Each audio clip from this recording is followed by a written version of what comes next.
Welcome back, ladies and gentlemen, to some more Dynasty here in year 5. Now, this is the true test of uh of how good we will be. This is a true test for one main reason.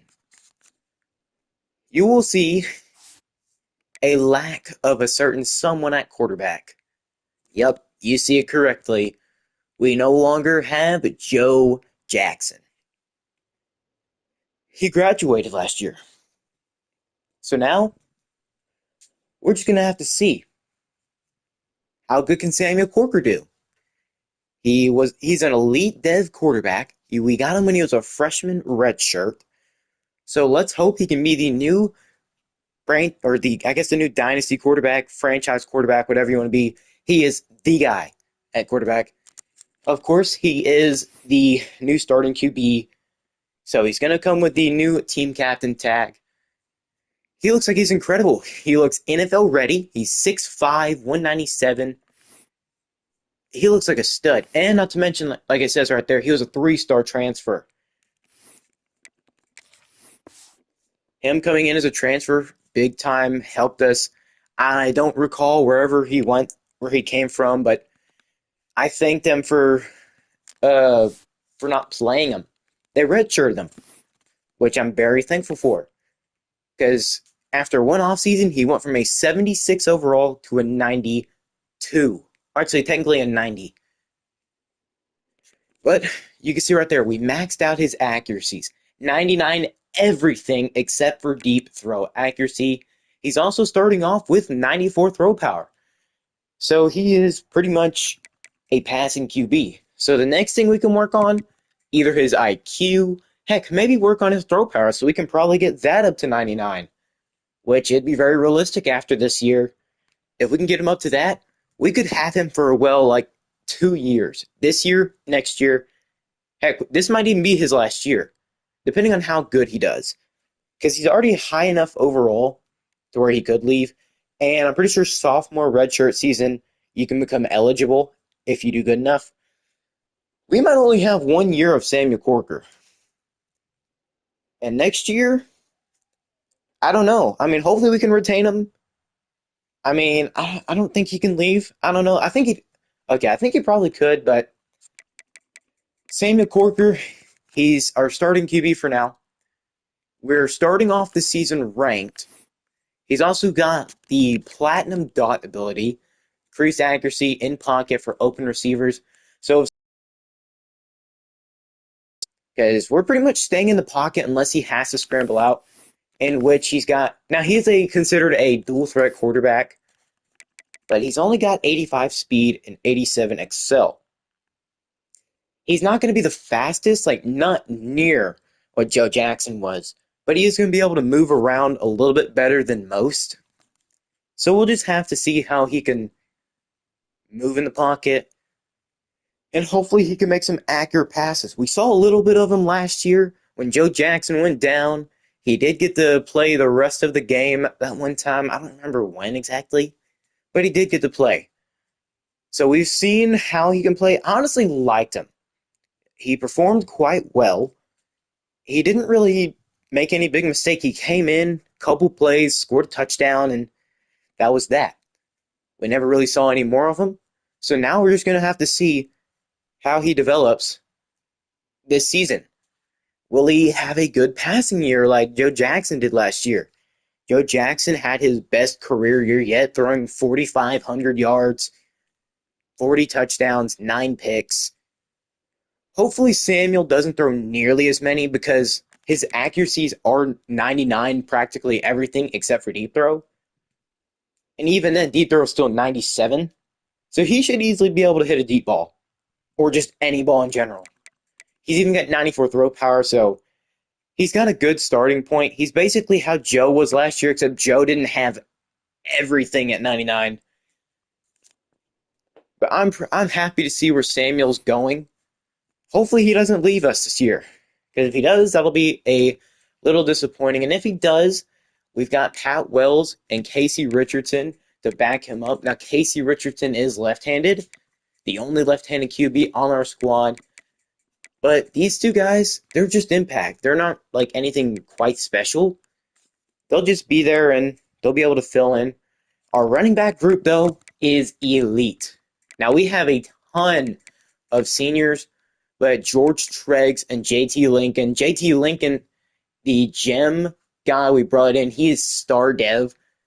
He could very well be up to 80 overall after this year, and he will be a great replacement for all these 4 stars, which we brought in 2 4 stars at running back, and they ended up being great off the rip. Greg Burrell and John Denman, 94 speed, 95 excel. We've got some speed at running back, and I think we should be able to dominate the MAC. We should not lose a single game. It should basically be a repeat of last year, except this year we made it even tougher. Now, we do still play Penn State at the beginning of the year. I don't think it's the very first game, but we do still play them. And we've got Ole Miss and another top-ranked team, but we'll look at that in just a second. But yeah, we've got a great squad. Our offense has improved by about 5 overall. Our defense stayed practically the same, but there's good reason for that. We have some really good players in defense, and we have some really bad starters. And of course, our wide receiving core looks just splendid at that top 5. Our top 5 receivers look great. Then you get to the bottom half, 4 freshmen, and then Leo Vincent at 70 overall. It's a shame Leo didn't really develop all too much, but still, we look good.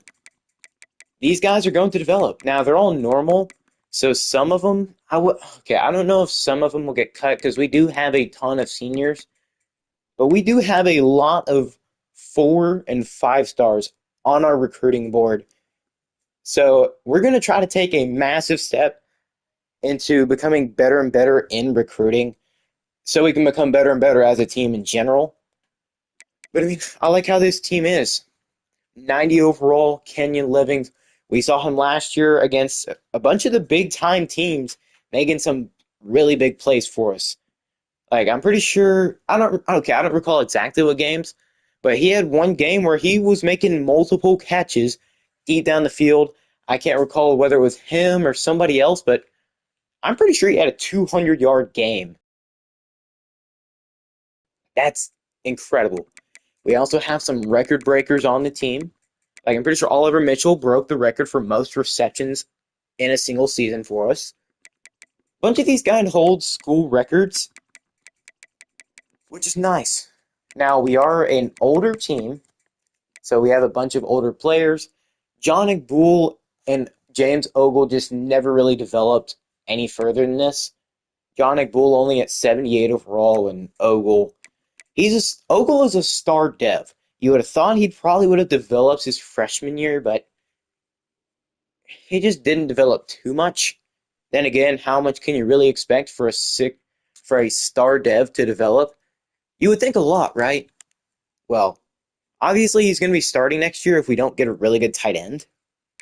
And in the offensive line, they got even better. Lamar Williams, he's coming in as a really good left tackle. We've even got depth there. And in Josh Montez, he's playing up to a 90 overall. Our center, Nathan Holiday, he improved because he was terrible, but he improved up to a 76.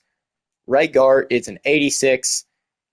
As long as we keep our starters in and they don't really get all that injured, we should be looking fine. But we do got some depth. 74 overall, Jamie Song. And then a couple freshmen. And then we've got right tackle with Andy Freeman. And then a bunch of younger freshman redshirt players. About 72 to 74-ish overall. I think we're good on depth. Now, you could be like, oh, 73, 72, 74, those aren't really high overalls. Yeah, I know. We'll deal with it, though. We'll just focus on not going to the right as much. But we have been trying to work on pass blocking a ton. Because we're going to be doing a lot of that. Considering how good our QB is, yeah, I'm sure we can work on running it a little bit, but running it to the left side is probably the go-to. Just because we have significantly better guys on that side of the ball. but we're not necessarily built all too much to run just yet.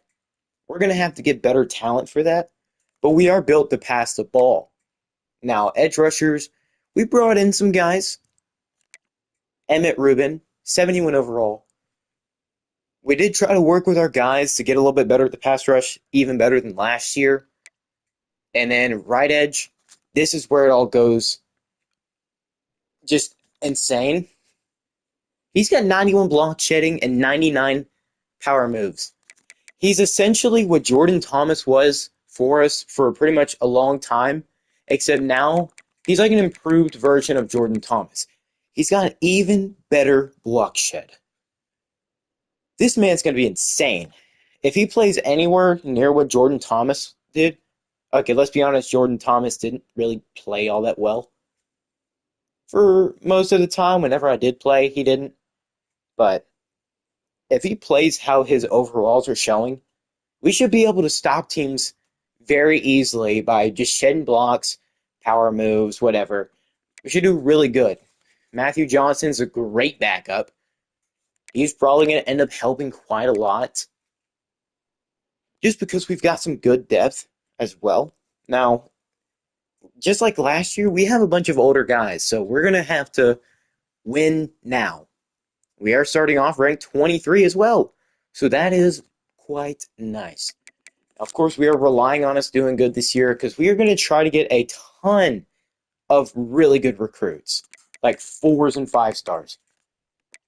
And D tackle's not all that great, but it's good enough. Now, you might be wondering, how is your defense an 86 overall? Well, I think it might just be how the playbook is and how they take into account the overalls and defense. But 74 overall and 72, decent. Denzel Lombardi's an 85 overall. I think I worked on his coverage a lot as well. Well, maybe not. But his pursuit is 90. 90 tackling, 91 block shed. So it looks like he's actually more of a pass rusher. It says he's a thumper. I guess that makes sense. He's only 81 speed. So he's not going to be able to keep up with too many people. But that's why I moved. That's why I worked on the depth chart a little bit. Moved our starting safety down to sub linebacker. Because our safety, I think it's Pat Roche. He's got 91 speed, so he should be able to keep up with a lot of people. And at will linebacker, Travis Trahan only got better. And you remember, if you paid attention, he had 99 zone coverage, and now he's got 99 man. I might as well just not click onto him at all and just use her like Pat Roche or somebody, or Denzel, because he's got 99 coverage. Like, we can run anything, and he will be good at it. He will be good. Last year, we worried a little bit about running man defense just because we don't really have all too many good man defensive players. A mistake, the whole team's going to feel it. Because this man should not ever let up, well, anything at all. And also Jason Jewell, 89 zone, and Frederick Coker. He's a freshman, so he just got here. Now, corners, we only have 3 corners on the team, so we're not really going to have too many. We're going to have to rely on these 3 dudes to hold it down. Our best guy coverage-wise is Taylor Amano. I'm pretty sure it's how it was last year as well. But we did try to work on speed. Taylor Amano is 90 speed, 78 overall, 77 for both Lockett and Amano. So we're not completely terrible at corner. We'll end up having like probably some safeties go play it. But yeah, Pat Roche, 91 speed, 92 excel, 87 man, and 79 zone. Another guy who's really good at man defense. We might be running man a little bit more. Try to force them to be locked up and give their quarterback as much time to get sacked as possible. And I mean, we don't really have much depth outside of them, but we're fine. Now, strong safety, Lamont Gaskin. Yeah, we don't have nearly as good as safeties. Outside of Pat Roche, we don't really have any good ones. Now, Devontae Gray, he's an impact dev, so he's going to definitely come in and be one of our best safeties. He might even take over for Gaskin if I decide to move him over there. But I mean, Pat Roche, he's a junior, so he's probably got like 1 or 2 more years left. If I had to guess, next year will be his last year after he graduates. He's not quite high enough overall to actually leave just yet. Unless he has some like crazy statistical season, I doubt it. And then just a shout out to the kicker and punter, because you got to show them some love. But yeah, overall, I'm liking this team. We should definitely be able to win the MAC easily again. 87 overall. We shouldn't lose a single game. We didn't last year. We went 14-0 last year. And now, with a new quarterback, I think we should be just fine. I'll just show it to you right now. We did sign a new contract. We got extended past the 2033 season. But we started in 2025. We started off as a 54 overall team going 8-5. Definitely exceeded expectations. Then the next year we improved, but we went down to reality. And the year after that, we were 74 overall. And somehow we disappointed. Went 3-9. We didn't make a bowl game. We didn't even win like the majority of our conference opponents, even though we were overall wise better. And then 2028, the year where we just went up to an 84 overall, we swept every game we played.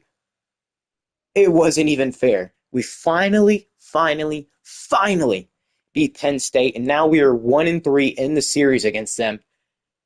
We went from being down like 100-0 score wise with them out of every game we played, and we just okay. I wouldn't say we destroyed them, but we won like 24-22, and we were dominating most of the game. Of course, we were playing at our home, but now this year we've got to go play in Penn State. But this time the difference is we're not the same team we were like 4 years ago. We're not the same team we were 3 years ago. We're a whole completely different team. We're actually good. We actually started off the season ranked. And you know why? Because of this 14-0 season, where we won the MAC, dominated it, we won the 68 Ventures Bowl, somehow got snubbed out of a playoff appearance, and they made it up to us by us being ranked. Like, I mean, thank you. Thank you, thank you, thank you. But we're not aiming for just any bowl game now. We're already past that. We're a two-star school. We've officially made it, and people were actually recognizing us as an actual FBS school. Now, since we know we can win the MAC, and we are significantly better than everybody, it's time to probably shoot for a playoff game. Now, yeah, it says the goal is to win 4 games, but Coach Mike Ward, he's known success. He's known championships. This man, he's got them to where they are now, from nothing to something. We have something we never had before: expectations. You've seen it with many pro teams, many college teams. They had big expectations, like Clemson. Like last year or a couple years ago, they had high expectations. They were expected to make the national championship. But you know what they did? They stunk the bed. They didn't do it. And then the Eagles this year. The Eagles, they were the Super Bowl champions last year. People were expecting them to win most of their games, but no, they're barely fighting for a playoff spot. Now, I will admit they have won their division. Statistically, they have won, numerically, systematically, whatever. They have won their division, and they're the only team in their conference that's actually made a playoff. But the problem is, they don't look anywhere close to the team they did last year. They don't look nearly as good. The Kansas City Chiefs, they were coming off of a two-peat, looking for a three-peat. They were looking to win their third straight. And heck, they even made the playoffs. They even made the Super Bowl. They were very freaking close to a three-peat. But it's not where they got, it's how they got there. Kansas City didn't look like the team that they did. They looked bad. And by bad, I mean they were playing practically every week close, basically winning every game at the last second. And you might be like, oh, but they won. No, it's how they got there. They struggle every game. They were struggling every game. And they were letting teams that shouldn't have beat them, or nearly beat them, actually, as they would block a field goal or some ref would make a penalty. Hence why people were saying they used devil magic. And now this year, look at the Chiefs. They played like crap. They're not even close to the team they were a couple years ago. I'm not talking about last year. I'm talking about a couple years ago where they were actually a good offense. But now you're wondering how that correlates to this. Well, last year we went 14-0. We had a really, really good offense, and our defense was actually managing to stick in there and stop teams when it mattered most. Like, look at the Mississippi State game. We had a slow start to the game, but thanks to our defense, we didn't get too far out of it. So we still had a chance to win. And what did we do? We didn't just win. We went undefeated. 14-0, hence the name of this video. We've got to do that. Now, I'm not saying the expectation is to go undefeated. No, I'm expecting to win the MAC, finish the season ranked, make the playoffs. Now, where we go after that, I don't know. I haven't planned that far. But once we get there, I'm sure we will try our absolute freaking best with Samuel Corker leading this team, with Mohamed Boyko leading that defense. We can win it. I believe. We beat top teams. We beat top 10 teams. We beat ranked teams. We know we can beat them. It's just a matter of, will we? Now, some would say you got to get lucky to go undefeated in at least one season. Well, maybe luck doesn't factor in here. Maybe skill does, because we are significantly better than everybody else in our conference. And I will show you. Reminder, we are an 87 overall team. As you can see, 87 overall. Central Michigan, 71. Miami, 71. Bowling Green, 71. And everybody else is a 69 or below. So we shouldn't really have any challenge outside of those two and Bowling Green. Nobody should be able to challenge us. If we play Vermont State football, we can win this conference without dropping a sweat. I don't think that's the expression, but still. On paper, we are the best team in the conference, and heck, one of the best teams in the freaking nation. 23 ranked preseason. I think we can do it. And now let's go look at our schedule and then the recruits. This is our schedule. We're gonna start off the season with a warm-up game against FCS. The Rockin' City Rebels. I can't remember the first name, but I know it's the Rebels. Not the Experts team. When he did a rebuild in NCAA 25, that was his team. And we've got our rival UConn. So we're starting off with two big-time rivalries away. We shouldn't lose to UConn. We are significantly better than everybody in our conference. I just showed you. We will play against Penn State, Ole Miss, and UCLA. And if it comes to it, conference championship, bowl game, playoff, whatever. But everybody else in this conference should be a piece of cake. Now, I say that, and we could probably have way too close of games. And if simulation isn't treating us right, then we'll end up probably losing. But we will play Penn State, Ole Miss, and UCLA. Penn State could arguably be ranked this year. As long as they win their first two games, I don't know who they play. We can't even check. But Penn State, they could be ranked depending on whether they win the first two games or not. They started off, they were last year 7-6, 4-5 in the Big Ten. And oh well. But Ole Miss and UCLA, both really good freaking teams. Those are three games I'm looking very much forward to. Now, I don't know if it's nearly as tough as it was last year, 2 years before that. Or I'm sorry, I don't know if it was last year or the year before, but we had to face off against two top 10 teams.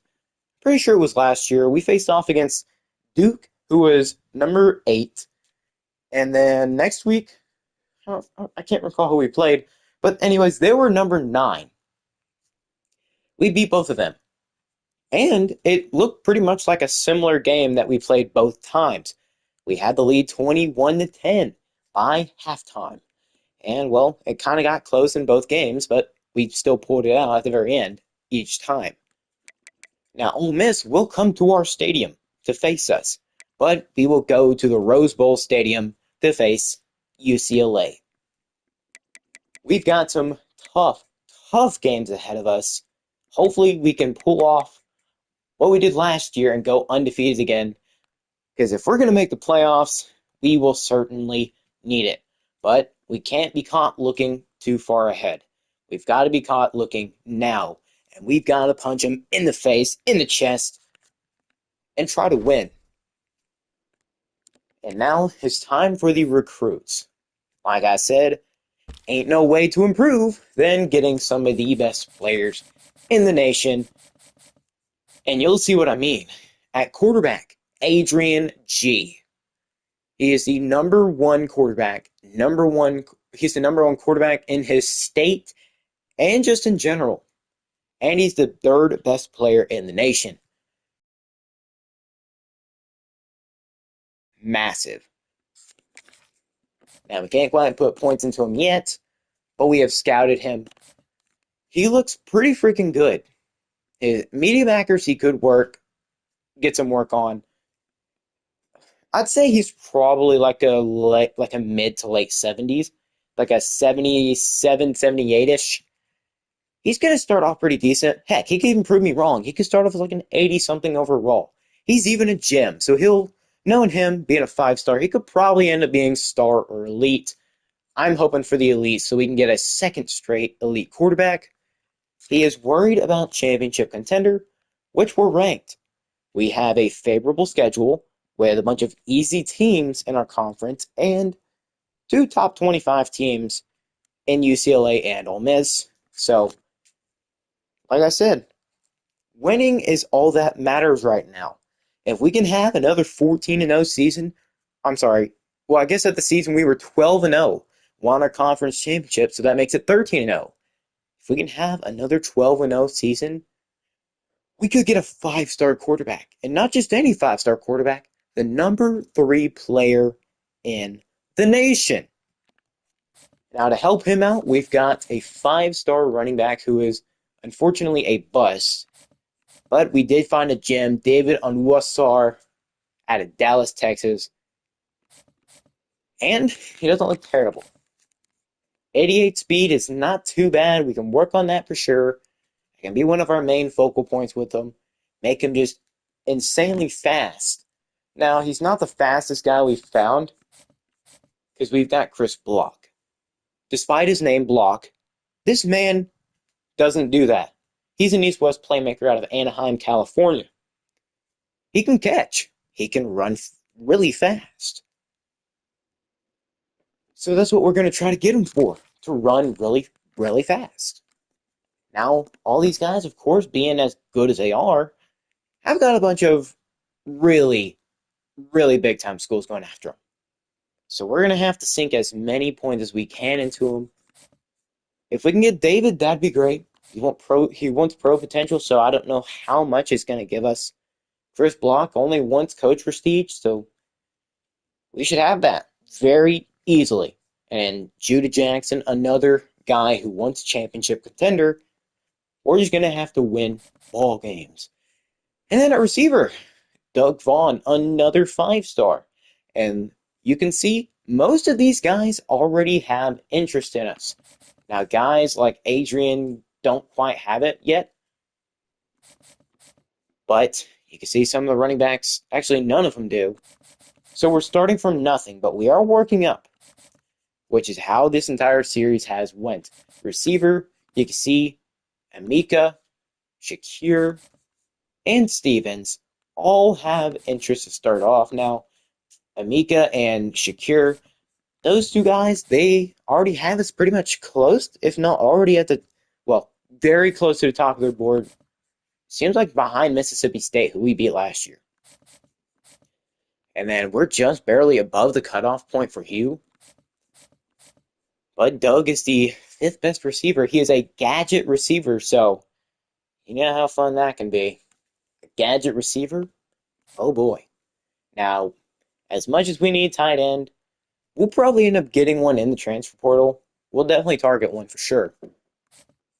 And then we want to continue working on the offensive line. Offensive line has been a pretty much a big problem this entire rebuild. Mainly because, well, every time we play, we get sacked. We don't get sacked, but there's just pressure in there way too quick. And we've taken a recent effort in the last couple of years to improve that. We don't want to have crappy linemen anymore, and we're going to try to do something about it. Now you can see Gallegos, Gash, and Ahmad, and even Ryder.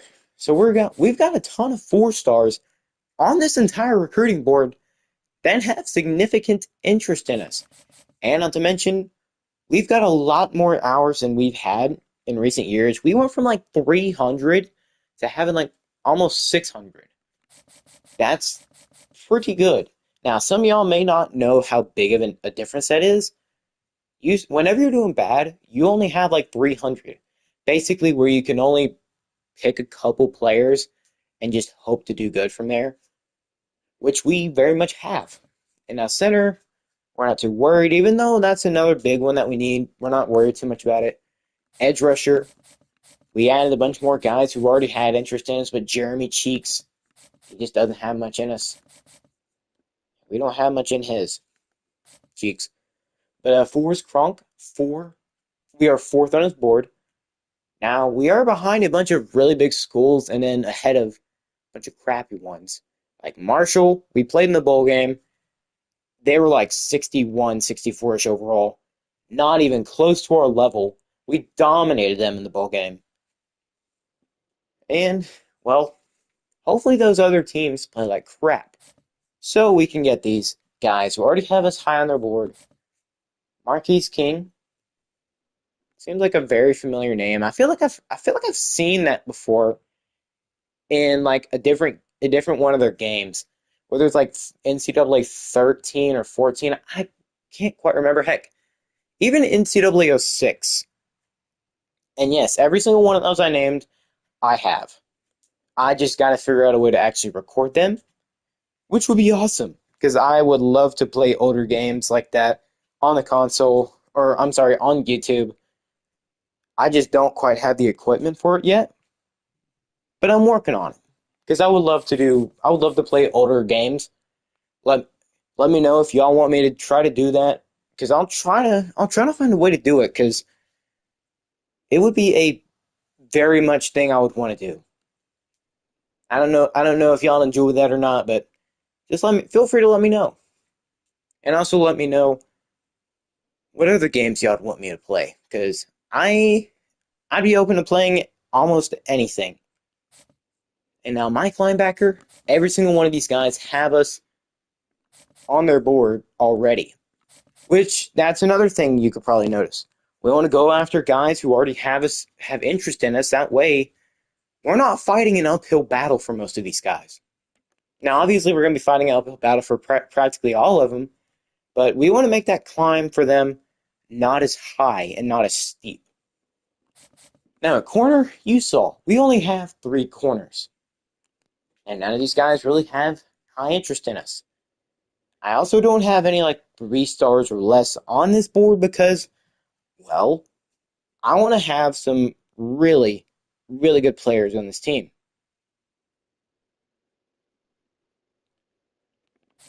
And getting some 4 stars and 5 stars. I really hope we can get Adrian G, that 5-star quarterback, the number 3 player in the recruiting class. That'd be awesome. Now, free safety, we don't have much, but strong safety, we have a 3-star Josh Jeffrey, the only 3-star we have on our board out of anybody. All he's worried about is playing time.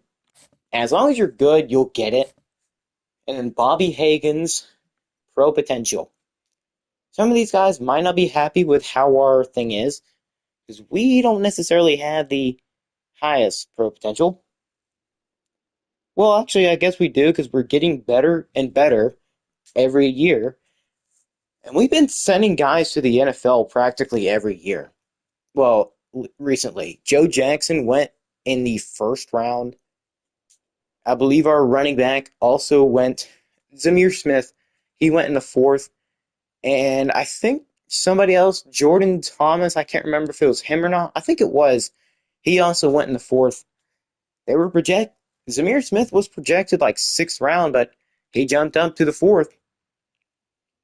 Now, they're not the first set of guys to actually go to the NFL, but they're not the last. As I'm pretty sure some of these guys, like our quarterback Samuel Corker, we're worried that he might leave.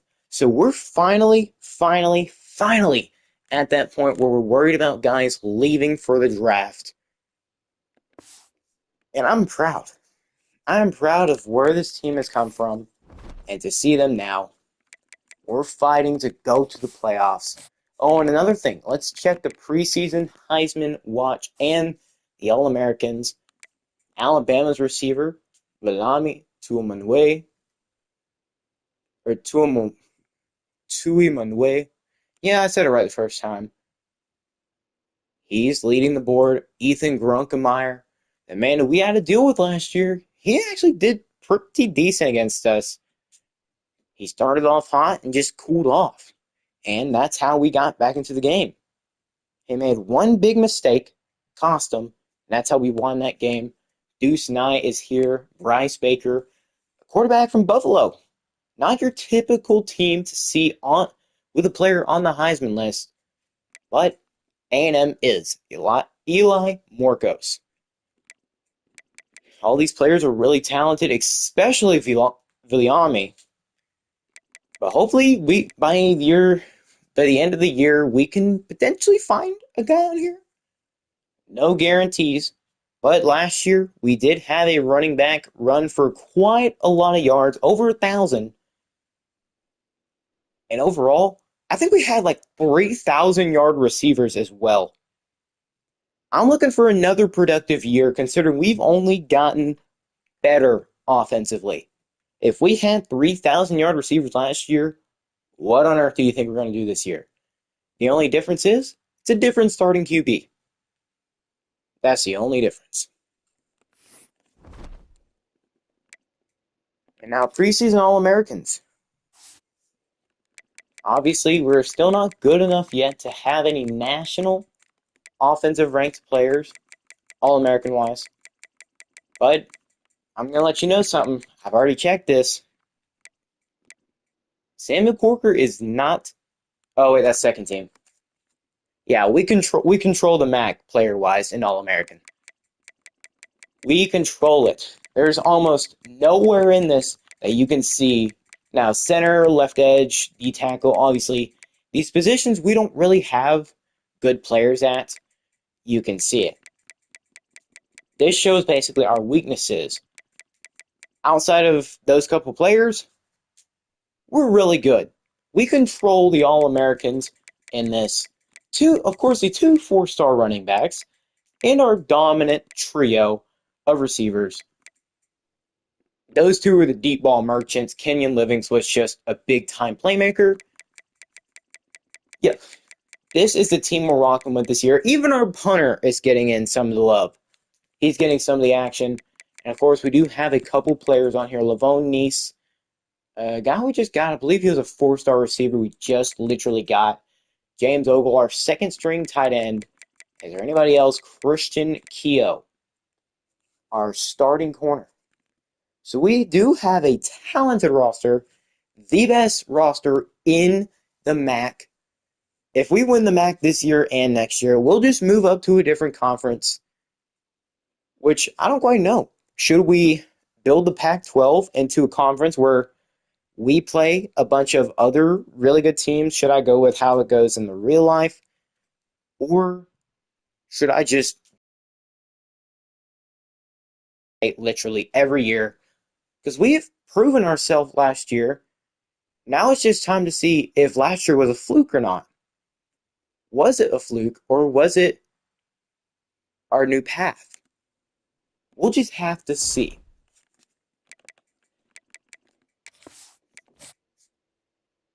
Time to start year 5.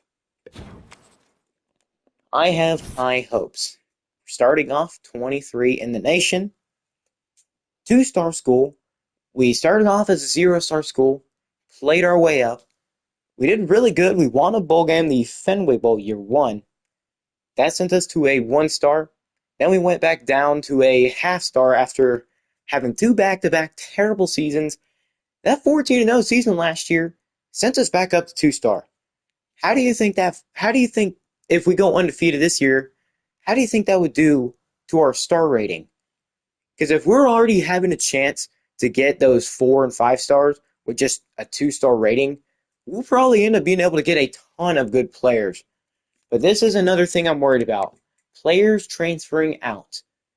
We've got a ton of players transferring for playing style. Now, we can't make everybody happy, but we'll try our very best. Conference prestige. George Treggs is worried about that heavily. Pat Wells worrying about playing time. He might not be after this year. It could be seeing our starting quarterback, Sam McCorker, go to the NFL. So, Pat, now might be your chance if Adrian G doesn't come to the team. I'm sure he's wishing on that. He's praying on Samuel's downfall. Ooh, it looks like Notre Dame and Clemson are facing off week 0. I think both those teams are ranked. Yep, 9 and 16. Okay. I'm sure that'll be a great matchup. And a bunch of these players have significant interest in us. I don't believe anybody's locked us out just yet. Because we did actually have enough points to give everybody a scholarship. Now, we might not have enough points to give everybody, well, ours.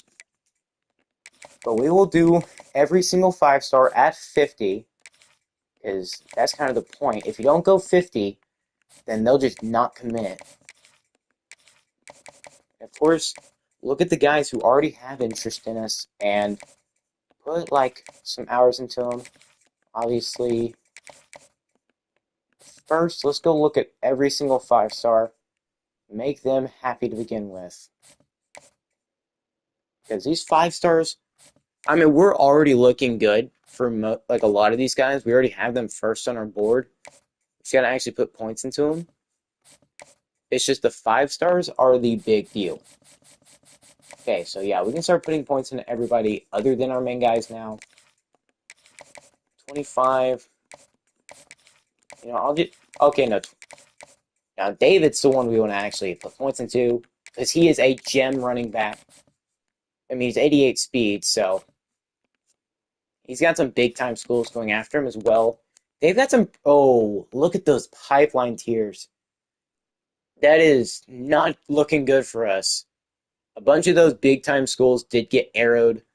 Texas Tech, it looks like the only school to actually be on their board and have given him a scholarship. Texas Tech trying to poach everybody. And then for him, we'll just put 10. Of course, we don't really have to put points into everybody. Because most of these guys are probably just going to say no and just just choose other teams anyways.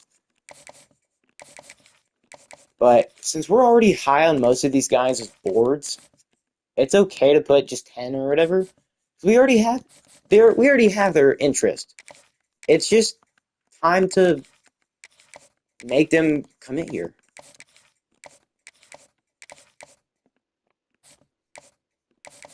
Like this. We have a bunch of guards, 4-star guards interested. How are we looking? We have a close battle with Maryland and TCU. So I'd say maybe 15, just so we can get a little bit ahead. Georgia and Maryland. Ooh, Georgia with that tier 5 pipeline. What about them? Only 2, so we have a better chance of getting Gallegos than we do Gash. So we'll still put 15 into him. Because I do want to get these guys. I desperately need them. And then we'll just put 10 points into these guys as well. You know what? Maybe Ahmadni. Okay, I'll come back to him if we have enough points. I'll put some more into Ahmad.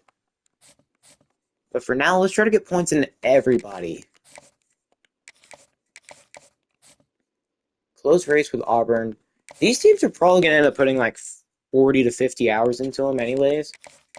So we'll just do what we can. We only have 60 hours.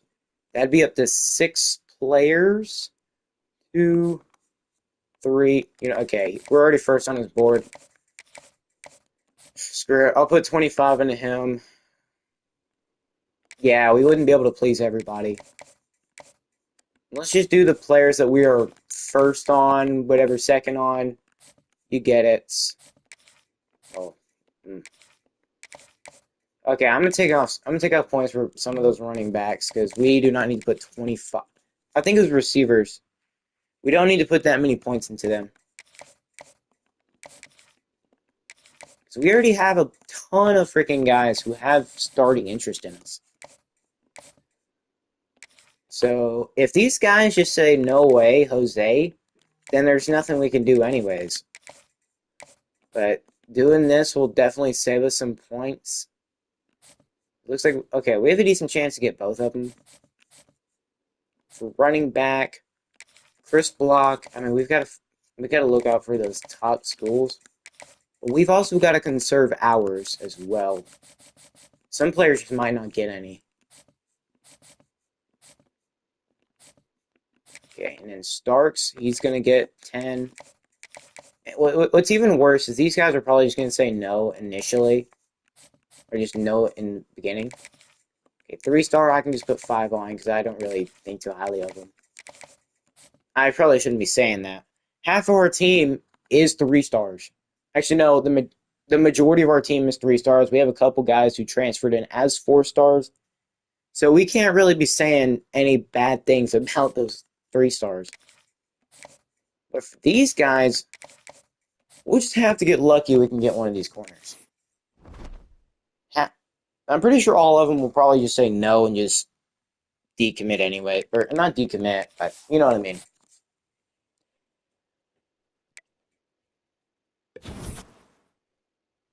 Yep, most of these guys have already just said no. I hope none of them were 5 stars. Okay, Vaughn, we're 7th on. No Adrian G on here. So yeah, Bortles said no.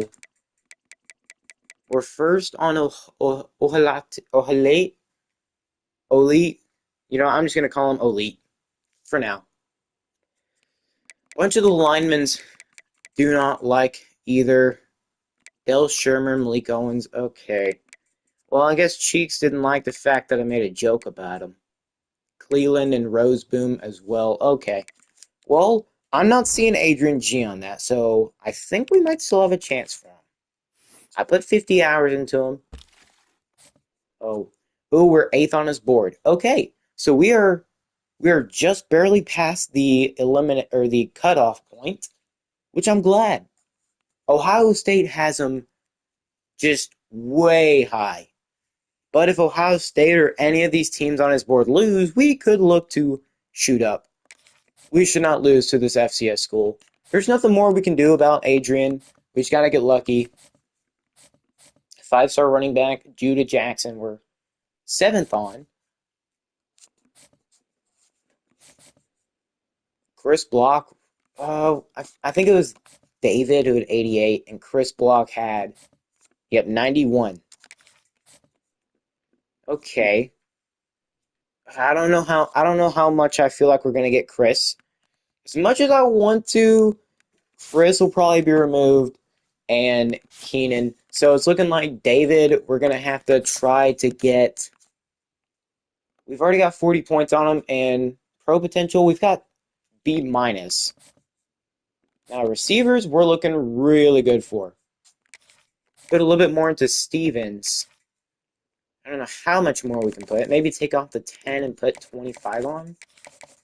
Because I know that should definitely do something. We're already at third. We moved up. Now Texas Tech and SMU, they both have plat. They have the tier four pipeline. Dang, I am terrible at words.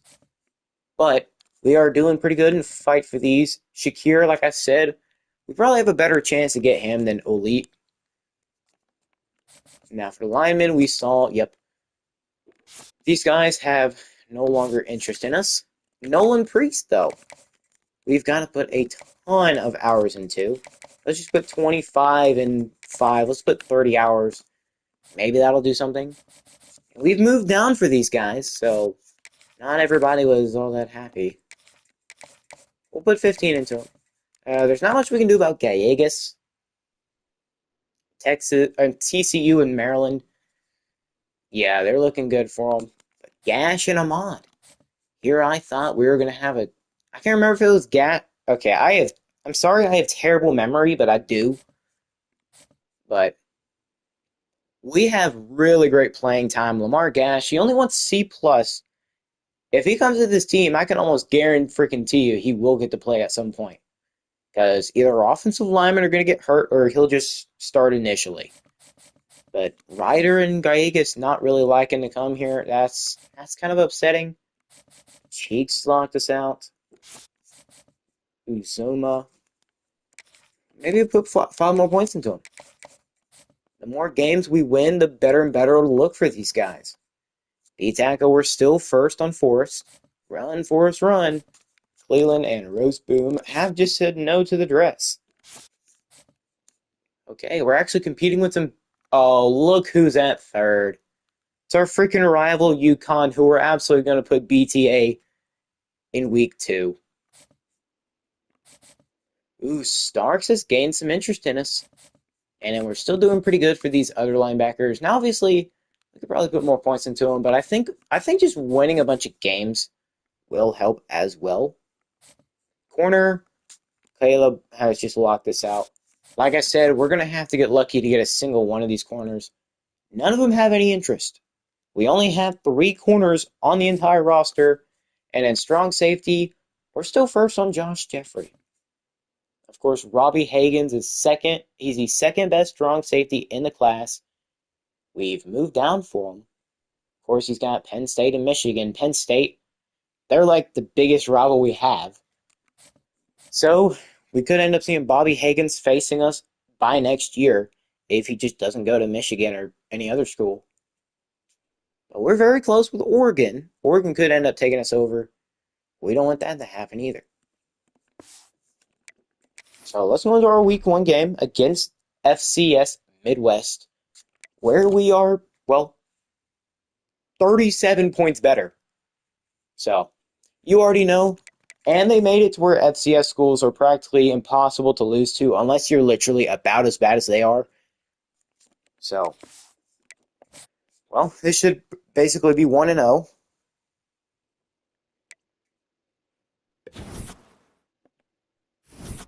Yep. And we've moved up 1 overall point. How did Samuel do in his first ever game? Oh, Kenyon Livings. 15 receptions, 162 yards, and no touchdown to top it. Okay, I like it. And he won MAC Player of the Week. 36-9. I'll take it. That's a good win. Should be like 50-9. But a win is a win. 308 for 1 touchdown and no picks. That's how you start your career. John Denman got 116 yards. And now we're going to actually get to go to the game. Well, okay, no. Well, not the game we're going to play. But a game we assume we're going to win. We are significantly better than UConn. Welcome in, everybody. We've got year 5 of the Vermont State rebuild. Last year we went undefeated, and now we're starting off 1-0, number 22. We got a game against UConn, who we are 22 points ahead of. Funny enough, our ranking in the nation. How are our recruits looking? Are we any closer for Adrian? We are. We're up to 6th. We are up to 6th on his board. Okay, we've actually moved up. We were at 8th. Hopefully we can get up to near number 1-ish. Judah Jackson, we move up to 3rd. And for David, we moved up to 2nd. Of course, I'm not going to do this every week, but I'm just wanting to see how we're looking. We moved up to 6th for Doug. Okay, so it seems like us winning that game against FCS actually helped us out more than it hurt us. So, let's just hope we can do good. Let's hope we can win this game against UConn. How confident do I feel we're going to win in Sim? This confident. Crap. This confident. And if we lose, I'm going to super sim every single game. That's how confident I feel. Was it even close? Well, this will be your answer. 1 pick, Niles Lockett, one of our 3 corners on the team. And now we've got to face Penn State. Oh, how the tables have turned. Penn State, they're 1-0, but they're not ranked like we are. They didn't go undefeated last year. They barely struggled. They got dominated by us last year, despite the score being 24-22. How are we ratings-wise? Now we're only 2 overall worse than they are. But, I mean, overalls don't really matter. It matters how you play. And now the tables have turned ever since year one. Year one, they were a top 10 team. And then now we're a top 25 team. How will Samuel Corker do in his first game against Penn State? What's his Penn State roster looking like?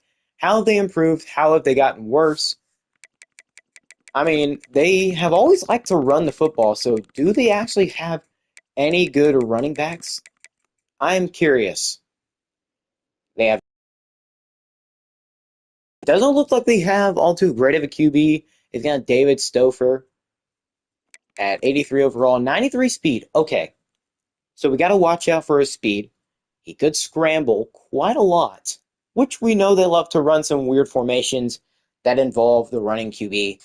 They can run some read options. He's got the option king ability downhill as well, so he's going to be able to break some tackles while running and have good options. We're going to have to watch out for David. And then our running back. They've got 2 really fast guys with even faster acceleration. Obviously, we've worked on our man, but we're still going to go to zone. We might even send a blitz every now and then, but Tobias James, he's only a freshman redshirt, so he's been in football for maybe a year. Max Ram, it's a pretty good running back group. Now, outside of their starting 4, these 2 are younger guys, but we're going to have to see how good this running back group does. If we let them get in the open field, they might as well run away with it. If their acceleration kicks in, he's got Bronze Shifty and Gold Recoup, and Tobias just has nothing. So that'll probably be something he works into. Terrell, Nick Saban would love that name. If you get it, you get it. If you know, you know. But, ooh, it's funny they're not using this guy with Silver Shifty. He's a senior redshirt. Who knows? They might let him come in. He's got 93 speed and 97 excel. Who's that guy? I don't know, but I would play him. He's also a senior, so this is last year they're going to have him. But that's a pretty fast... Oh, God. Their speed at receiver looks insane. Yeah, we're not going to be able to press. We already know how to deal with these kind of guys. Play zone, play off. Have a couple guys play deep zone. You don't want these guys torching you. Their starting 2 can easily torch us. Taekwon and Melvin. Okay, that's an interesting two names, but still, these guys are really fast. 93 overall and 88.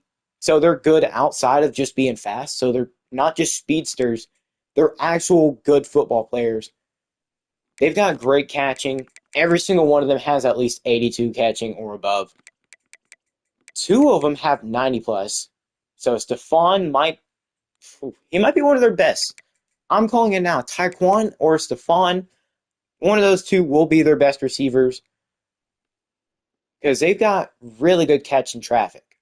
And I mean really good. So expect them to both go up and basically head tap most of our guys, considering we've only got three corners on the team.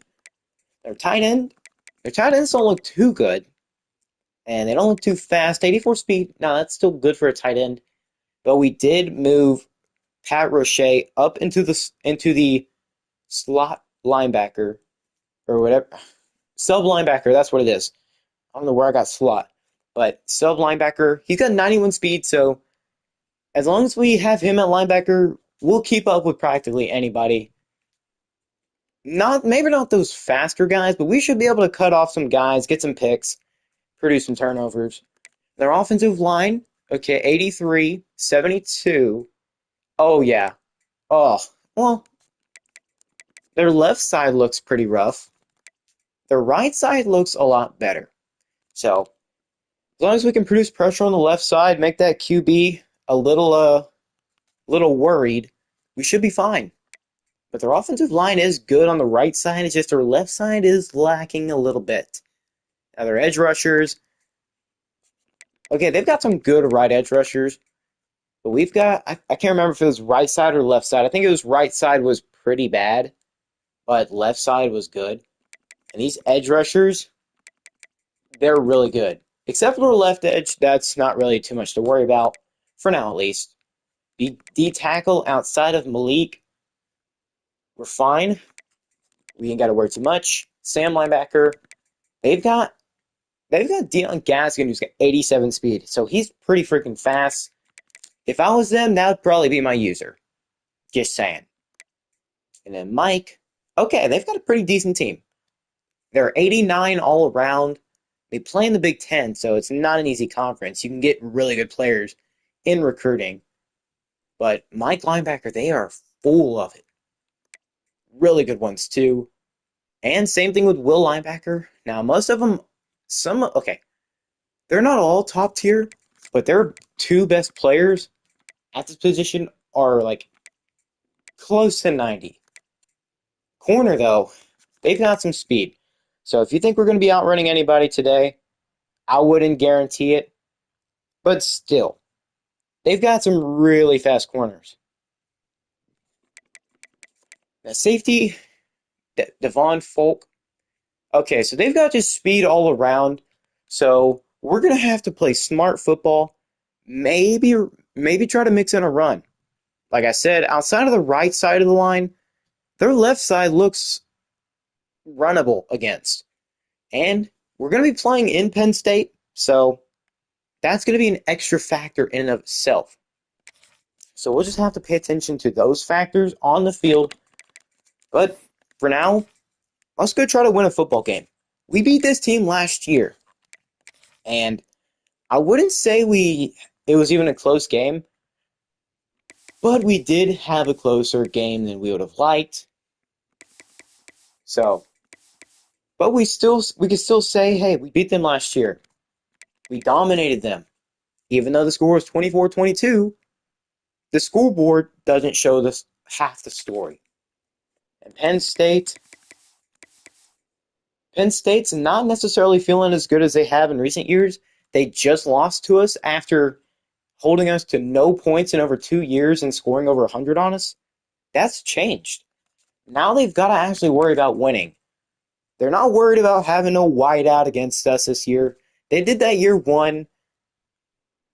They aren't that interested in doing it this year. They're going to play by the rules.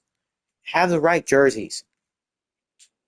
Because we're not the one who wanted to play them. They're the one who wanted to play us. They told us, hey, you beat us. Why not play us at our home? And we're like, you know what? To prove a point, Yeah, we will play at your home, and we'll beat you.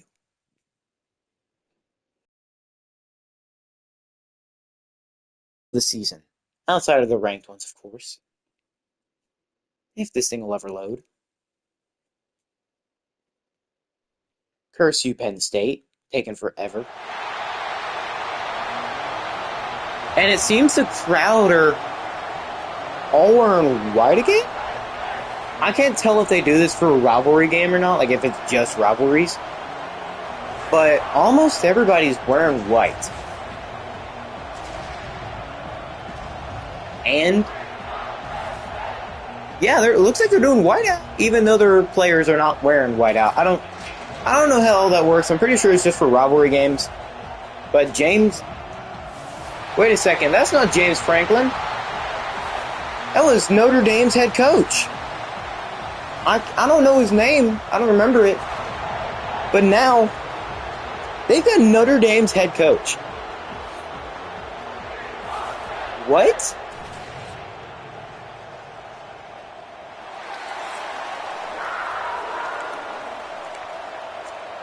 And it looks like we'll be kicking off. And to start off, 2029, I think it is. We're going to be kicking underway. The first actual game of our season is the most, well, I guess second most important game. Outside of beating UConn. Yeah, you can see right there. Well, yeah, 42-34. I thought it was up the score, but still, we beat them handily. Of course, we want to watch out for that QB. He's blazing fast. So watch out for that, of course.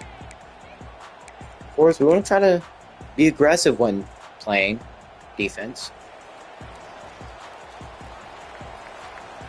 Let's try to watch out for these fast players. Want to be Trace McSorley. They're going to check it down. They've got the tight end. And he's going to go down second and 1. Let's see how sending a blitz will work for us. They're just going to run an RPO. And they're going to get it. So, okay, they're playing smart. They're playing it smart. Have eyes everywhere.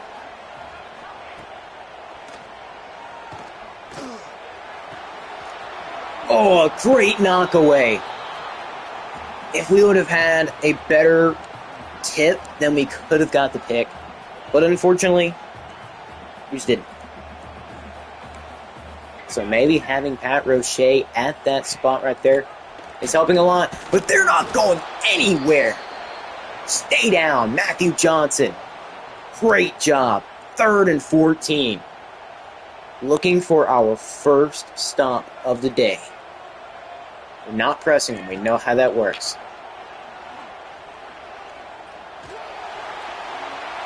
That would have been picked if it would have been more accurate, but he threw it away. David playing like a bum. And now, screw your wideout, Penn State. We're going to be rocking with a touchdown. After this, okay, maybe not. But that's going to bring out the O for the first time. Samuel Corker, he did a great job so far this season. He hasn't really made all too many mistakes. We beat the first 2 teams we've played. And now he's going to have his first true challenge. Now, he did play a pretty important game last year, but that was at the end of it whenever we were up by a lot. But that's a big pancake block. And that's Denman. John Denman, the 4-star transfer. Big run. Of course, we've always loved using that ground game. And look at the talent we have now. Every single skill player, and even an offensive lineman, are talented. And Denman getting another big run. This is a talented team.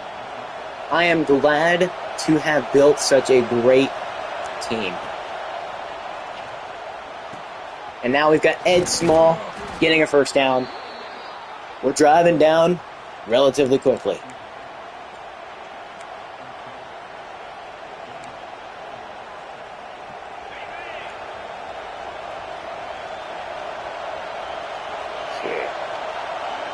I'm liking, let's see, what am I liking? I'm liking the drag to Livings.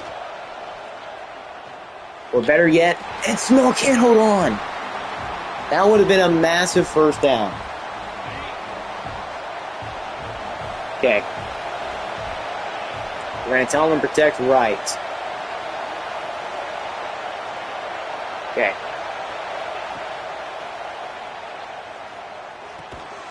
And Ed's going to hold on. Going to be 3rd and 4. We were doing pretty good when running the football. Okay, we'll switch it to the left side. We wanted to target that left side. And John Denman's going to get the first. First down.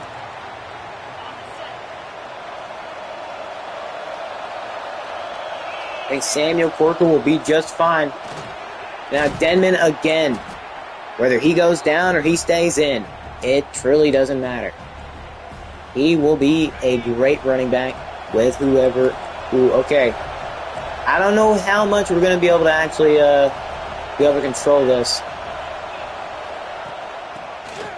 Well, like I said, Greg Burrell, whether we have our starter in or backup in, it's easy freaking peasy. Touchdown at Vermont State.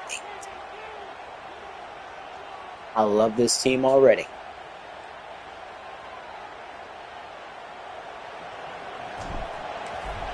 Greg finishing up the not so hard fought drive.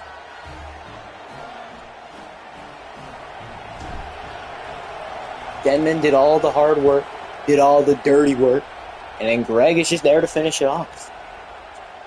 Now Penn State coming back out. Last time they were out here, they didn't do all too well. They were held to 4th down. QB threw it away. And first down. Now, they did do a pretty decent job passing. They just weren't doing great running. It's not too hard to find coverage holes in this team. Ooh, Pat. Oh, first down run. Okay.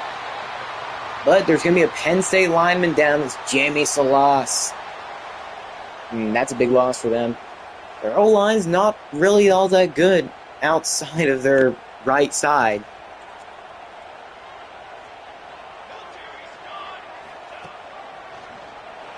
And he's going to have it, but only for 2. Good job with the man.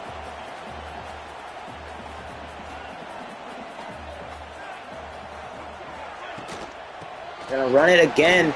This time they're going to the right. Nice cutback for them. It's just a good run overall.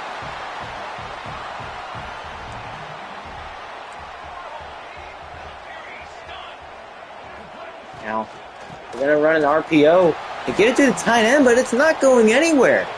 Get back to the line. It's nothing more than that. So now, a lot of different men running zone on this. Which I like. 2nd and 10. They're going to look to pass. How on earth did he catch that? I cannot answer that. But Lombardi, he was all over. He just wasn't over it enough. Okay, well,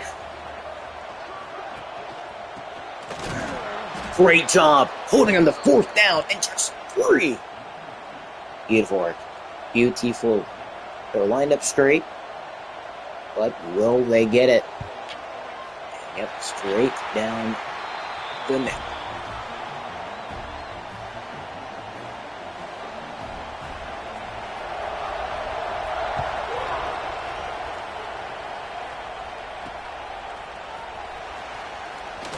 Ed Small, he's already got great speed, but somehow gets caught by the linebacker. He had excellent speed. Just didn't matter. He's got like 92 speed.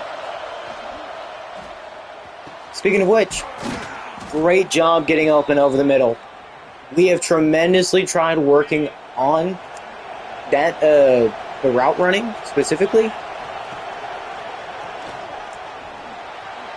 And Denman, ooh, great job. And Quamar Shumwell. It's going to go down for Penn State.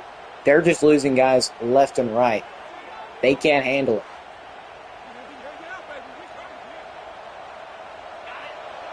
30 seconds left in the first quarter. We've already got their crowd quite quiet. Oh, great job with that cutback. He could even have 100 yards rushing on the day. Now, Greg might have all his touchdowns, but still, we might do pretty good in the rushing game.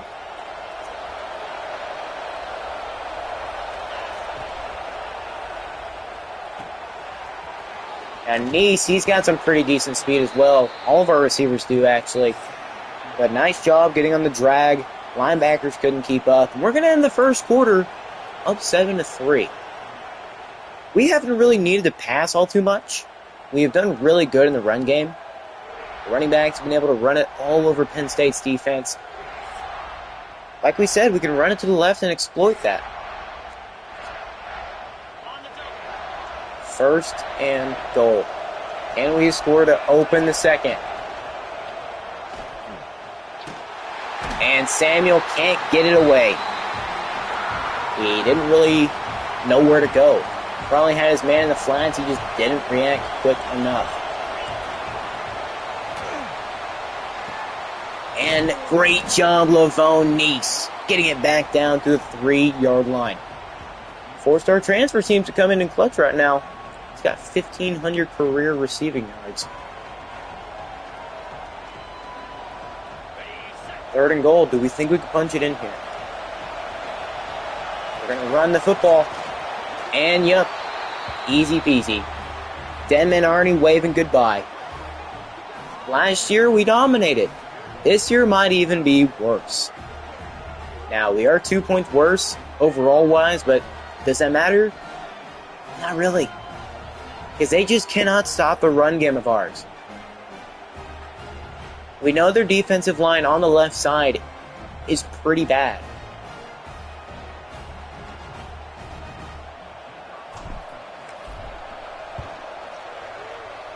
And I don't imagine they have good block shedding either. So, well, at least it doesn't seem like it. Penn State's only gotten worse and worse ever since the first year.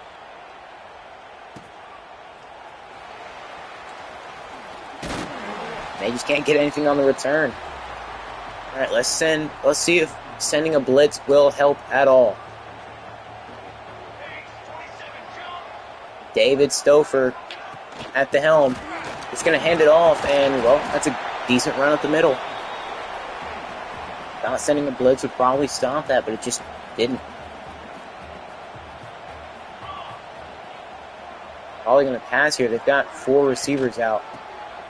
No, it's a run. And Lombardi can't bring them down. So it's going to be a big, big run. Okay. Let's maybe not send a blitz this time. And see how that works. Like I said, I want to try to leave Travis on his own there. And Pat's going to bring him down. Okay, so they are paying attention to what we're running. Because they're clearly figuring out a way to get past it. And it's a QB run. We said we want to watch out for that. And they're just going to barely get past it. Dang it.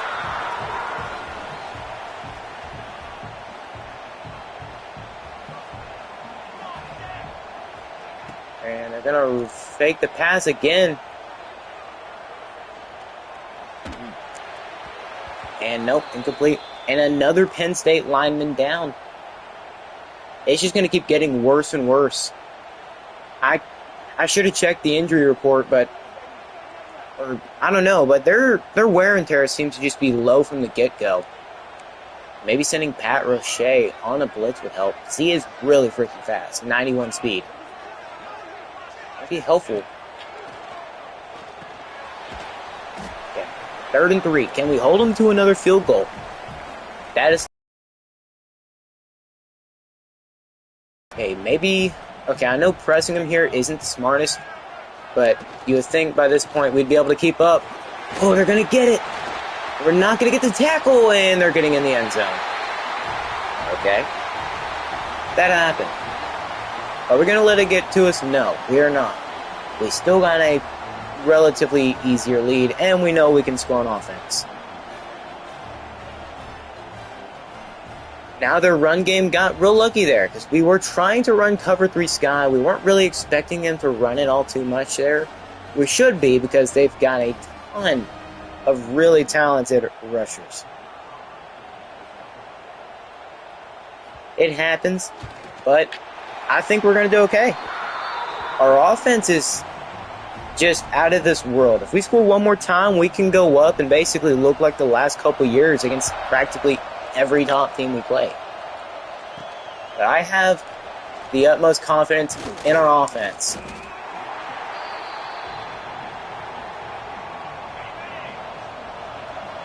Now they have a impact player at that nose tackle. Okay, they got it stopped. Maybe running up. I don't know about running a bubble. Okay, let's go to the left. I'm liking the left side. I really am. Let's test it out. I told you I'm liking it. First down. That's a big issue for Penn State. And the crowd is silent for the most part. And they can't keep up with Ed. 2nd and 4. Okay, their impact players over there. Are we lacking anything else? You know, yep, let's run that. We could hit Ed on that. Or better yet, let's get Lavone Nice. Give Lavone a chance. Risky pass, but it worked out big time. That's a way to adjust. And it's a former receiver myself. I know how impressive that is. All right, let's see. Can we get the run game going? Okay, well, nice 4 yards. Nice 4 yards to never hurt nobody. Except the Seattle Seahawks, of course.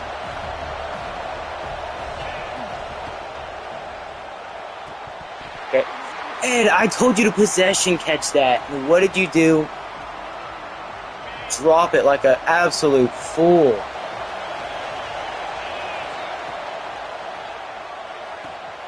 Lavone, just get out of bounds. Don't risk any big hit. Okay. Easy peasy. Got about 2 minutes, 13 left in the second quarter. And the pressure is just back there instantly. 2nd and 13. Let's just run this clock out. Take it to the 2-minute warning. Got the lead 14-10. Of course, taking off as much clock as we can will help. Pretty big time, too. Giving them as little time to score is pretty freaking important. And Ed is going to get in the end zone. Yep, our route running is incredible. They don't know what to do. So we just run our routes so freaking fast. It's just hard to stop.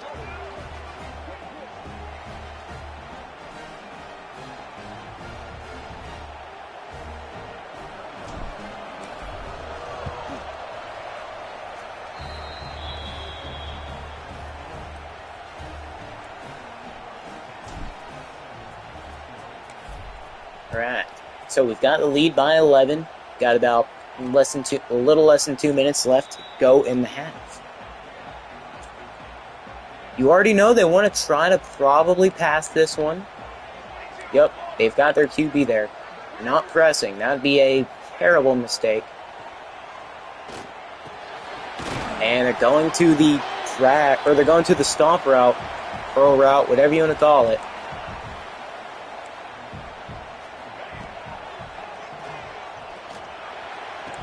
And great knockaway, or breakaway. I don't, words, you know what I mean. But yeah, great job deflecting that pass. 3rd and 5.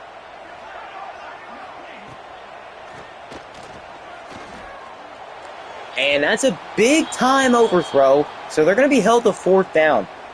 Not even, like, what, 21 seconds? Went off, well, about 21 seconds went off the board. So they went 3 and out. And what a terrible block by number 1. It's a great job by the defense getting a big time stop there. Could we look to go into the half with a big time score? I don't know. Well, we'll just have to hurry up and see. We've got about a minute 15 left. Maybe send him on a wheel. That usually works. And, well, we're not going to get it off. We got a lot of pressure there. So now we'll stop the clock. Got all 3 timeouts. Okay. Oh, Lavonis! Right before halftime. No time wasted. Lavonis is getting in now. This is why every single one of our skill players is an impact player. Lavonis making a big impact to start the game. He's already scored like, what, twice, I think? Either that or he's made some really big plays. But either way, the 4-star transfer, he's looking really, really good. He's got 122 yards, 5 receptions, and a touchdown. Yeah, those are Randy Moss numbers. You don't see nothing like it unless you're looking at Vermont State football. 30 seconds for us to score, 21 for them to turn it over.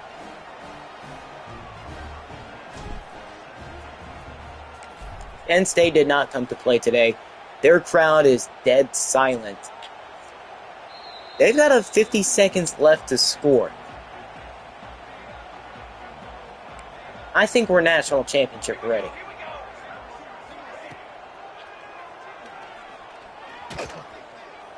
They're just going to check it down and not really getting much. They stay inbounds as well.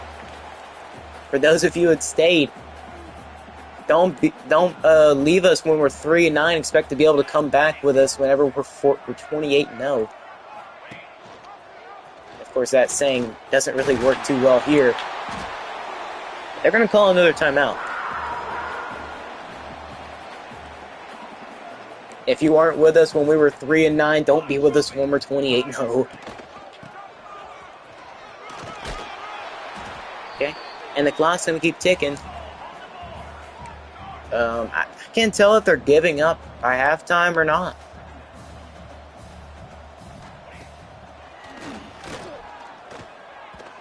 And they can't get it off 3rd and 4, so they've got 28 seconds. Keep a spy out there just in case they try to run it at all. David, what are you going to do? They're going to check it down, and okay, they're going to give it to him. So I think they're just outside of field goal range. Just outside of it.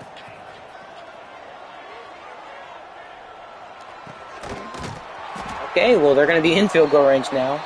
18 seconds are going to keep ticking. Are they going to get it? Okay, they actually called timeout. Okay, good. Okay, so let's see. They got everybody in tight. 17 seconds left in the second quarter. QB going to just throw this one away somehow. They're going to say that tight end was in the area, so I guess not intentional grounding, whatever. But they will look to pass it here. Pressing, maybe? No. Another throwaway. Not liking anything he sees. You know what? I wish this would ice him. I really do. It would be such a cool feature if it did. Now, don't play this stupid. We're going to go safe, man. We don't want to allow them to get anything here on 3rd and 10. Just give them easy 3. And yep, relatively down the middle. Penn State's going to have 13. We're going to have 28. 5 seconds, is that enough time to score? Probably not. But we have dominated on offense in the first half. It's no way. Great job, Ed. Great return. He's done a great job on the return game. He even wasted 5 seconds, so we're going into halftime up 28-13. Penn State has only been able to score 1 touchdown. And we've been doing a lot of rushing the football. And I mean a lot. Now, have we had to worry about passing all too much? Yes and no. We've not had to rely on it like you would think. But we did do a great job passing the football still. Because obviously we scored 28. And we only had 2 rushing touchdowns, so that account for 14. So I guess we're even in both needing pass and the run. And, well, we're kind of good at both. And by kind of, I mean we're really freaking good. We're looking like one of, if not the best offenses in the nation. And not to mention, we're going to get the ball to start the half. And is he going to have another great return? He's already looking like it. Man, how does that linebacker keep up with him? That's one of the most unexplained mysteries I can think of.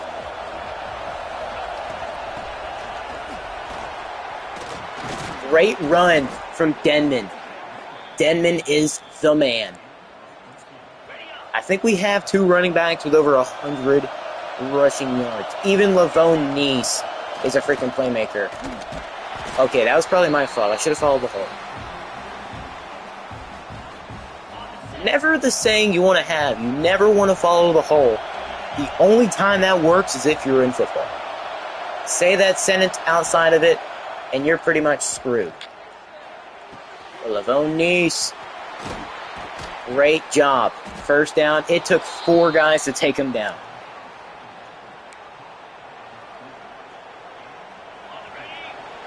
We are going to try to confuse him here. How is their crowd still alive? I could not answer that. Okay, we probably had X there because their linebacker wasn't really playing us all too well. Alright, so I think it was their safety. Ooh, if we can get a good block on this, I like what I'm seeing. Okay, maybe not. 3rd and 4. 3rd and 4.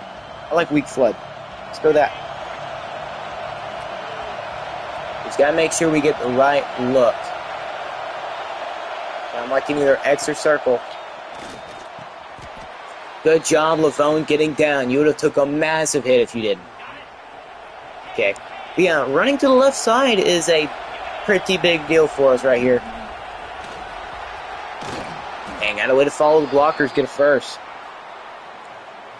It might not be as interesting of a game plan as you would want, but it has been quite an effective one.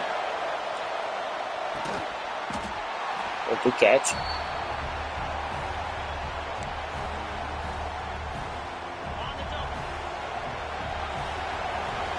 Samuel Porter has been a pretty good guy today. He's been doing really great.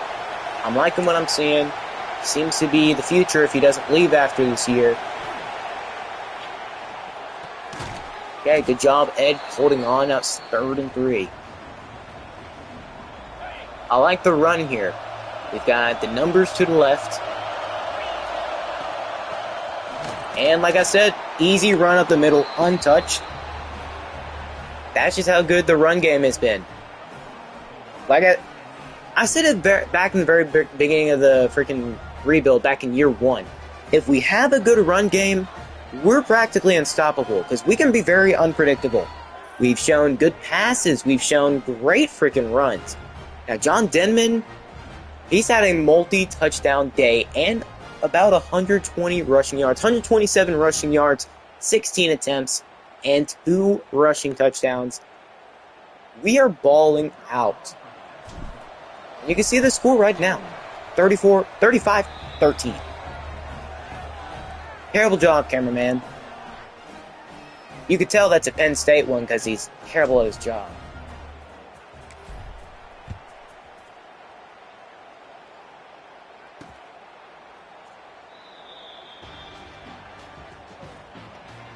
So they're down by about 22 points. If they're going to have any life in this game, they've got to show it now. And so far, they have not done all too well of it.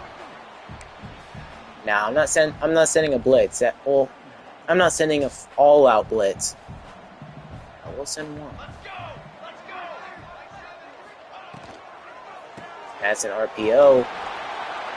And that's actually going to get them a first down.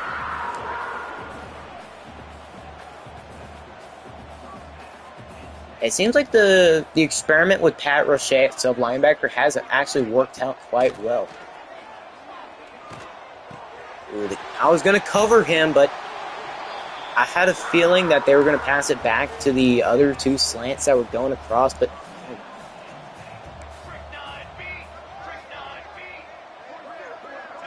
David sending number 80 in motion. And they're going to just hand this one off. It's a stretch play. And he's going to go down. Okay, good run from them. We're just getting absolutely destroyed in the blocking. And I'm not going to control him because controlling Travis is a big mistake. Going down. Great job, number 14. Let's go cover 3 match. And switch over to Cummings. Nice. Okay, they're going to hand it off. Okay, that's a bold strategy from Penn State. They're already down 22, and you think handing it off is a big idea, a big brain idea? Well, I hate to break it to you, you're not doing great. If that was your halftime adjustment, hate to say it, that's not effective as you just got taken down. Is that Muhammad Boyka? Hope it is. Yeah, the Penn State crowd not happy. Nope, it was Steve Redmond, the second or third, I think it's a second string D tackle. Him getting a sack. That just shows that we're barely scraping the bottom of the barrel with how good this team is. Now they're going for a field goal on 4th and 18. Hold them to yet another field goal. Their kicker is getting a whole lot of work today. So far, he's their leading scorer. He's had to score, 9 points already. He's scored more than their entire offense has scored all day. That's kind of sad.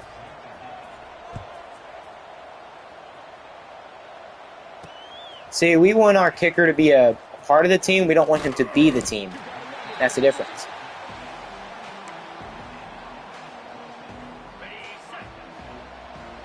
And we're just going to continue what we've been doing all game.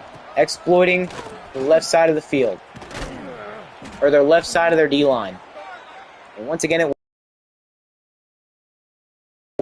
how much do I trust their streak? None. Because they have some fast corners. And if the run game is working, then let it work.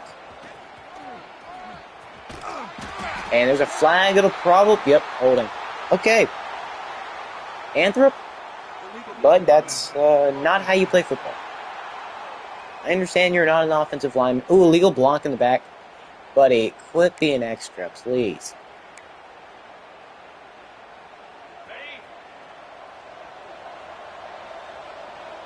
Sorry to all my Penn State fans out there if I actually have any. Oh, great job deflection. Yeah, sorry to all my Penn State fans out there if I'm offending y'all at all with me either insulting Penn State or whatever. But we're Vermont State. We don't really care all too much about Penn State around here. And there goes Tide. That's okay. But yeah, I apologize for your team just not being good enough to beat us. Y'all went from scoring 100 points on us in 2 straight years, not allowing a single point, to now just destroying us. I'm sorry, us destroying y'all. You know, keep Ty in. We're not worried. He's had to get his money worth this year. Well, we scored a touchdown, and they've only scored a field goal. Their kicker is their leading scorer in this game. And we've done a great job. We ran it 18 times with John, and we continue to very well do that. You know what? Maybe running an RPO wouldn't hurt. Because they have been watching us run the ball all freaking day. And you know what, Lavone Neese? Why don't you get in the end zone another time? They were fully expecting a run. That's his, what, second or third touchdown? You have your day, Lavone. Lavone the Bone. becoming a king on the throne. I don't know. Nice is very nice. Nice is very nice. But yeah, RPO peak slant. They thought we were going full run because they have seen us do that all game. And luckily, he's at over 205 yards. That's how good this freaking offense is. Insane. I'd say it's safe to say this one's probably over, but I don't want to put on our backups just yet. If I want to have any Heisman contenders, I think I want to start putting in nobody other than our starters. We could very well have a Heisman contender right after this game. Because we're treating them like a freaking... We're beating them worse than we beat the FCS school. Literally, it was 36-9, and that was, what, 27 points?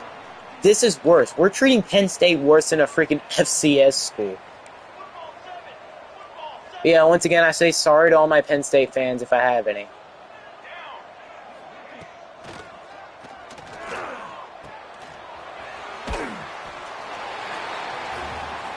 Sorry to Penn State fans, this is just not your year. But I can tell you who it is the year of. A team you can actually support and believe in. And freaking State out the picture. Vermont State, it's in. This just in, Vermont State rocks. This should potentially boost that 5-star QB up quite a time. Oh, he's just going to throw it away. He probably could have gotten around and actually got some good... Ooh, PA flood. Okay. Excuse me? What did it say? Something about a helmet and giving him a kiss inward? Okay, that's an interesting... No! You should have got that! Great! Why? You nearly had a pick. Okay, come on. Okay, 4th down. Yep, I figured they'd go for it. Well, if we're gonna have any chance of winning this game, as if we're in a close battle, might as well go for it. I think they're gonna run it here. Wow, okay, they actually do get it. Good job. Good job, Penn State. You finally did something correct. Maybe if you followed by our example and actually become a good team, maybe you can actually start winning games. But just because you went out and got Notre Dame's head coach doesn't mean lickety-split.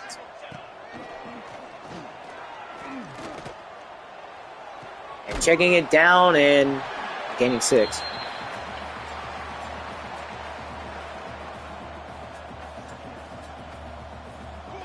Second and 4. If they ain't passing, they ain't doing it right.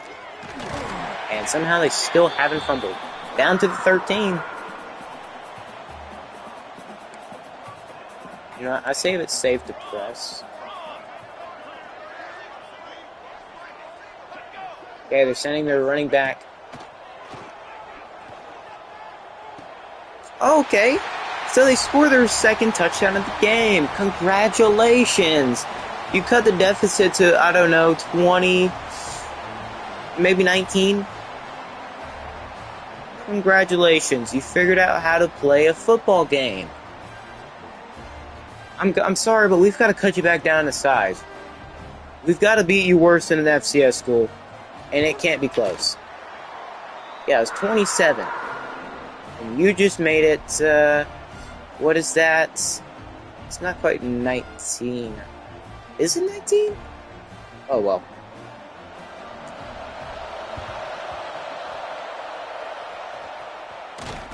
Okay, well, it just wouldn't let me control them, but hey, we got it. Cannot argue. Probably just need to run this clock down, but I have a good feeling John Denman could very well be in the Heisman race after this week. Either him or, you know, let's put on 2 clock so we can get out of here. I mean, we're already ahead by 19.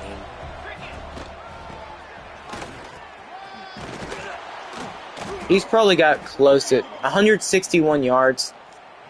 Yeah. Ooh, okay, they're pressing Livings and Anthrop.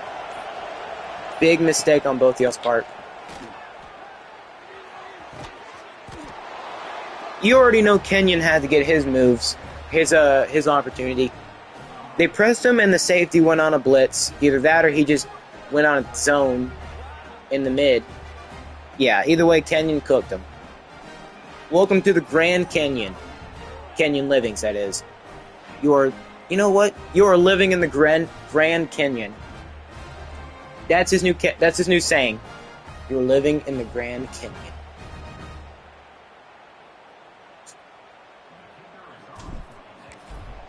And now it's going to go back up to a 26-point game, actually. I believe, 26. Probably could have went for 2 there and eventually made it 27-point game just so we can say, hey, look at the FCS game, look at the Penn State game. Yeah, can you spot the difference? Not me. Certainly not me. Yeah, I think maybe Pat Roche should eventually stay here. I honestly thought it was going to be a lot closer. And, oh, wow, he actually caught up to him.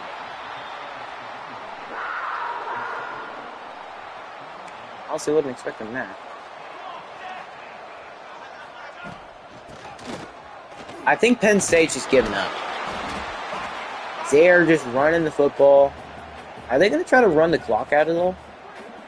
No.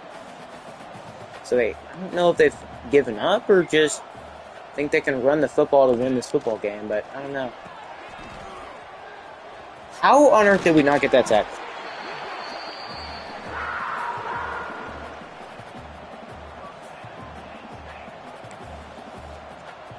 How on earth did we not get that?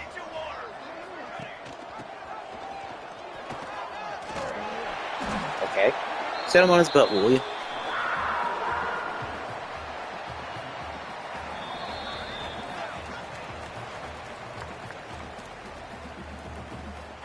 Well, it seems like they're only going to be running it. I mean, I can switch to a freaking Tampa 2 drop.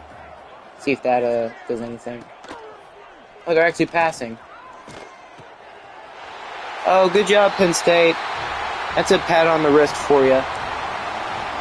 Too bad we don't really care to see your celebration, though, because y'all have just done absolutely terrible all game. You're just now showing up. Your kicker was almost your leading scorer, which is hilarious. Nope. Oh, I can't call timeout. Man, why do I think it's like this every time? I don't know.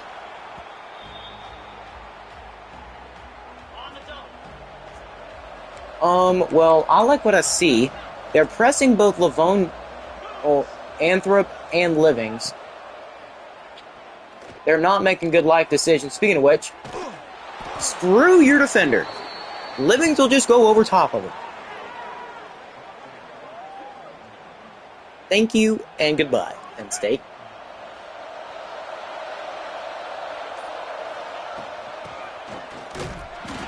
Oh, you want to play that game, huh? You want to play that game? You know what? I'll give another player a touchdown. Here, let's go QB sneak. You know, I didn't even have to score this touchdown, Penn State. Y'all are just making it even worse for yourselves. Run it back. Run it freaking back. You've done this to yourself, Penn State. How are we not in the end zone? Like, how? Get to your spot. Thank you. Okay. Call us the Philadelphia Eagles all you want, but QB sneak is the way we got in the end zone. We didn't even need to score. It's just we want to treat them how we treated an FCS school and win by 27. We have dropped 55 on Penn State. And you know what? Let's drop 57. Alright. The most unnecessary 2-point conversion in my entire career. And we dropped it. Oh well. 55-30. You know what? Let's be jerks and let's go sky kick it. Make them waste as much time as possible.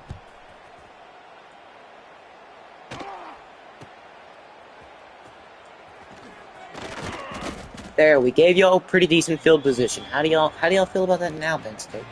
How do y'all feel?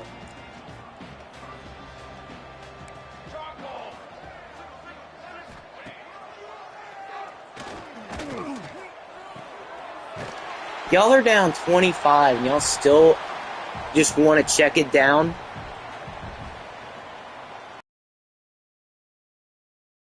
Argue against y'all's game plan, because I have seen y'all's game plan the entire freaking game. You know what? I'm not disrespect you. I'm a press. I don't respect it. Looks like they don't respect themselves. Yeah, boo all you want. Boo, boo, boo. We came into y'all's own stadium and destroyed y'all. Oh, they're running Hail Mary, I see. Scrambling won't save you, that's good.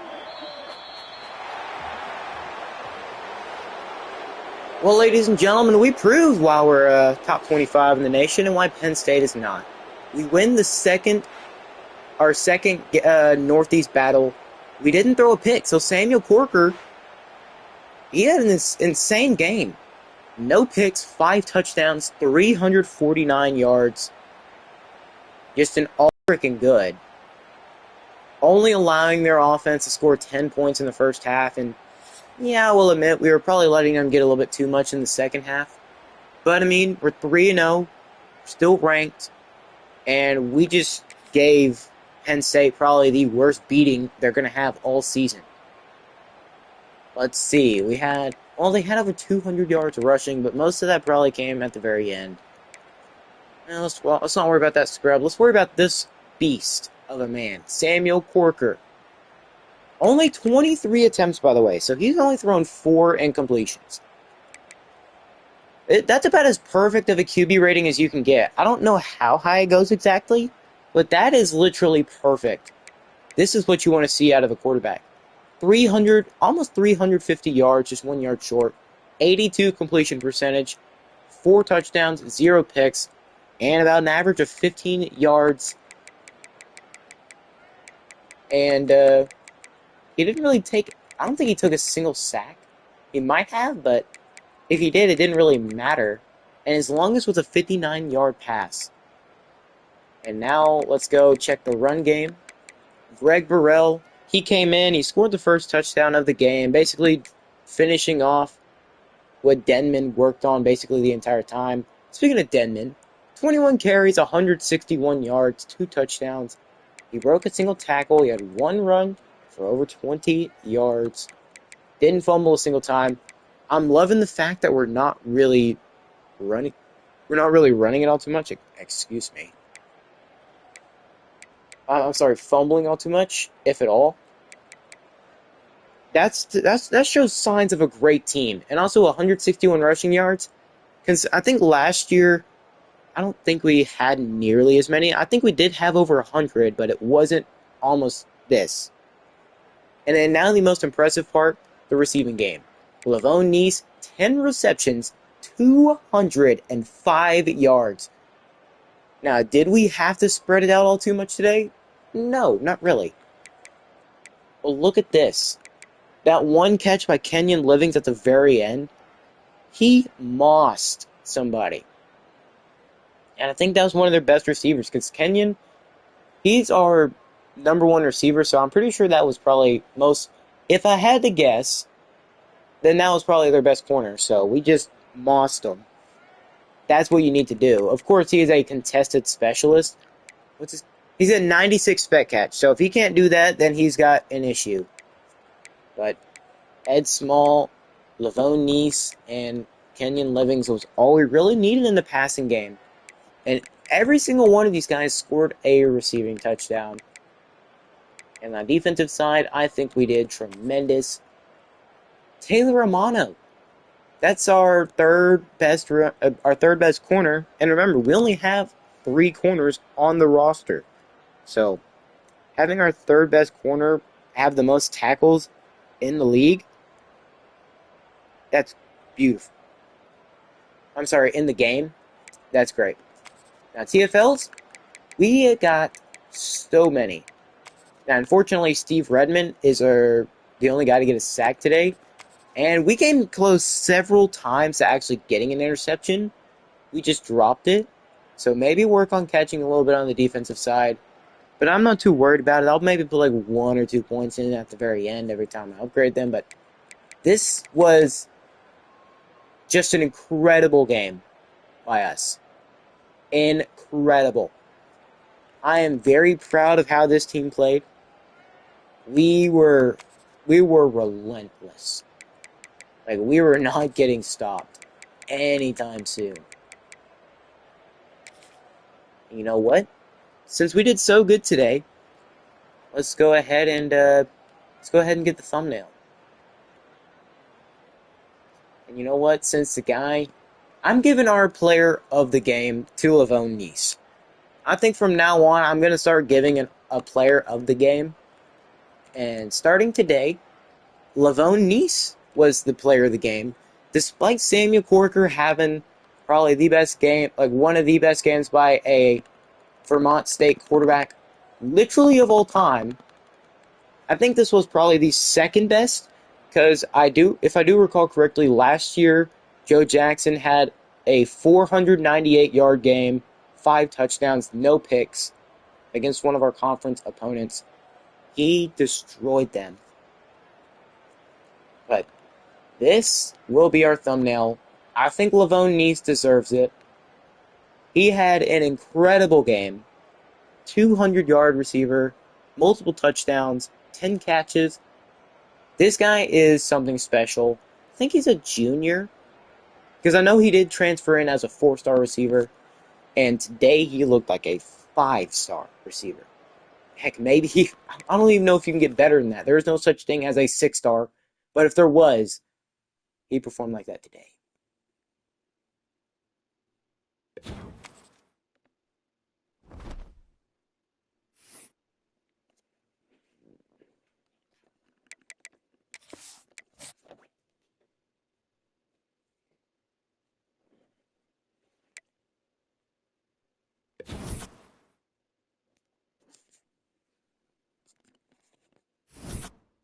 And somehow we go from 19 to 20 after destroying Penn State. Like, what? Imagine if Penn State wins every single game after this. They're like, oh yeah, we realized how to win games. It's just we didn't know how to stop Vermont State.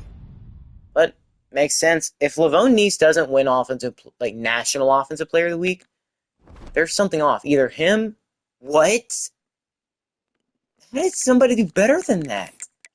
Okay, please tell me like Heisman Watch or something. No way. Okay, well, I guess it makes sense. They just they just had a good game, so you can't really. Kyle Livings, offensive player, running back. Wait a second. Pretty sure we tried recruiting Kyle. Oh, they won 70-3. Insane. But how on earth are you saying that's better than a 200? Our running back did better than that. Like, well, maybe not 5. I think our running back had like 2 or 3 rushing touchdowns. How are you saying that's better? He about the same amount of yards, literally the same carries. I think he did, no, he didn't do better. I don't think he got a single catch. But I mean, how do you say this guy's doing better than our receiver who got over 205 yards? Okay. We'll see y'all later, Ole Miss. We'll see y'all about mid-season. We'll let y'all know what's up. I do want to see, though, how big is it that we beat Penn State? We move up to 3rd on Adrian. And we're 1st on Judah. Wow. Okay. Okay. I like it. Now, here's the real issue that we're probably going to have in trying to make a bowl game. I'm sorry, the playoff game. First of all, is simulation going to screw us over or not? Because this is theoretically like playing an FCS school every week. So our strength of schedule, not really that high. But we do face 3 not, or I guess more than three, but three of our non-con opponents are, well, Penn State wasn't ranked, but they're our rivals. So beating a rival is still really big time, especially a Big Ten school. Hopefully, we can beat Ohio and move on even further in the MAC. Because if we lose a single game, we might as well kiss those playoffs goodbye.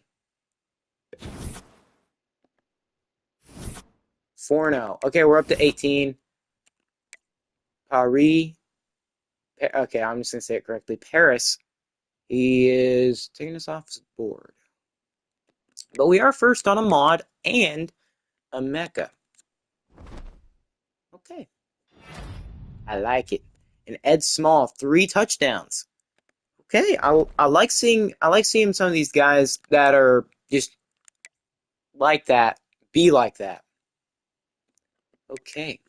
Any Heisman contenders yet? With how bad these Georgia Southern and Tulane are getting players before us. Okay, if our quarterback doesn't have it, like he doesn't have any picks yet, does he? He shouldn't. He has one. Okay. Oh well. What about rushing? Rushing 400 yards, and we're only three. Or technically, we're going into our 4th game. I think it's week 4. But I mean, still, we have some dominant freaking players. Receiving 400 yards. Okay, Lavone Neese, him having that 200-yard game is what really set us off. But we have such a good team, it shouldn't matter how good or bad the opponents are. Well, it obviously would, but it shouldn't matter how good our conference opponents are, because we are just that dang good.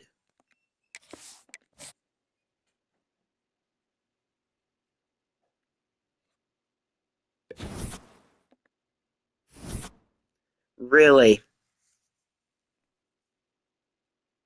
We're not going undefeated again somehow. You saw how good we are. You saw how bad they were.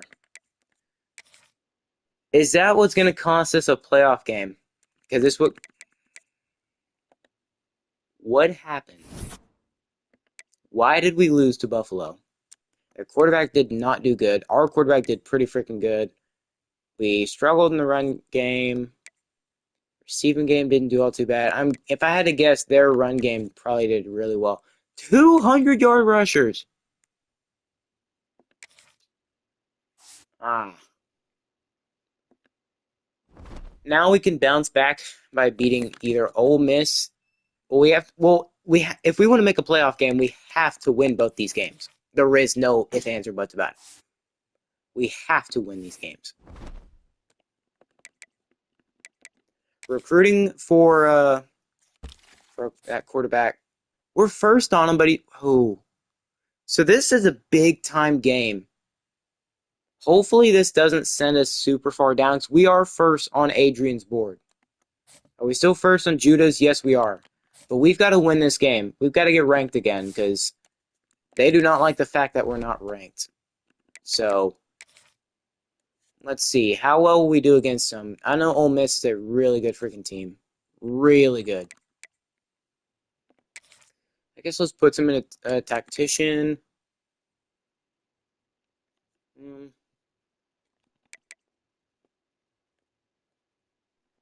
What do I want to worry about? Okay, let's worry about the DBs. Because if we can have some good DBs, then it'll be a big help. But losing that game to Buffalo is not making me any confident in this conference. We should not have lost that game. How did we go undefeated last year? I am so freaking lost. But Ole Miss, we are better than Ole Miss. We are actually better than Ole Miss. So I have an idea. Let's go. And let's put on black cleats and then black helmets.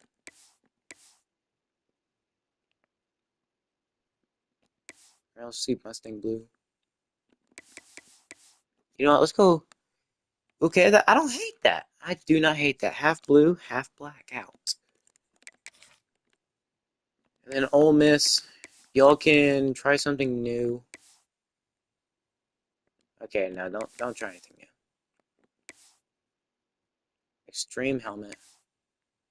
Go marble. I do not hate the marble.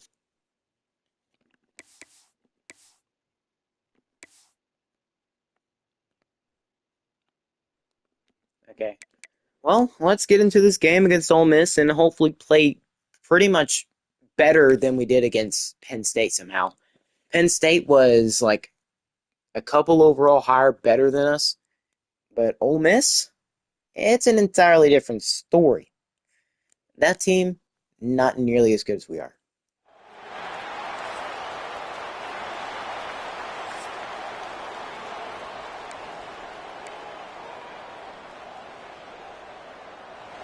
Here we are. We're at home, and we're going to kick off to Ole Miss, so they're going to get to start with the ball.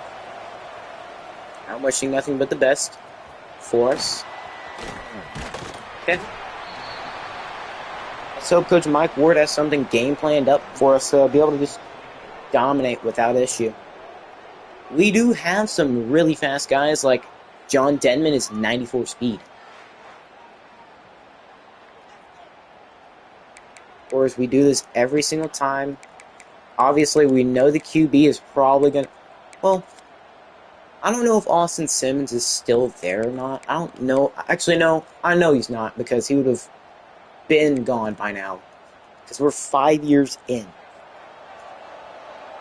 But if we somehow manage to lose another game, I am going to be throwing a freaking tantrum. We're going to check it down to their tight end, who's just going to throw a guy off of him. Okay. Probably should have scouted them before this. Probably should have. That probably would have been smart. Okay, do not get confused.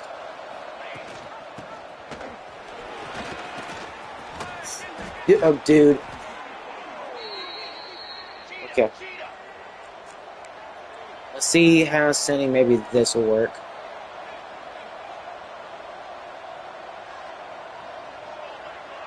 Making some adjustments, it looks like. Okay, sending that definitely worked. Limited them to quite better than what they just did, or what they've been doing.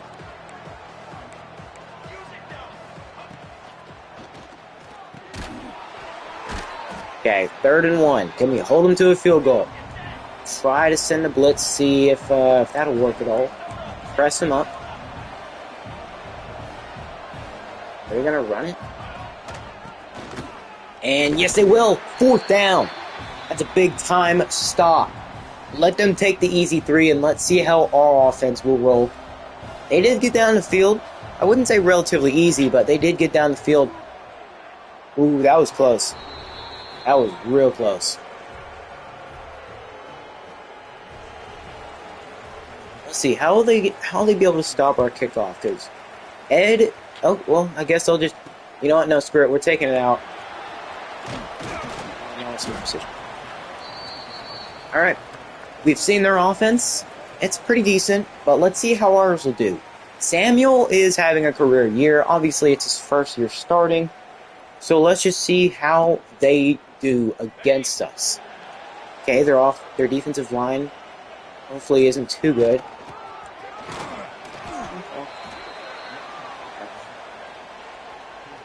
We are playing at home.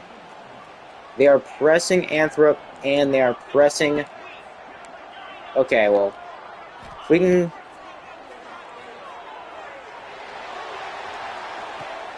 Oh, Anthrop cannot hold on. Okay. Okay. That is fine, fine, fine. Maybe... No, let's not touch Livings. Oh, they are leaving Nice wide open underneath. They got caught up on each other.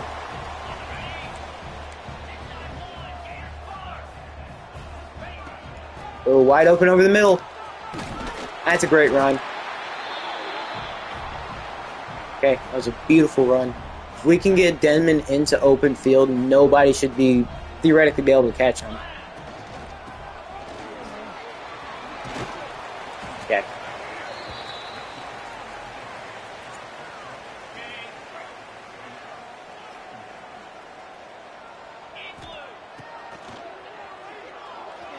Good job, Nice. These guys are actually really good route runners.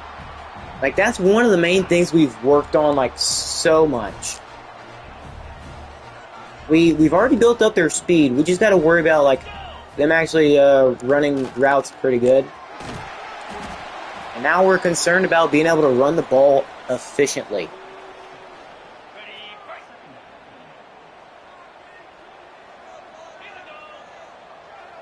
I think Ed could get open on this, probably. Okay, good job. I called it. It looked like they sent the blitz, and Ed was just wide open. As long as it was a good throw, it was going to be a big game. All right. I think a run here probably going to work well. And just not good blocking. Maybe a bubble slant will work. Are they going to be expecting it? They don't have... Okay, they have somebody on Ed, but they are playing off. Well, that EV was sneaking in there pretty weirdly. But at least he was open. He did gain a couple. Maybe run it to the left. And big time broken tackle. That's why you need big time players, because they already have good stats to begin with. And touchdown. Doesn't matter if we can't get certain things going. Eventually, in the end, it results in a touchdown. We might have lost to Buffalo, but at one point, Buffalo did have their quarterback in the Heisman race. So that's the only reason I'm going to say we lost to them. Also, the fact we allowed over 200 rushing yards to two different people in that one game. We don't talk about it. Probably our safeties and corners are the reason we lost that game. I don't know.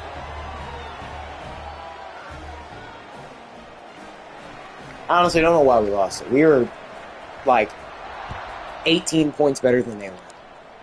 I mean, upsets like that happen, but I'm not expecting it to happen like that. Hopefully that is the only loss we actually have, though. It doesn't make any sense to be able to lose to anybody else.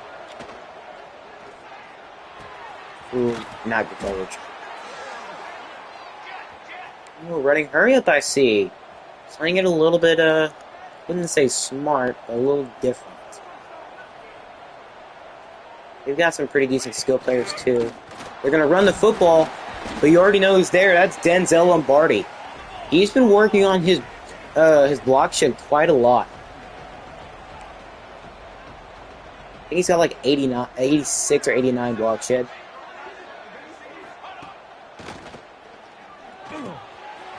And I overread that. Denzel Lombardi, he was just a little bit too far ahead of it. He needed to be just a little bit further back. Now they're going to try to switch up to confuse us. Great job knocking that one away. We got lucky we had multiple guys there. Because if we didn't, that would have been very easily a freaking touchdown. And we want to hold them to at least a field goal if we can. 2nd and 10. Oh, they had the running back open. Always got to watch out for that. They didn't have an eye on everybody.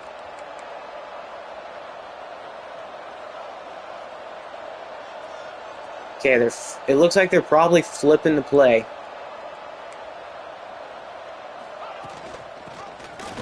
So, oh, well, they're going to juke their way into the end zone, take the lead. Looks like this one will probably end up being a shootout. This will not be easy, it looks like.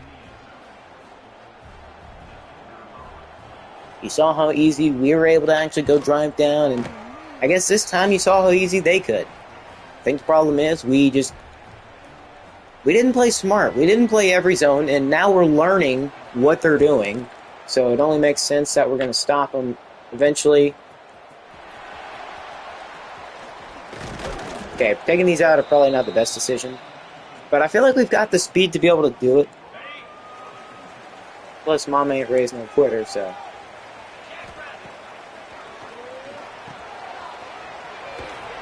Yeah, good job, Yvonne. I couldn't quite tell if we had, like another corner or something out there. They're not really covering Nisal too much, but. Okay, good run. First down. Let's see if they can stop all goes. Oh, they're a press. Ooh.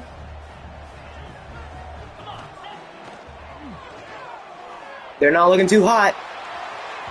Oh, just overthrown for Livings. We thought we could get them right before the end of the first, which we're down 7-10.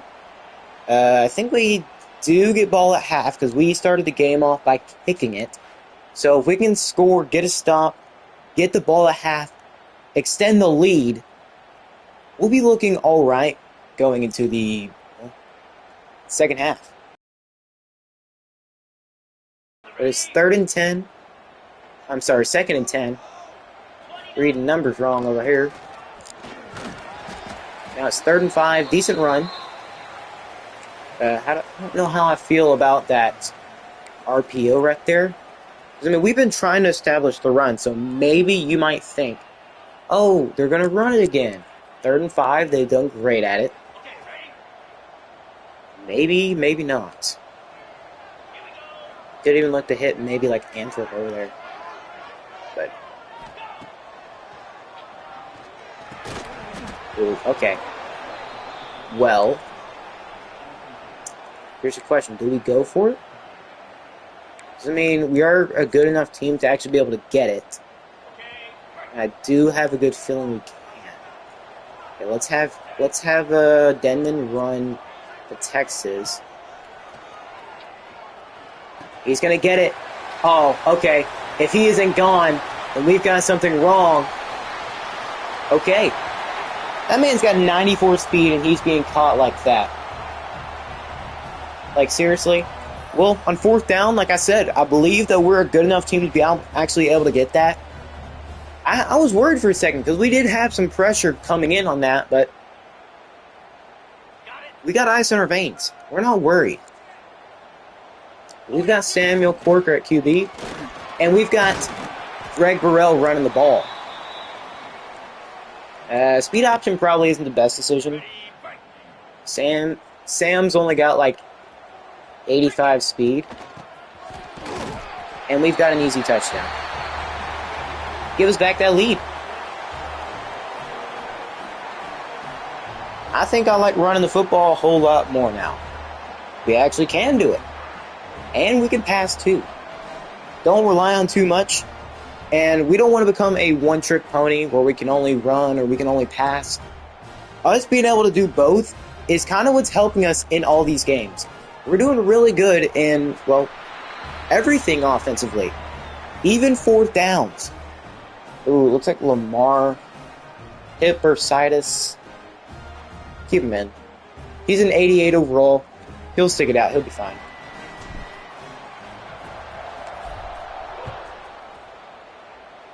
Yeah, let's kick it out of the... Oh. Y'all ain't us, buddy. Y'all ain't gonna get, like, 19 yards. Alright, like I said, we gotta get a stop here, and we can possibly get the ball before half. Ooh, okay. Well, first we gotta stop that run game, because it is doing wonders against us.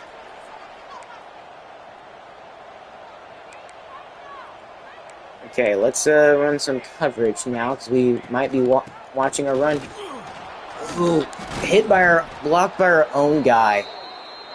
Okay. Blocked by our own guy. I have a good feeling they might be passing it. Oh, well, obviously they're passing it. Ooh, attaboy, that's how you get there and knock it out. 2nd and 10. What are we seeing? What are we seeing? Well, first of all, I am not Can we please get there? Can we please make a tackle when we do? Do not let this running back get more than he needs to. That's a good sign for us. Offensive lineman for Ole Miss going down. Who's that? Oh, that's Denzel Lombardi, who couldn't make the tackle. Kyle Livings, I think he's a Heisman contender. Good for him. Good for him. Going pass here. Oh, man. We're always there. It's just we're not in the right position. Like, we don't have the right spot for it. Alright, they might be flipping the play or calling something completely different.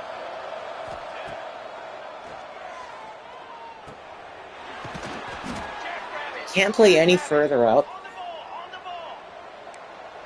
Like, maybe do that. You know, let's switch to Tampa 2. Probably not a smart decision, but it's a decision nonetheless. Okay, good job. Great deflection.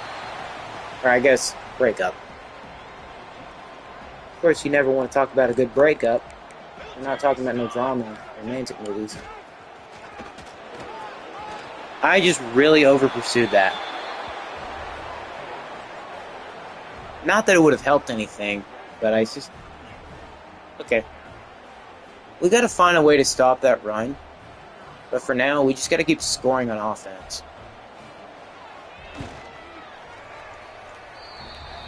Yeah, it'll be the team with the ball last that wins the game. 100%. And they just keep kicking it to the back of the end zone. I'm playing a real risky this time. Okay, well, maybe not. Okay, we got 5 minutes, 13 seconds left in the second.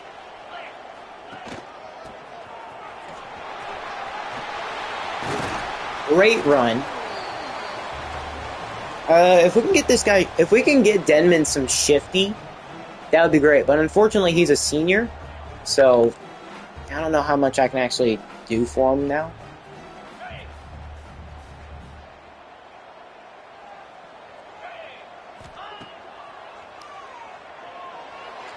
Lavone Neese is the beast that we need. I was looking at him almost the entire time because I knew since there was no help on the outside, that is a great route runner. You're not stopping that. Very fast route runner. That's a good combo. And with Corker with like basically 99 everything accuracy-wise, I don't think that man's being stopped. Add a way to follow your blockers. That's how you do it.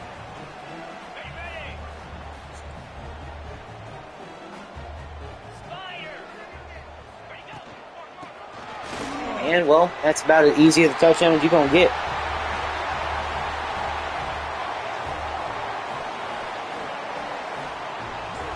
Well, touchdown, and we looking hot right now.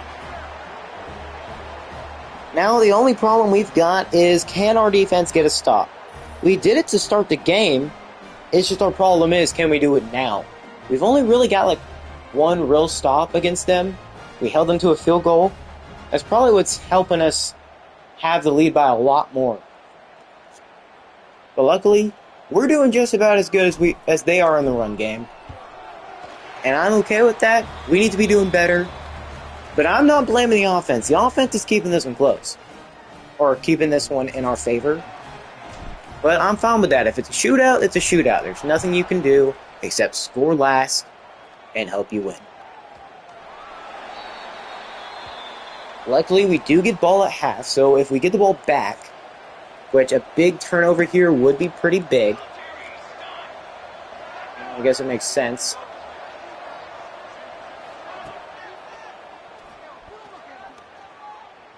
Oh, and they're testing us deep, and they're probably going to get it. They will, but they don't get the touchdown. Thought we had a guy deep enough back there, but it just doesn't seem like we did.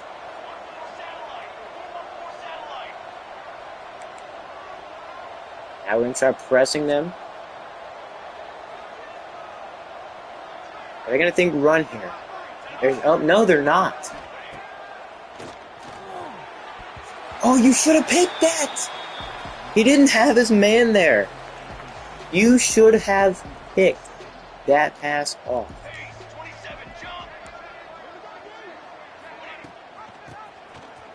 And come on, take him down, and thank you for doing that. 3rd and goal. Can we please hold him to a field goal here? That would be just terrific. Ah, frick. Should have called timeout. We were not set. They're going to get a touchdown. But all I can say is let's go back to the offensive side and try to get a big score. Extend the lead, or take the lead back. And try to waste as much clock as we can doing it as well. Maybe run some chew clock if we can get down there. Score a touchdown. We get the ball at half. Extend the lead. Make it to where they have to score multiple times. Have to actually stop our offense. Okay, well, no blocks doesn't help. Ed, don't be showing me that, please.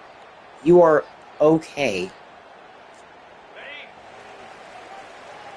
Okay, well, I like that. Kind of like that. You know what? I like the right side just a wee bit more. That's a great job. From what could have been a very big disaster, turned into a big play. Is that a tight end? Fullback? I think it was probably for the fullback position. Ooh, okay. We were so close. So freaking close. 1st and 10. Oh, we got it. We got the first, but we were so close to being able to break that away. Ooh. They are pressing the crap out of us. Ollie Mitchell! Thank you! That was a missed input. Missed input! But we got it. And they have learned not to press us. You can't press us, bro. Okay, well. Okay, you are... That's a lie. That is a freaking lie. No, that is a lie. He was down. Do not pull that crap on me, game. His elbow hitting the... His knee was already down. Like, look at that. Boom, knee hits the ground. Elbow hits the ground. Yeah, pal, that's not how that works. Yeah, give us that ball back, son.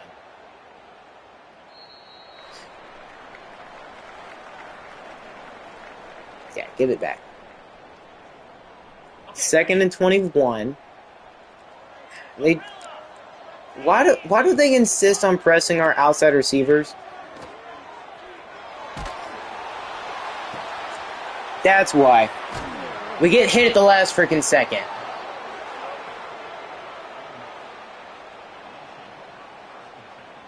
We get hit at the last freaking second. Whose fault was it? I am not going to be happy, whoever it is. No, don't tell me I think it's freaking... Ty, we did not recruit you to the team. We did not fight our butts, we did not fight tooth and nail to get you on the team for you to do this. You allow I don't know if it's their best player or not, but you allowed him to instantly just shed you. We had a chance at going deep. Now, obviously, we probably couldn't have passed it all the way over there to Kenyon, but we could have got it or tried to get to Lonnie. You screwed us over, Ty. You freaking screwed us over. You didn't give us any time.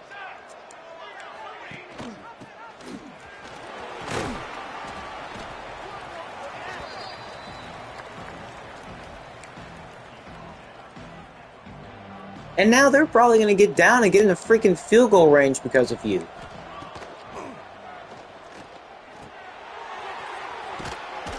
Okay, 3rd and inches. Call timeout.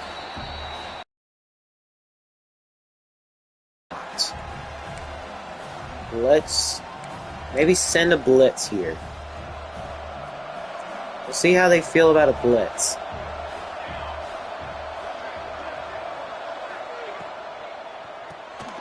Well, they're going to feel great because they get it. think they're just outside of field goal range. I'm pretty sure.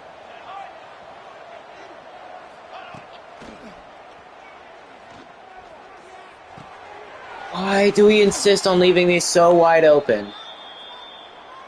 I could not answer that. And now they're calling timeout. They insist. Man, I don't freaking know.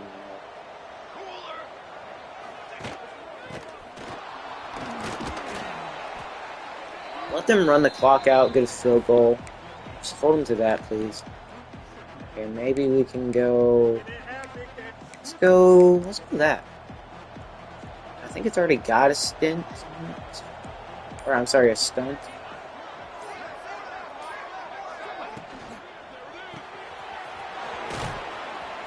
Take them down. They're staying in bounds, so they're calling another timeout. It's not necessarily a good side of the field for them. Okay, cover 3 Sky. Press him.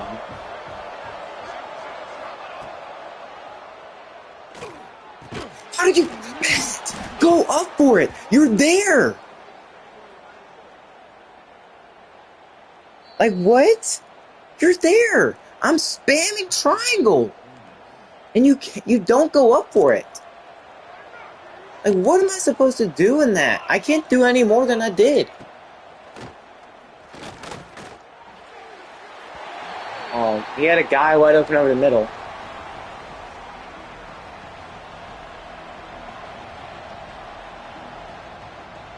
I wish this would ice him. I really do. You know, I'm going safe, man. They could very well miss this. What is it? They do. Oh, thank the Lord. They miss it. Let's just end the half. We've already had enough bullcrap to deal with this half. Just end it. We get the ball, so that's a good thing. But, I mean, I feel like we've been playing good. Our defense, though. I mean, we got to stop at the very end. Held them to a field goal, which they missed. We've been doing good in the run game. Now we have ran it a little bit more than they have. But the passing game. The pass defense of ours is just terrible. Our pass rushers don't seem to... It doesn't look like they're getting there all too much. And I guess with every single team, we've got to watch them deep. Because they bombed us deep several times. Now, we can't really press them. I tried playing zone. Now, Sam throwing that one pick wasn't his fault. It was Ty's. Ty did not block that edge rusher at all. He went up, he stepped forward, tried to touch him, and then he just went, whoop, get by him. So now we got to play perfect football again. We're basically back to where we were when we started the game. And, well, I guess you can't expect more blocking than that.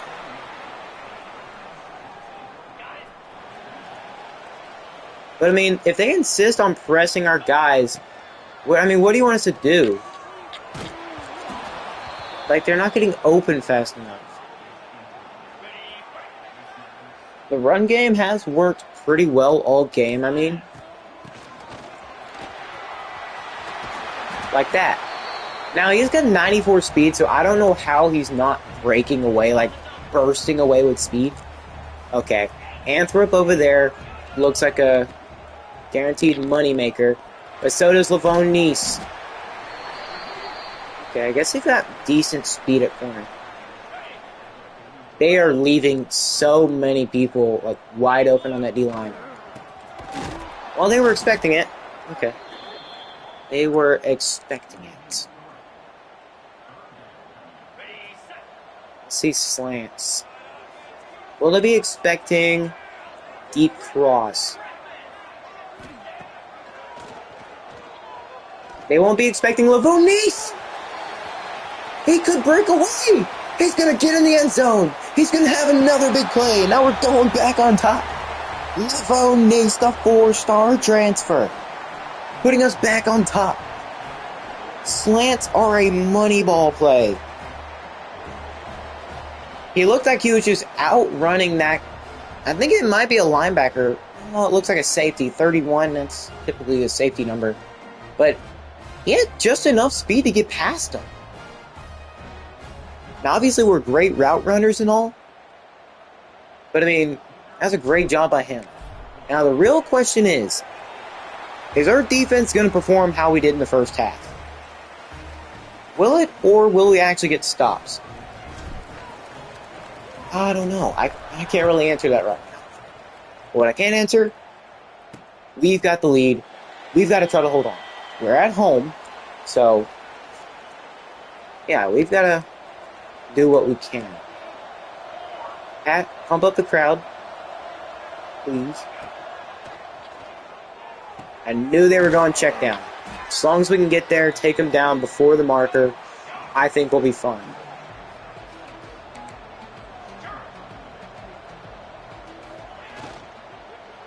And we're there. 3rd and 3. 3rd and 3. Maybe sending a blitz will help. I don't know. Let's see. And, oh, we gotta be there.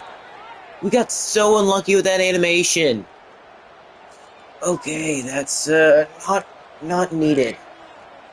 Okay. Okay, how do we take him down? At least he...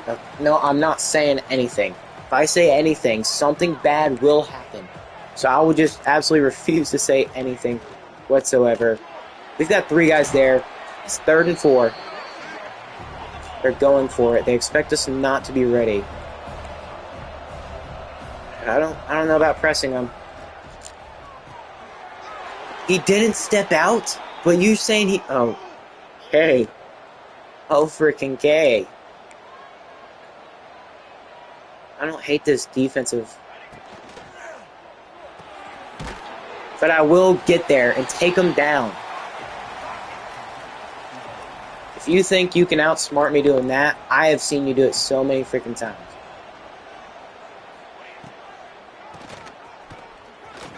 Take him down, please. Please, please, please. Don't let him get to the marker. Okay, we've got them to 3rd down so many freaking times. So many times.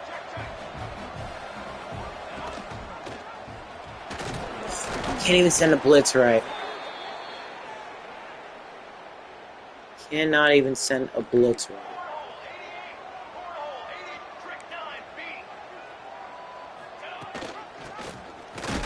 Okay, good job taking him down. I don't know how that's not a loss of yards. I don't trust going, man.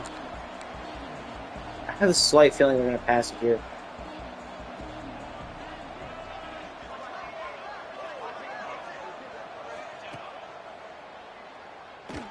They're going to check it down to the running back. 3rd and 6. Okay, they are in field goal range. They are in field goal range. Don't do anything stupid. It's a screen. Get there, please! Oh! We didn't take a good enough angle. He would have had to cut back.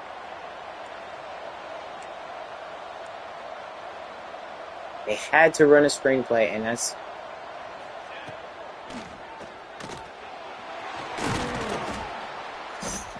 okay. Okay, now you can press him. I'm okay with that.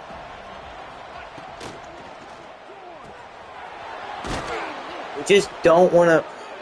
okay, well, we're not trying to force anything then. Press up, please. Yeah, if they get one more big play, we're going to have to call timeout.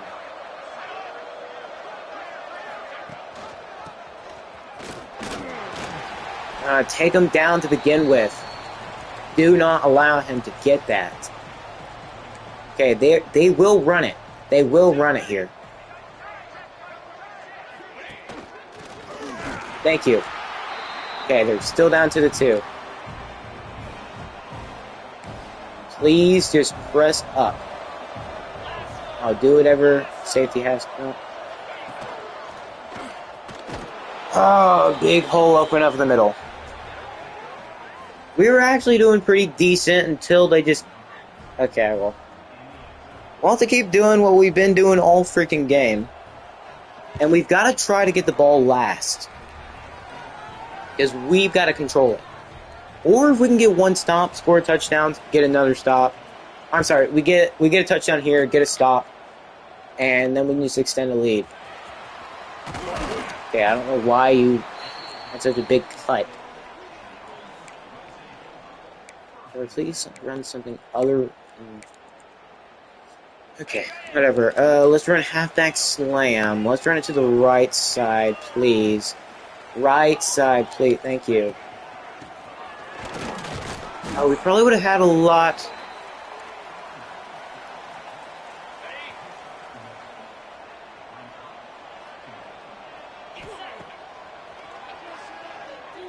Thank you, Oliver. 3rd and 1. I do think we can get it on the ground here. I do think we can.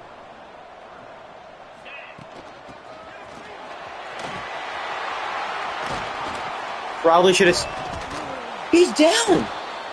Are you kidding me? He's down! You can't just keep saying that! You can't just keep... Dude! What are they trying to do?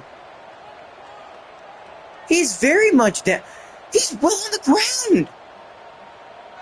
What do you mean that's a phone? Okay. His shoulder and everything's on the ground. If they give it to him, I'm going to be up freaking set. How do you call that a fumble? Like, literally.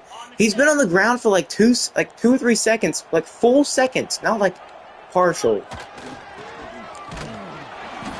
Like, I don't understand that at all. Now, I will admit, probably shouldn't just keep running with him, but that's like the dumbest call.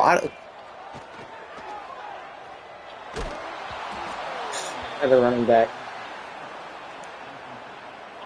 3rd and 7. We need a big pass here. Okay, maybe. Yep, right there. We've got Lavone. Who needs an easy run whenever you've got an easy catch? He's too fast. Now I don't know how fast he is, but he's got platinum cutter. It said.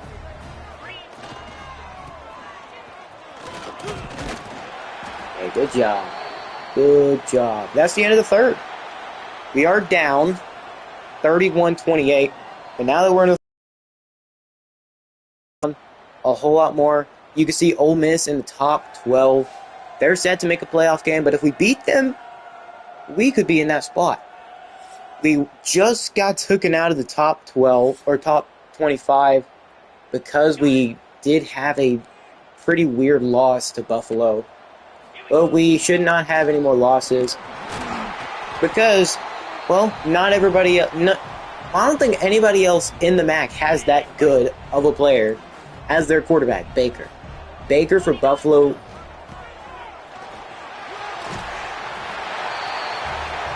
You ain't got to see a wider hole than that. Touchdown, Vermont State. We take back the lead. Now Ole Miss's offense might be getting desperate. They've got 7.5 minutes left. They have not been able to stop our offense, except for that one time where they hit us. But I blame that fully on Ty Przenski. That pick, not Sam's fault at all. At all.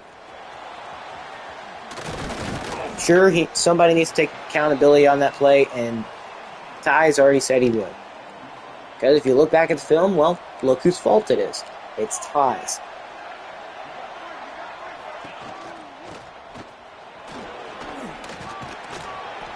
And it doesn't seem like we're... Let's go. Let's freaking go. I'm not wishing injury on anybody except for him. Kyle Livings, get out of this ballgame right now and stay out. Stay out of this game. Oh, it looks like their backups are just as good of a player.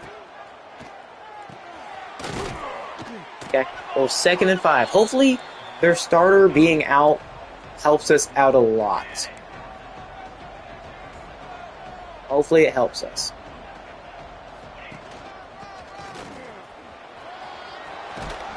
And it seems he can juke just as good. All they've got to do is run the freaking ball.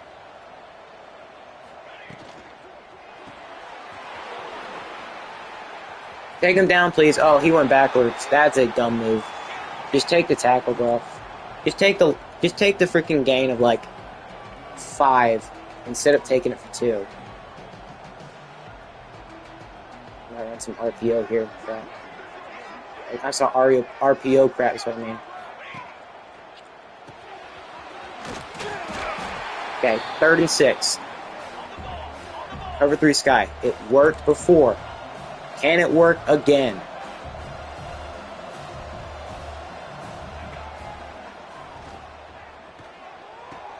Please? Let's go! Finally we get a stop. Finally, that could be what changes this game for us. They haven't been able to stop our offense, and we haven't been able to stop theirs. But this might be the big break we needed. Okay, yeah, they got guys there. We're gonna run it. Acceptance. Ooh. No, let's not go QB draw. Let's go inside cross. As much as I would love to, I'm not. They're not fast enough for Lavone. Give him the first. Let's chew this clock down. Chew the clock down. They are pressing our boy Anthrop. Pressing Livings. And that's what happens when you press Anthrop. That's what should have happened earlier. Now, he was able to keep up with him, but still, that is what would have happened if Ty Brzezinski did not, well, if he would have blocked. We're going to extend our lead to multiple scores. See, that's a big break. Oh, that's a nice amount of yards, too. Probably would have been 70 if we would have actually got in. But speaking of getting in, as long as we got good blocks here.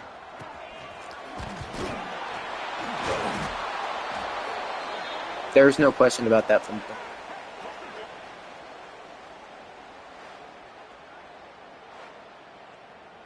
Of course. Of freaking course. They... Please. Please get in there. Okay, pushing back even further.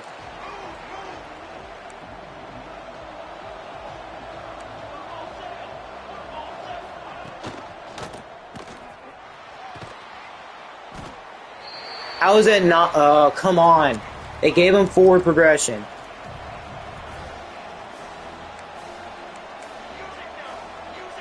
Rush in. Don't let him. Do not let him. Whew. That was so freaking close. Whew. Had me worried.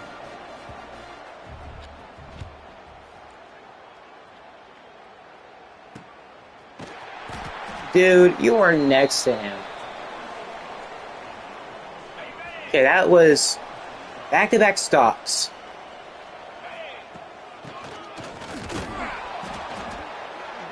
Us diving there probably wasn't the best decision, but I mean, you don't expect that to happen. It just does. Look who's getting pressed. Do I even have to say what I'm gonna do here? Well, I guess I don't.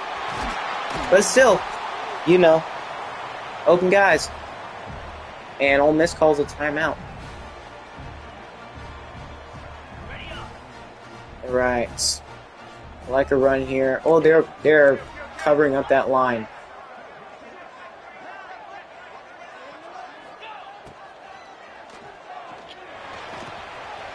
Good job getting it off to Oliver. They had so many guys on that line. It was probably best if we did pass. It's a good job. He barely got that one off. Somehow not roughing the passer, but it's okay. We got a first. Play action probably wouldn't work. Let's just run it.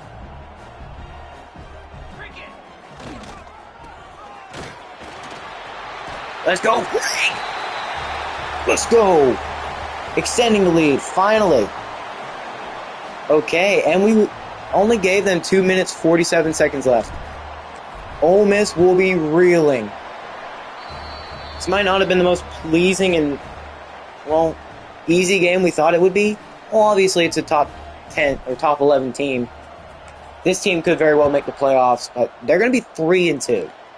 If this doesn't boost us back into the rankings, then something is wrong. Like, something will be very wrong. And now we know they've got to pass. We very much know that. And going underneath, got Platinum, what is that? Workhorse or something? That's the one that makes them break tackles a lot easier.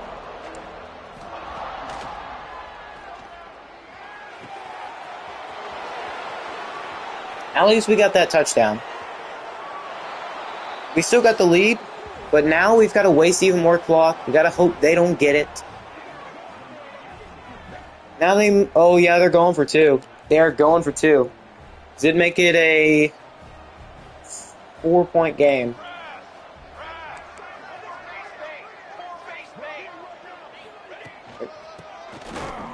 Let's go. We knew they were going to run it. They don't get it. It's still a 5-point game. So they've got to get a touchdown. They're going onside. Not going to mess me up this time.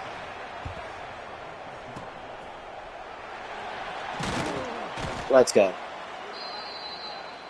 Just run the ball. I guess they'll be expecting the run.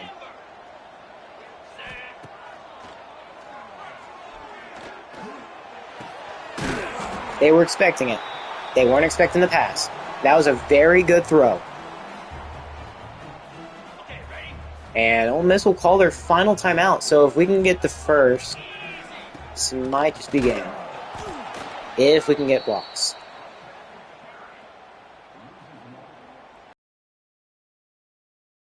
Some wear and tear, but we are okay. Alright, we've reached a 2-minute warning. Can we please hurry up?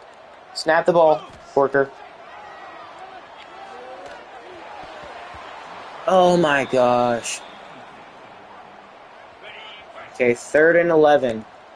We already know we got to go back to it.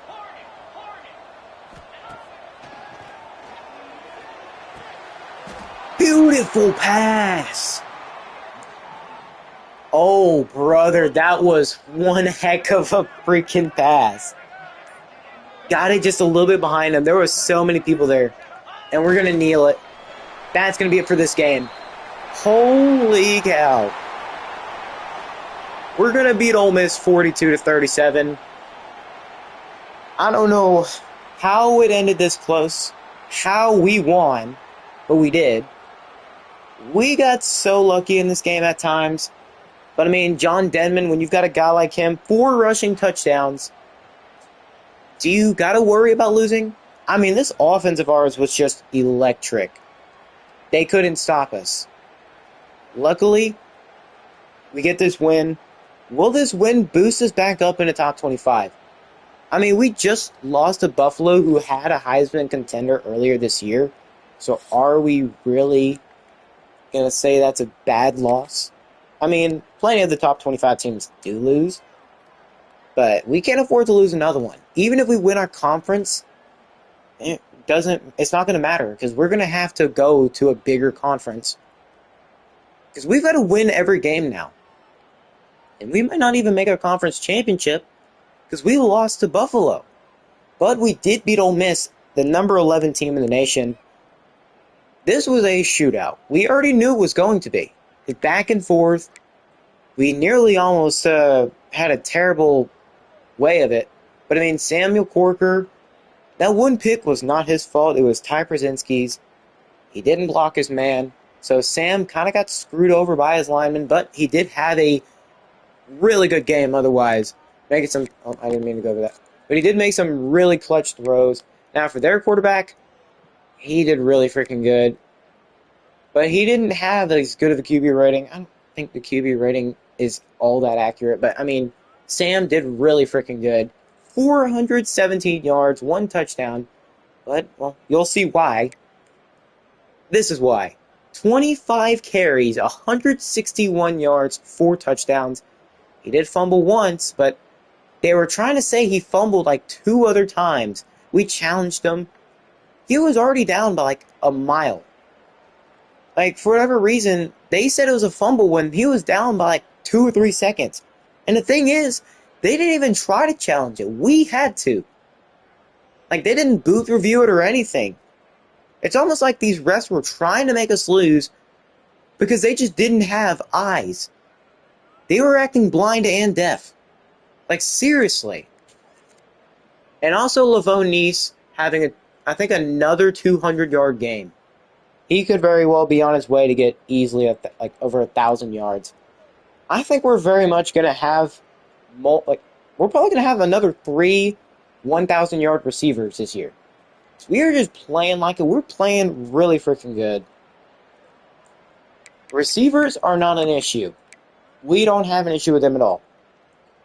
That one last play on 3rd and 11 where we threw it, probably a dumb decision to throw it to him of all people. But not only was it a beautiful throw, but he did turn back to it. He caught it in traffic with like 3 people around him. I might have to go look back at that. But it was a really good play. Second to last play of the game. And it basically sealed our win. Once we caught that, all we had to do was maybe run it once and then kneel it. That is what we need to do. We need to be able to close out games at the very end. And these receivers are very much showing that. And what probably helped us out a lot was their starting running back, Kyle Livings, going down. Because they had to play like their second and third string running backs. And that's what really helped us. Because their starting running back was just breaking everything. And their third string, not as good. Not even close. But their second string, he was also an impact player. So they have a really good 1-2 punch there in Ole Miss, but they just couldn't pull out the win today. We did. And our defense, we got a decent amount of tackles. 14 and 11 is not just decent, it's actually really good. Good for Taylor Amano and Denzel Lombardi. And for TFLs, Denzel, he got 2 of them. Of course, we also stopped them at the very end of the game. We almost screwed it up by, I thought we were going to allow them to take it all the way back to the house on that fumble. We tried diving because we wanted to get in there for sure. But they just came out of nowhere, popped us in the face, and knocked the ball out midair. Because I thought we could get in there without fumbling it, but no. But we did hold them to the goal line, which I thought we weren't going to for a second, because they almost ran it to the outside. Luckily, we know how to tackle a third string running back. We just didn't get any pressure on the quarterback. We didn't get a single sack. We did get a bunch of TFLs, but we unfortunately did not get that.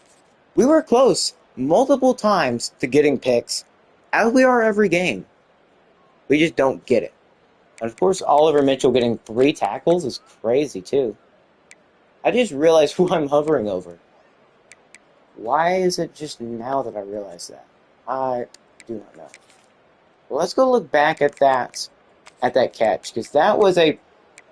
Well, never mind, we can't look at it, because for whatever reason, I played it. I know what it looked like. There is no replay. Every single play should be a replay, because I played the entirety of the game. And, well, you see what happened here. I don't understand why it's not. But oh well, that would have been a pretty good play to look at. But I guess you can go back and look at it if you really want to, but that was a really clutch catch, which helped us secure the victory. That was not an easy win. We are 5-1. Incredible team. But it only gets more and more difficult. You're going to see who the next team is. How are we not ranked? Okay, yeah, it makes sense. John is a player of the week, but how on earth are we not ranked? Like, what? Number 19 UCLA, they're 3-2. We just beat the number 11 team in the nation. And you're keeping us out the top 25. Is the media respecting us at all? No. Are the coaches respecting us at all? Yes. So the coaches this year, unlike last year, are actually respecting us. UCLA is up next. They're 16th in the coaches, and yeah, you already know where they're at here. They're 18th. Or no, I'm sorry, they're 19th. I don't know why I'm looking at that. We've got to be right outside of it. Yes, we are right outside of the top 25.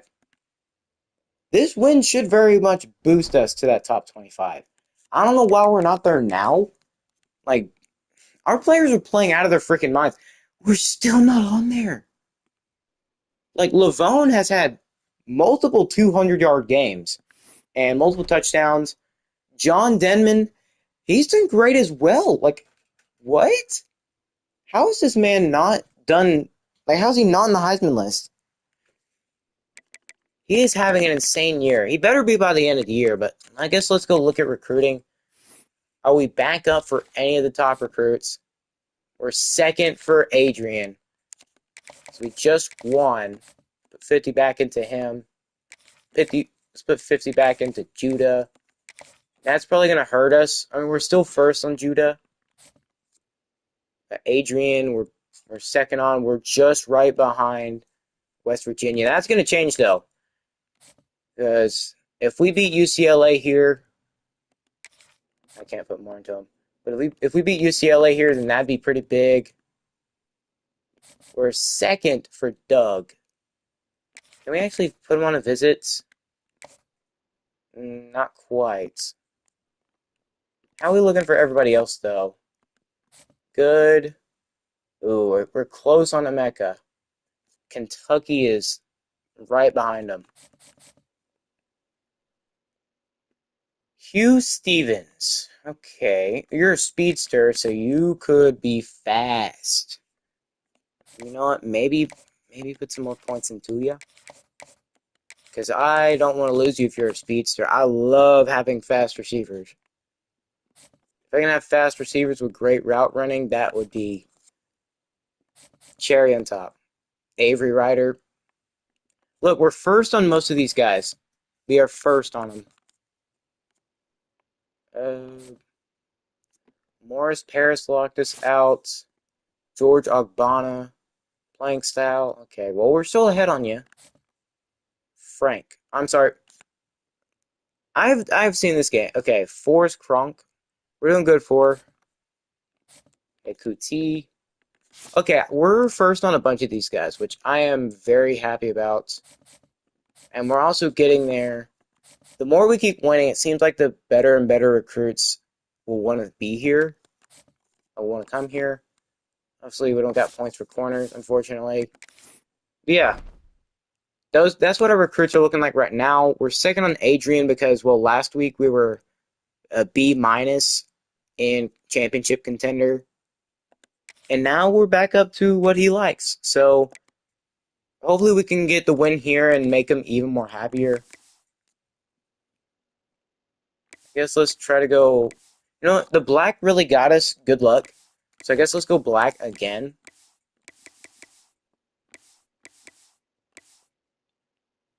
Yep, let's go black on white. You know, let's see how the white look. You know what? Sure, UCLA. What about Shaw? And that's actually a pretty cool looking one, I'd say. But we're just going to give them their home jerseys. Alright, well, we fixed our recruiting a little bit. And now we're going to be facing off against the UCLA Bruins. We're 87 overall. They're 89. We saw how this played out against Penn State. Let's just go ahead and, well, get into it.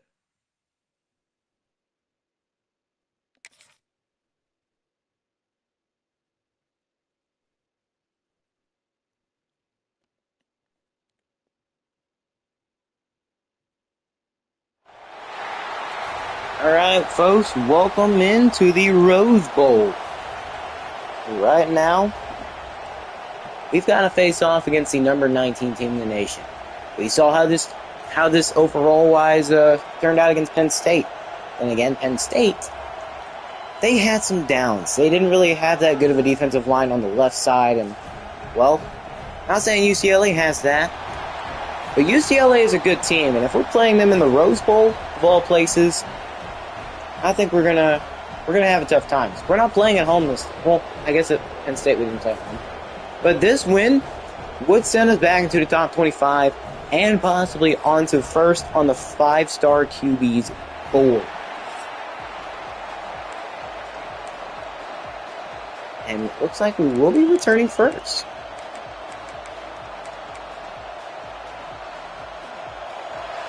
And they got their left-footed kicker coming out here to start this game.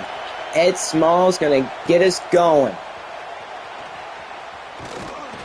And he's going to get us to the 20, where, you know who it is, John Denman, last week against a top team, Ole Miss. We relied on him a lot.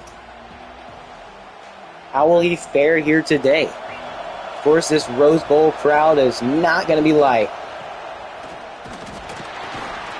And of course, he's got 94 speed. He can outrun most of them. Have they watched their film at all? It doesn't seem like they have so far.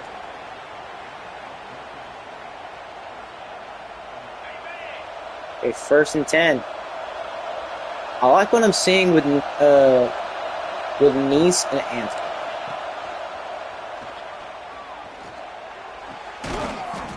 Yep, I told you. Ed Small, back at it again. Back at it, I got crack at it.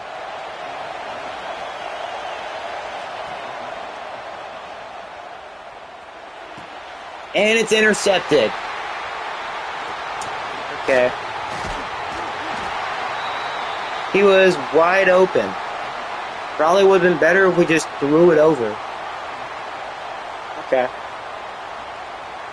That's how today's going to be, then it's how today's going to be. Not a smart throw, but we'll be fine. As long as we can get stops on them.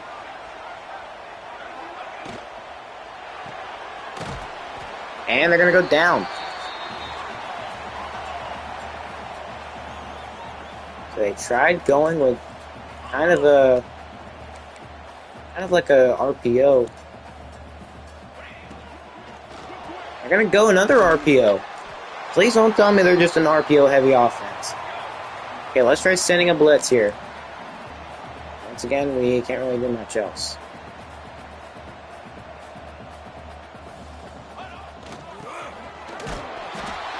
And he's going to instantly break the tackle. And there goes our best defensive player. Travis is going down. That's not good. Not good at all. So now we got to rely on the guys we do got out there.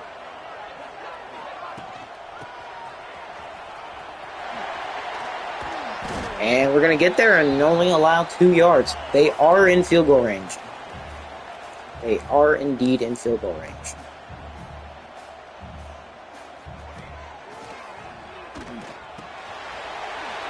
Okay, 3rd and 4. Okay, 3rd and 4. Is it worth it trying to press them? Yes, let's press them.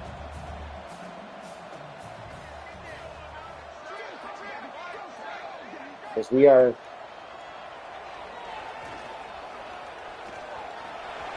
It's going to leave him wide open, but there is a penalty. Holding. That probably just saved us a whole lot. Yes, make it like 3rd and 14, please. You got to keep Travis in.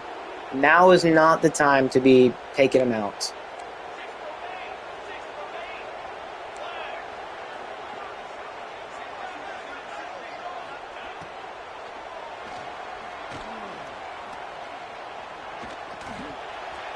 Let's go. They overthrew him, and I think they're just outside of field goal range, so that is nice. I thought for a second he was going to be able to get it over. Luckily, he didn't. So let it go. Let it go.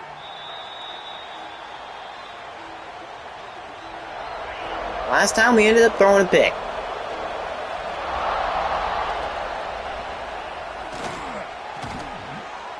Okay, that's a great first play. 2nd and 6. Got a pretty good stadium post going. And we're going to get a first down and a run. This crowd, I mean, they're pretty loud, but they get pretty quiet when we have a big play.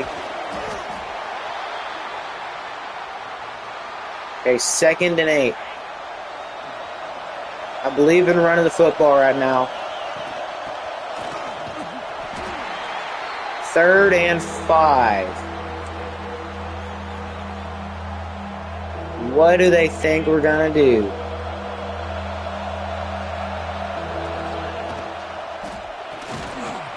And did he get it? No, 4th and inches. Well, I guess it's fair to go with QB sneak. They're calling timeout. Oh, they agree to go for it.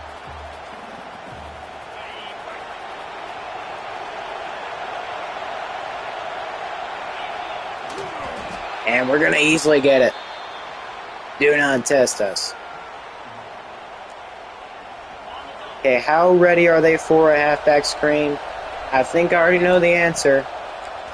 Oh, I guess I didn't know the answer. The answer was not really ready.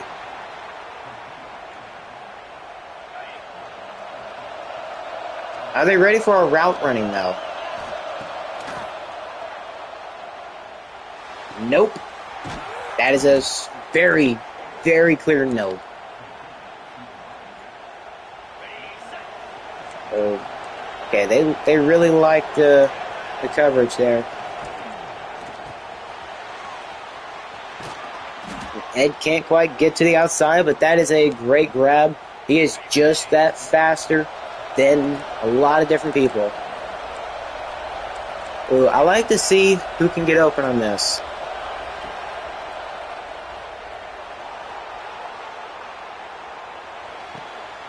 And Lavonice, we throw it down, tell him to come down, and look what freaking happened. Ooh, okay, I like the pass here. He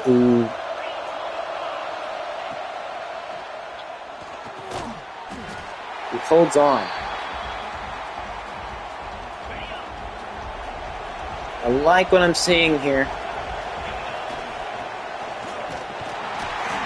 How did we not get in there? If you can't get 1 yard on the ground, then what do you think you can deserve?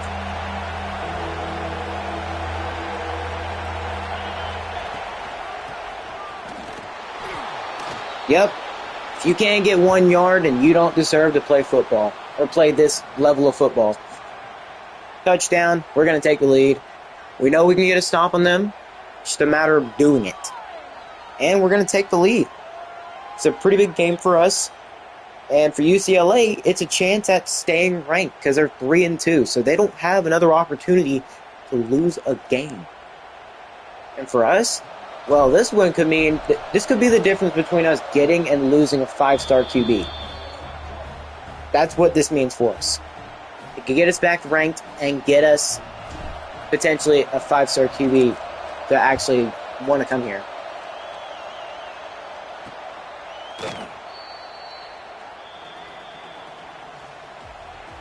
Alright, we did pretty good in the pass coverage last time. Travis is back out here.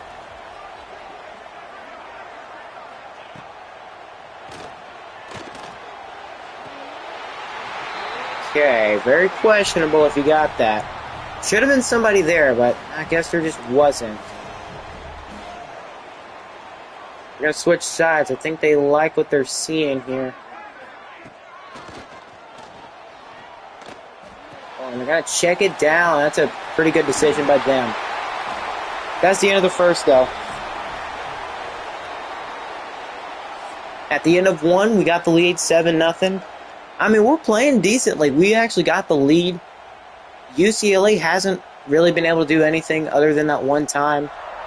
Or they've only been on offense once, which is good.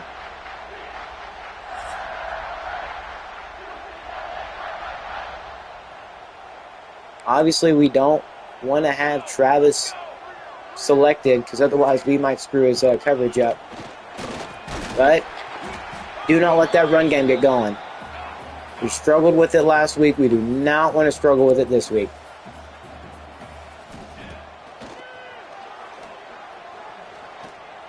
You're going to check it down and go out. That's great. If you can't tackle them, just make them go out of bounds. Perfectly executed there. Play smart, not hard. Well, we didn't play either. Didn't do either.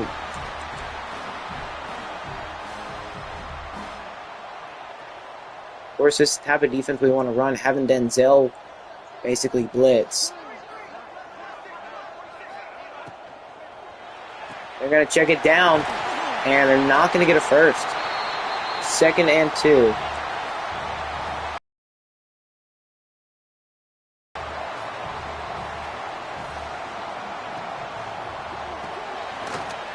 One guy, Pat, take him down. Oh, there's got to be some kind of penalty on them. Yes, it is on them. That's going to bring them back. Thank you. That was a pretty big pass, holding call right there. The screen. Can we please get out there? Well, does it matter whether they get the first down or not? No. As a matter of fact, it does not matter. Okay, we'll press him up.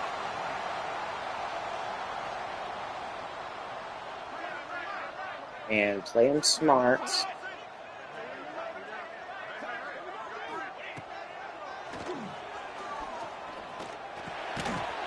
Okay, good job. Add a way to take him down. Do not let them get anything over the top. Do not let them.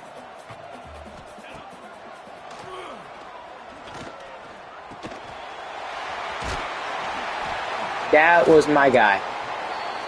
That was 100% my guy. Watch QB sneak here. And somehow we pushed him even closer to the goal line.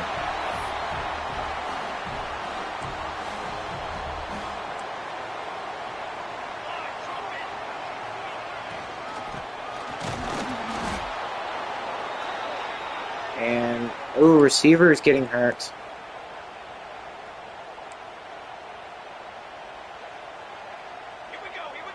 You already know they want to try to run it here. They don't care about passing.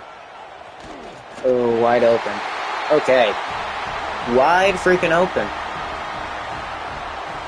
Okay, this is another situation where you need to get the ball last.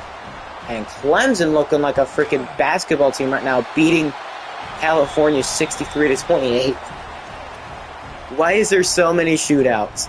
I could not answer that. Alright, JT. We recruited you for a reason. Oh, you didn't have the speed on that. That would have been a massive return. I mean, it already was, but that would have been even more massive.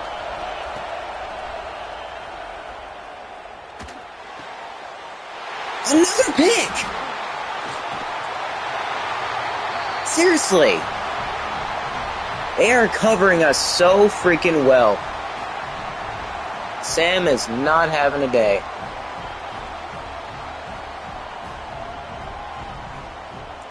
Timeout. Freaking bro. It instantly puts us on recent. Like, no, I want to run my actual freaking plays.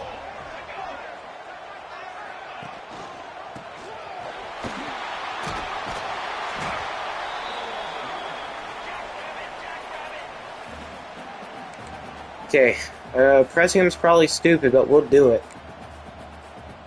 We're not running man. I don't trust it.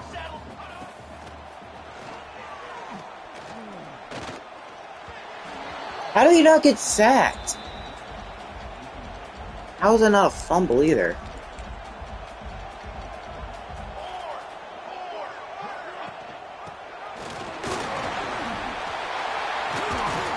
And we can't force him to fumble.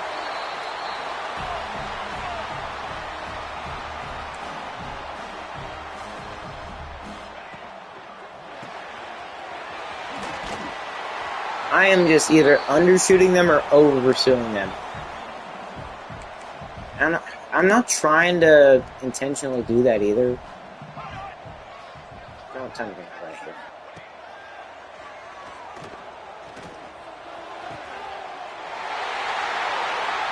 Don't let it be this game. Do not let it be this kind of game. Please. I beg of you. Do not let it be this kind of game. We're doing such a good job almost everywhere, and then we start throwing picks. We're not out of it. We're ranked 19. We're only 2 overall points worse. I'll give them that they're playing better than Penn State. I will give them that 100%. Can I run something other than halfback mid-draw, please?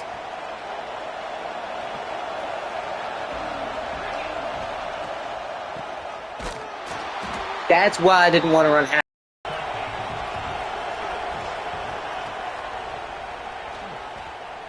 Okay, give it to Ed. He's going to get plenty of yards. Run, hurry up.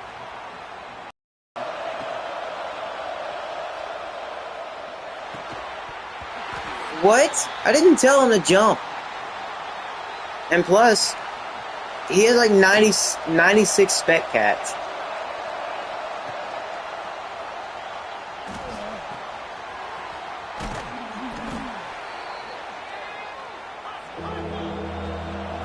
Let's see. Oh, they are not playing up on Ed. Yep, called it. Maybe running the hurry up is what's going to help us.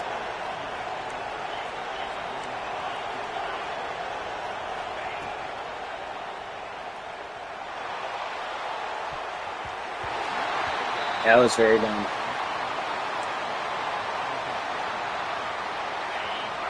Second and 10.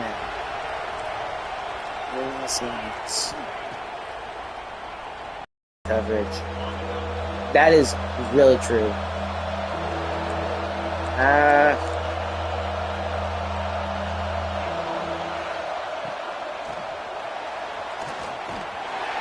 It's not good.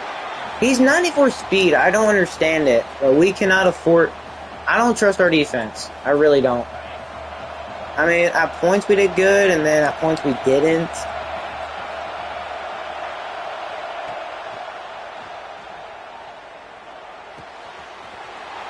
And that's why I trust my offense more.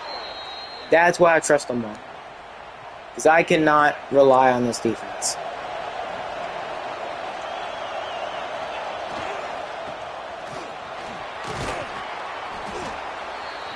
And another reason, we're running freaking good.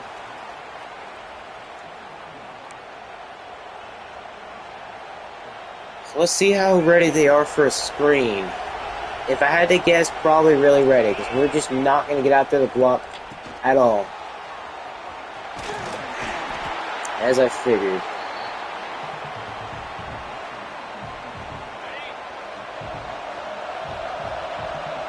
Okay.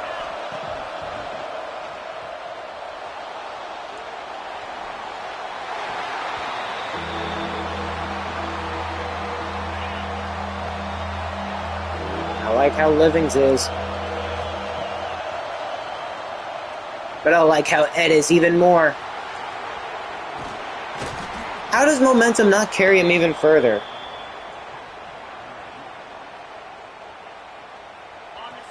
Momentum should have very well carried him into the end zone.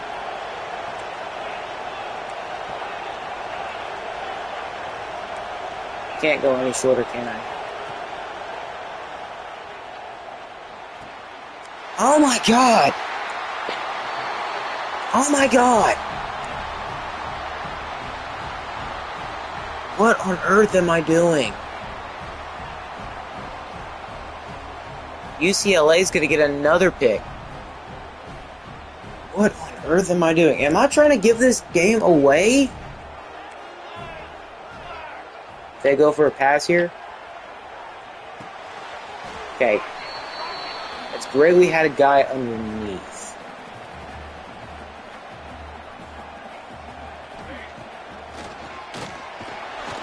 Thank you.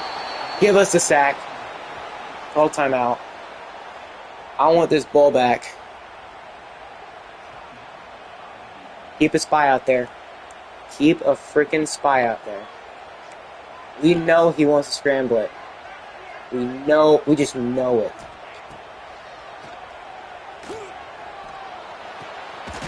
Why can't we cover that? It's such an open thing, too. They get ball at half, so they ain't got to worry too much.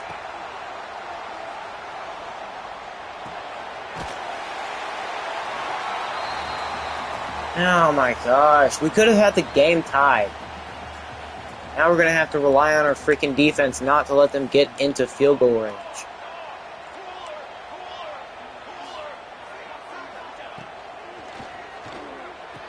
Yes!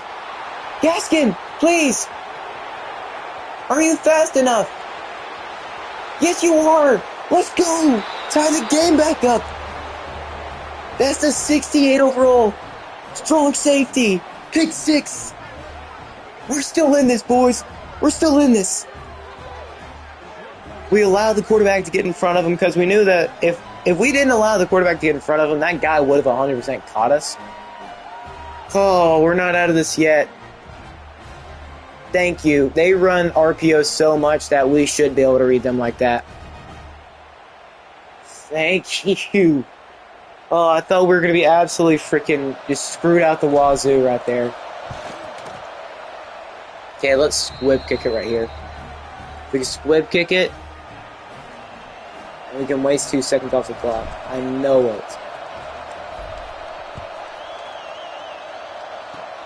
Not have somebody nearly as good return it. Okay. That is fine. I am fine with that. So at halftime, I think we've already thrown like 2 or 3 interceptions. Not looking good. But when we have run the ball, I feel like we've done a pretty decent job. We'll probably do more running the football in the second half. And defense, if we can get another turnover, we'll be doing hot. But Samuel, I'm not liking how you're playing right now. But Ed Small has been very reliable when it's come to like 3rd and 4th downs. We've been hitting him underneath, and it's been very big. But thank you, Gaskin. Freaking thank you. You had to pull everything out the gas can to get that one. Because Blunt would have 100% caught us. The QB getting in front of him probably helped us out a little bit on that one. But we will be going into the second half tied 14-14.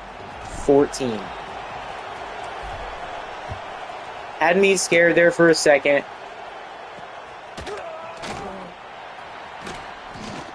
Okay, get him down.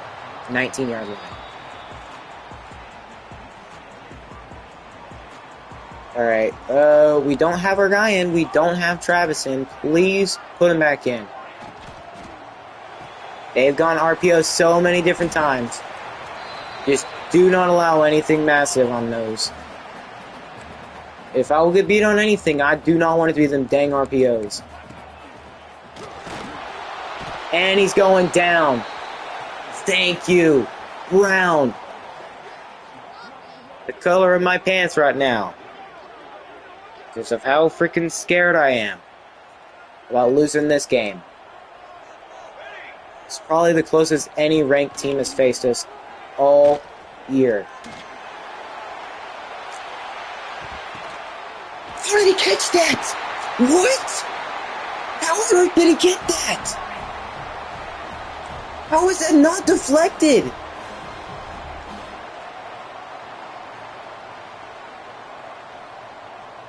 I am at a loss for words. Like, what? And can we make him fumble, please?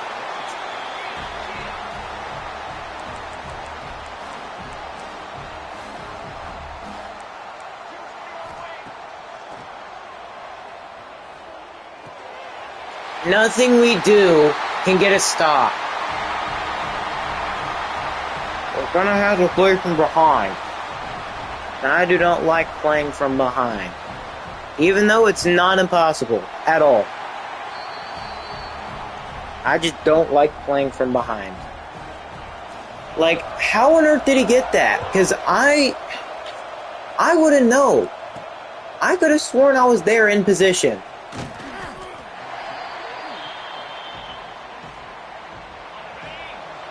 Clearly fools me.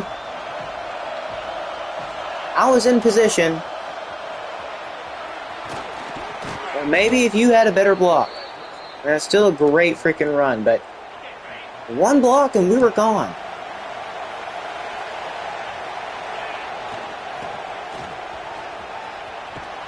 How does he get... He's got 94 speed. I am so confused.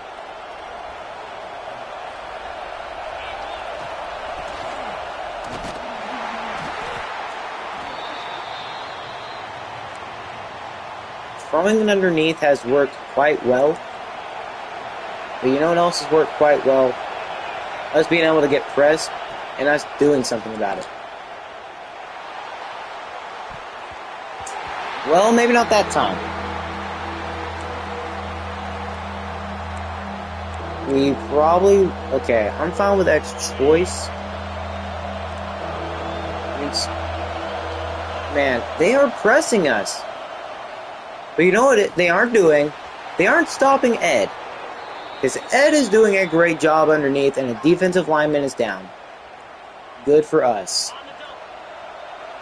But that defensive tackle... Like, how? He pulls into an animation. Okay, I've got to stop complaining because I'm starting to sound like a little freaking crybaby over here.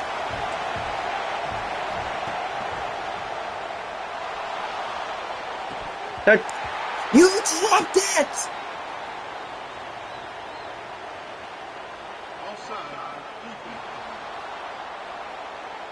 He had an open grab and he dropped that. Anthra, that was your best chance at scoring. Like, literally, your best freaking chance.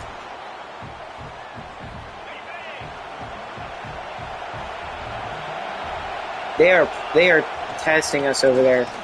You know what they aren't doing? They aren't getting a tackle. Well, I guess they are, but you know what I mean. I probably shouldn't risk this. But they will probably be selling for the run right now. And they are. Second and goal. You know what? No, I'm not having him run. Bro, get ahead of him! Why is that such a bad pass? Samuel, throw it ahead of him! It's not that hard!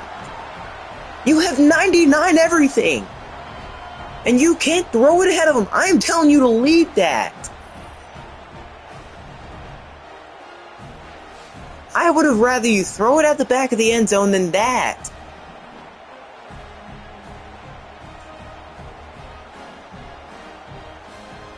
That is such bullcrap, bro.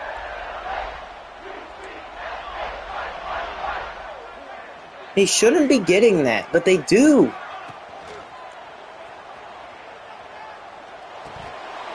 Thank you. There's two of y'all there. Glad you can actually realize how to play defense a little bit.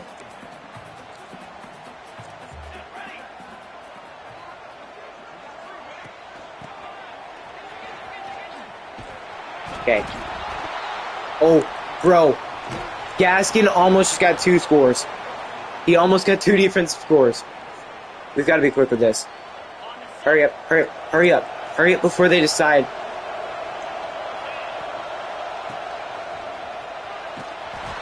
Okay. We actually just got another turnover. If I see you throw another crappy pass, Corker,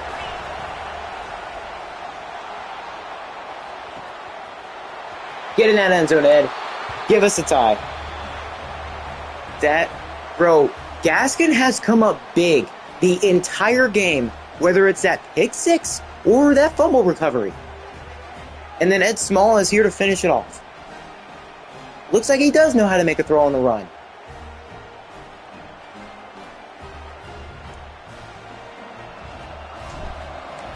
We're playing this way too freaking crappily. We should not be making crappy throws at all. I showed earlier, he's got 99 everything except for a deep ball, which is a 97.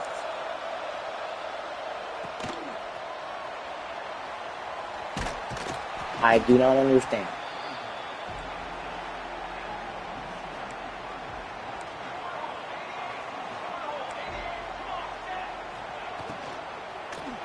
They're gonna, oh no, we ain't got nobody over there. Okay. So UCLA is going to continue to run hurry up.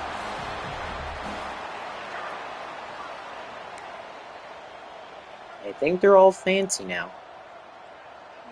They have stopped running the football, but maybe they should go back to it if they want to get something going. I'm not trying to tell you to do that. Maybe I am. Maybe I am, maybe I'm not. Maybe I is, maybe I isn't.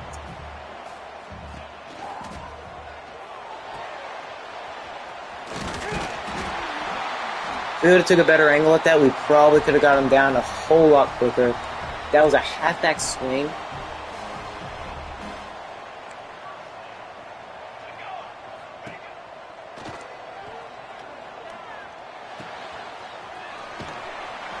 Okay, maybe I need to press strafe a lot more.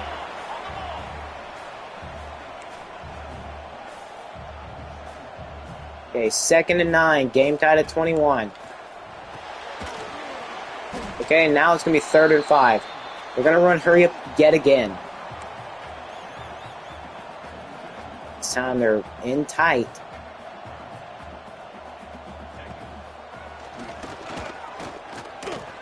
And come on. Please! Get to the quarterback. We're giving him so much time to get the ball off, and, well, we just ain't stopping him. Okay, 2nd and 6. Let's probably try to change up the coverage just a little bit.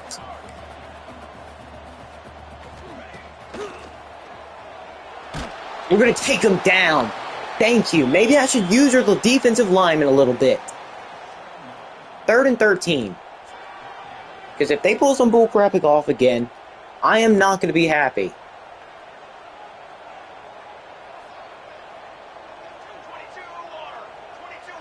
Because our QB's looking to pass. Maybe I need to cover. Maybe we just can't do anything.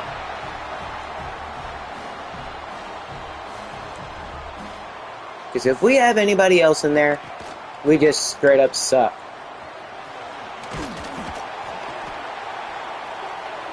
They're in field goal range. Let's press them, maybe get some pressure on them.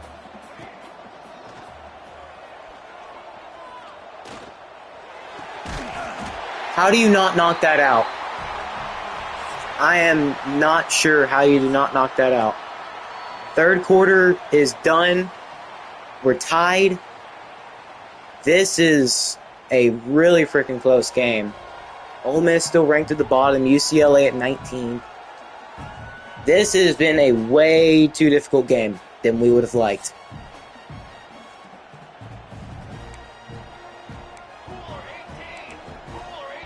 And now they're looking like they're going to be in position to get a touchdown.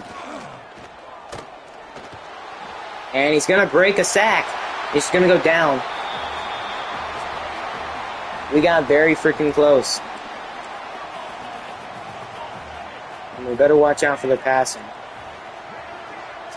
They could and will do it. To screen, though. A screen on 1st and goal. I'm sorry, a screen on goal line like that. We even sent the freaking blitz. Man defense sending a blitz. I think we would have got in there a little faster. No. No, we didn't. Score again. Got to get another big turnover. If Gaskin could get another one, I'd be asking too much. We just got to hope we can actually get in and score. This loss will be... Do not start playing like crap now. Do not. Running at their guy probably isn't the... Running at their impact player probably isn't the smart decision. Why are we dropping everything? I am at a loss for words. Why we are just doing like just this.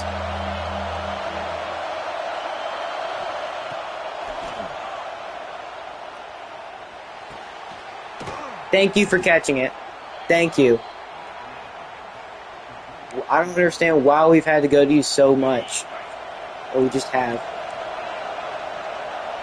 Not to say they are a crappy receiver or anything. But going to you technically means that, like, going to you, Ed, it just means we're desperate. It really freaking does. They are tempting us. And I'm going to fall for temptation.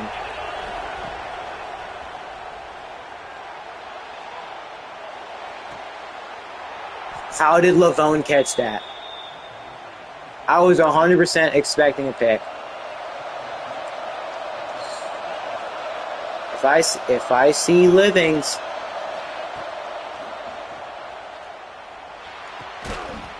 oh, thank you. That linebacker was reading us so freaking heavily.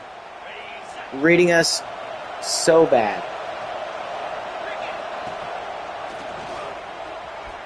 Outrun him. Okay, at least got one. Better than nothing, I will. It's better than freaking nothing.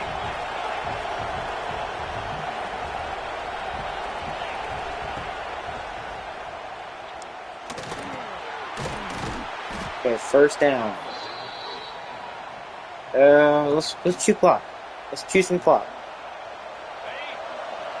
Maybe not a smart decision. Chew clock might give us as little time as possible to score. Well, we score anyways. Okay, we get in. Now here's the question. Do we just go for 2 here? Or do we take the tie? We've got 4 minutes left, so we can do it. It's just a matter of will we? Screw it. Let's go for 2.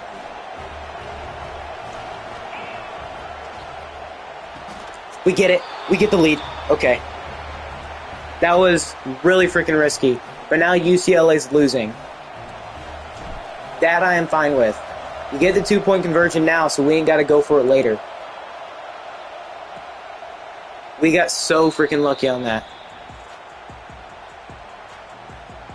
Okay. Why is Travis still not in? We got to have him in.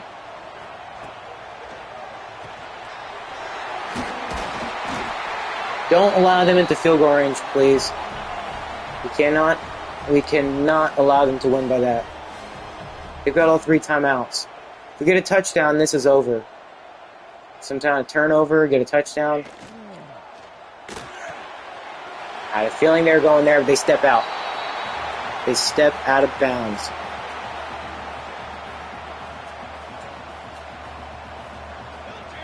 Man, Travis still isn't in. Okay, 3rd and 5. This is big. 3rd and 5.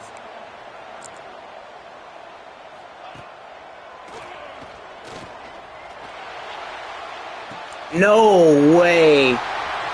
Let him get in. Let him get in. Let him get in.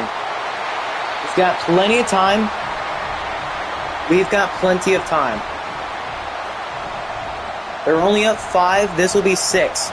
So then we waste the clock, get in the end zone, and give them no time to score. I don't know what the frick we were calling there. I thought we were running some kind of coverage, but it just didn't seem like it. But we've still got plenty of time. We got to run that clock way down.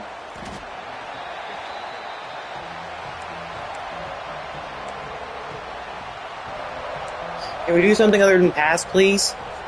I don't feel too confident in the pass.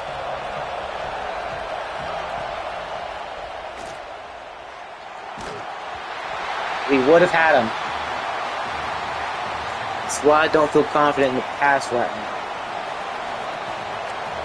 Let's have him run a deep over.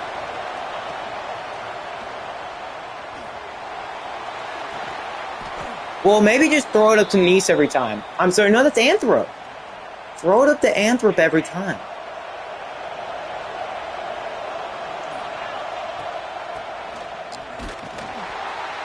Okay, well, running it, they expect the run right now. They fully do, it seems. You know what? Oh, they're calling timeout. Or no, I think that's 2-minute warning. Okay, let's turn shoe clock off. We already know that we don't need to do that right. Will they? I think they are.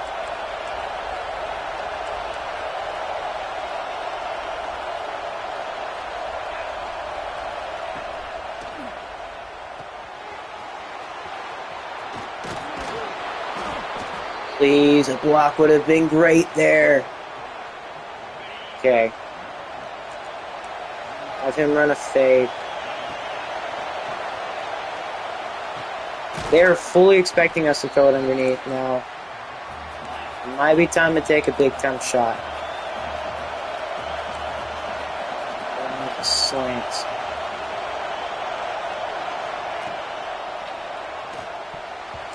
And that almost ended the game. Almost just ended the game right there. Would not have been a good move to end the game on that crap. You know what? 3rd and 4. This is where the game is made or lost. That was not my target. That was not my target.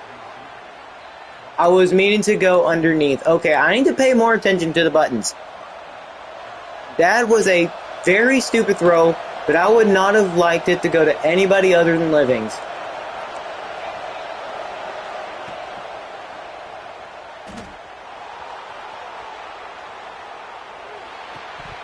Okay, the one-time Nice doesn't catch it.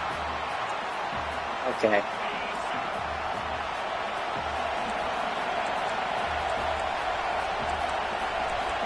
Okay, let's go play action drag. Have Livings go. Let's not have them on a fade. They're fully expecting that. I'm on that.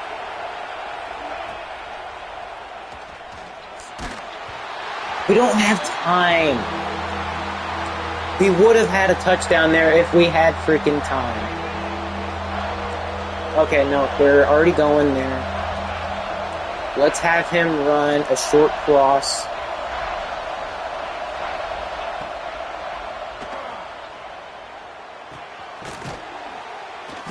Okay, at 4th and 1. 4th and 1, we're going for this. Okay, we've got all 3 timeouts. How are we looking? Okay, I don't like it. I'd much rather go from shotgun. I would much rather go from shotgun. They want us to run it.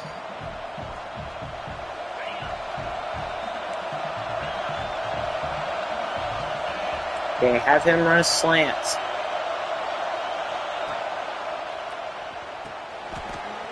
Good. Okay. I thought the clock was going to run down a whole lot more there. I thought the worst for a second.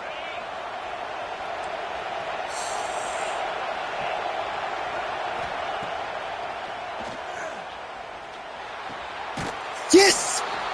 Let's go! A field goal ends it. Field goal ends it.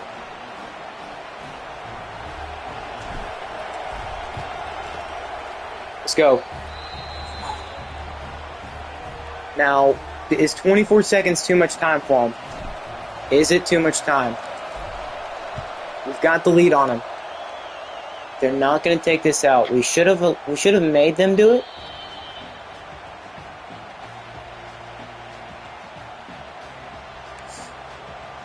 We know they've got to pass it here. All he needs is a field goal. Get a sack.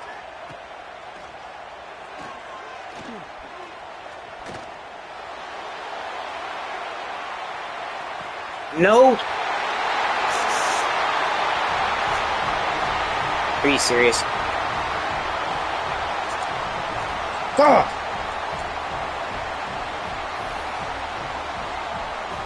We told him to go deep. How did we not produce any pressure at all? We're going to lose this freaking game if we don't press.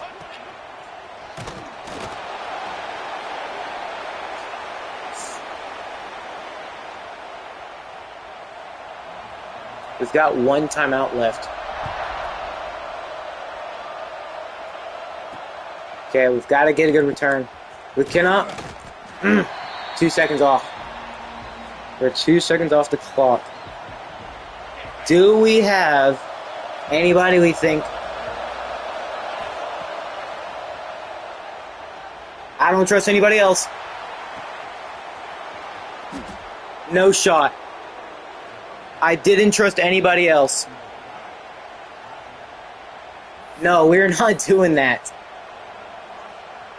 We did not trust anybody else. And I don't trust anybody else here. Ooh, ooh, ooh, ooh. Oh. That was in and out of his hands. Are they really pressing Nice?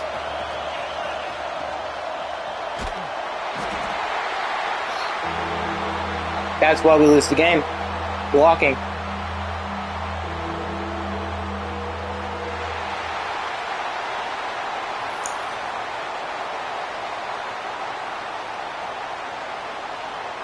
That's how our season's basically going to come to an end. We're not making the playoffs. Unless we win the conference championship and they like us a lot. That is a terrible way to lose. We get bombed deep. We get a chance. Kenyon didn't catch it in the end zone. We would have had a touchdown. He didn't catch it. He dropped it. Not a smart decision there.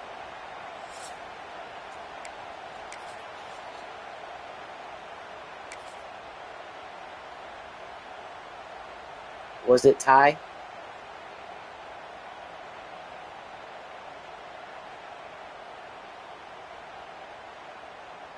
This is the play that lost us the game.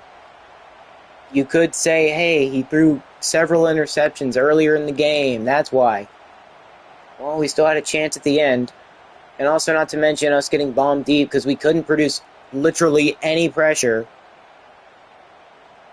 We should have went freaking prevent defense. I don't know why it wasn't a coach suggestion, but also I don't know why I didn't just immediately go to prevent. But look over here. 64. Why are we double teaming that one guy? I probably should have put my running back. Probably should have put my running back on blocking. Denman. Not that would have mattered.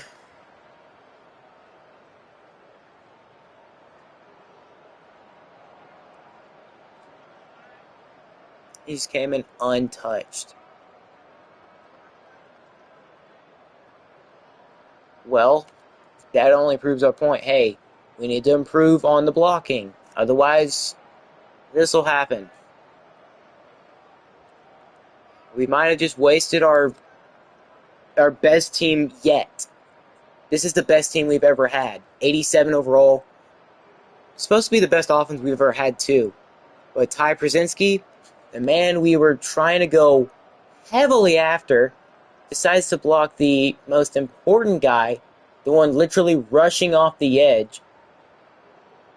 You already freaking know. Last play of the game. It was going to Kenyon. 100%. Well, actually, maybe not. Because look. Look at the inside. Look at Ed. Ed was wide open. If I would have got like one more second. Because look where that corner, look where that safety goes. He goes right here. We would have had Ed 100% open. Laser that in there, zip it in there. Touchdown. But the linemen don't even know what their left from right is. Samuel has no chance to pass this.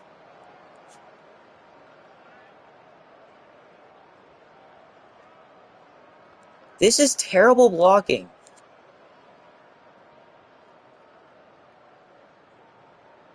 Corker hasn't been making all that many great passes. And now the offensive line screwed us over. I mean, we got lucky to be in this spot to begin with. Then again, we kind of got screwed over to begin with. I'm going to run it back one more time just so you can see. Boom, 64. They decide to double team 95 for whatever reason. Like, get your freaking guy, 98. If you get him, Ty can get 24. And, well, you know what happened? We could have thrown it to Ed. Looked wide freaking open right there. Like, wide open. He's not on this side. Where the frick is he? Oh, wait, that's a quarterback. Oh, Gideon Peace. I figured it was him. Alright. Yeah, I understand these guys have got great speed, but we were locking them down. I mean, he just ran straight forward, and all their quarterback had to do was just throw it. Look how much time this quarterback gets, though. Like, it's unreal. Like, we don't produce a single bit of pressure. Like, Denzel, okay, we probably should have sent Denzel instead, because he's got great block shedding. But, Pat, you're getting cooked by the running back. They don't really have that great of blocking. Some of them do, but not all of them. That guy's probably an east-west playmaker like most of the good running backs. He's literally getting, like, double-teamed. Why, good sir, are you getting cooked? Who are you? Richards, I don't recall your name. I'm terrible with names. But you are getting destroyed. And so, do not tell me I think this is who it is. It's not the guy I think it is. Like, where the frick is Muhammad? Why do we not have our best players out there on the most important play of the game? Like Muhammad Boyko, we need him out there. We need Travis. I think this is Travis's last year. You're not going to get a player like Travis. He's got 99 man, 99 zone. This guy's got all freaking day as well. Pat finally gets there at the last possible second. They get off the blocks as soon as he is about to throw. And that is really how we lost the game. We should have ended it so many different times. We just didn't. Defense couldn't get a freaking stop to save their life. And now our championship contender is probably going to fall low enough to where Adrian G does not like us anymore.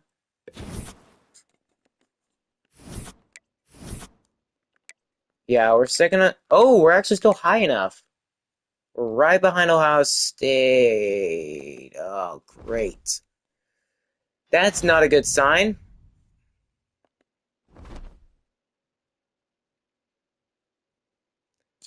Knowing my luck, we're going to end up losing some of these conference games, even though we're like much, much better than them. We can send them on a visit. Yeah, none of these teams really do it for them. He really likes proximity to home, so we'll have him on a visit on that. Judah is still interested. Really, you're telling me him with Adrian is not considered? Okay. I guess championship contender we can sell him on. But if we lose any more games, we might as well kiss all these players goodbye.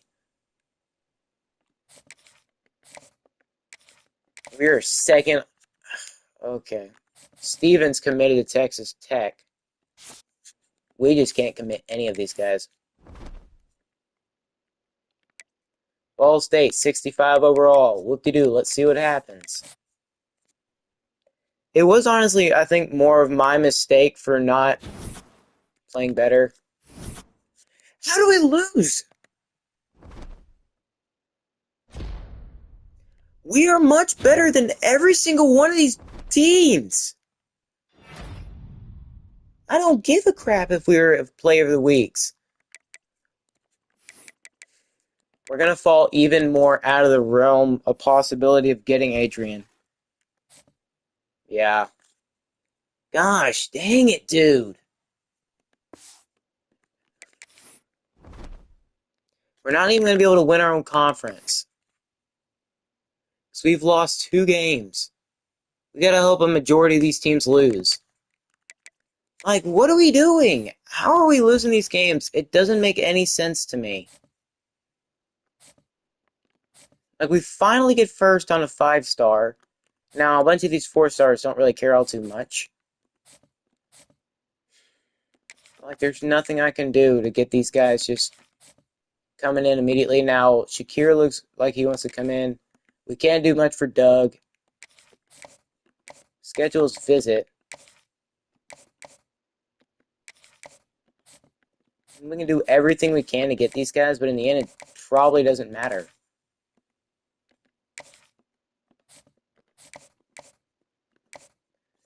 It sucks so bad. Us losing that UCLA game not only meant a lot, it could be the end of our freaking... I don't know. We might not be able to get a single one of these guys. But since we freaking had Ty screw us over... Okay, Central Michigan, they're 71. First of all, I want to look. How are we losing these games? Because we very well shouldn't be. 34-31.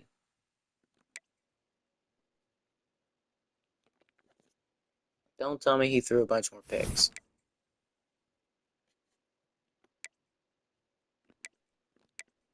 Don't. Samuel, please, no. If Samuel's hurt, this season's screwed. We have no injuries. We have no injuries whatsoever.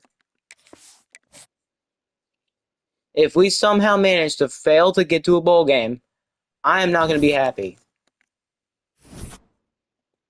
Okay, we're bowl eligible. At least we've got that.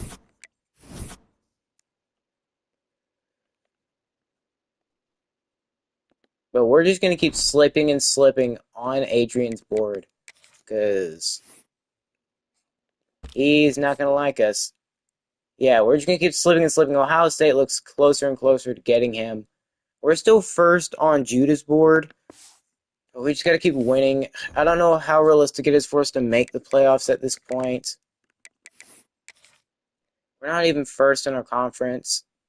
And we're in the freaking MAC. That loss to UCLA really freaking put us back. Terrible loss. We screwed ourselves over, and there's nobody else to blame. Nobody. And we're going to miss out on freaking Adrian because... Just because.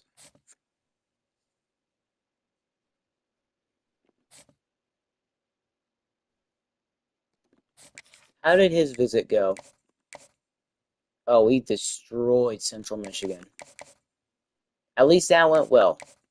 At least it went freaking well. That's the only hope we're going to have of getting Judah. At all.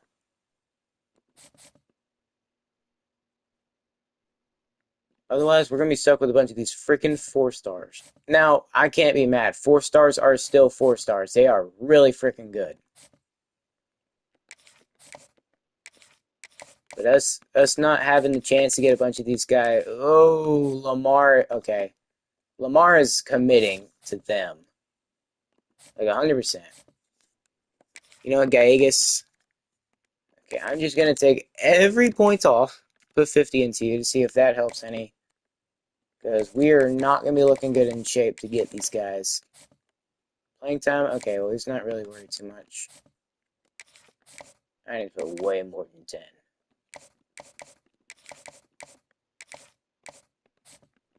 Ryder, you are very close to committing. But does someone have 50 points into you? We need to work on offensive line still. I thought we didn't really have an issue, but it seems like we do. Well, I'd say it's either playing style or playing time, and let's see, playing time. I'd say it's safe to say that. Let's go with that. Edge rusher. We just recently got back on his board.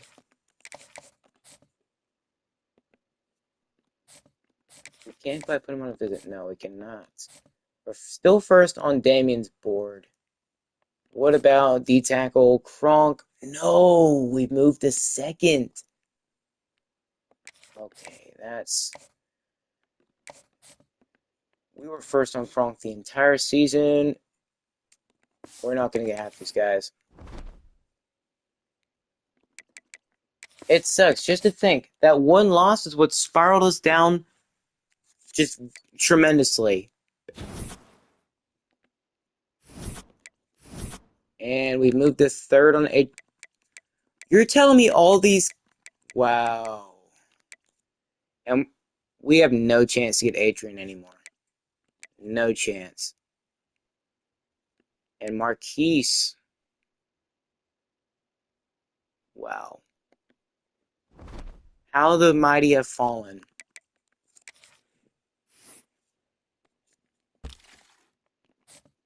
Well, Adrian, it's been nice talking to you. It really has.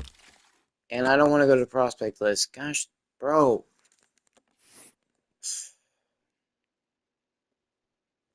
As much as I don't want to do this, it might be time to take him off our board. Unless something happens, we're not going to be able to get a championship contender back up. So we just have to keep winning. And Judas, we're fine. We have fallen behind Tulane. And David. Man, dang it. He cares about... Okay, pro potential is the best thing we've got. As much as I don't want to do it, pro potential is the best chance we've got. And screw it, I'll have to put 50 into him. Nothing else I can do. We went from being able to get practically every single one of these guys. So now it looks like Shakir is the only guy willing to come here. We are like super far ahead of him, so I think we'll be fine. Maybe put 5 more points into him just in case, because I cannot afford anybody else.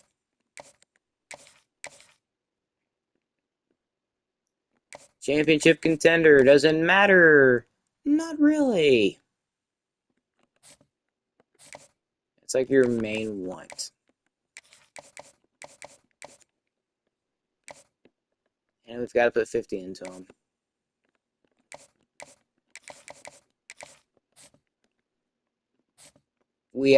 Just to think, we actually had a chance for these guys at one point. We have moved up to first on these guys. George, put 10 more into you. And then, well, Kronk decides he wants to go to the military instead of coming to a legit football team. Bro, I pressed on it. Okay, I'm sorry I'm raging. Did it again. It is not letting me click on him. Freaking glitch. It happens every time.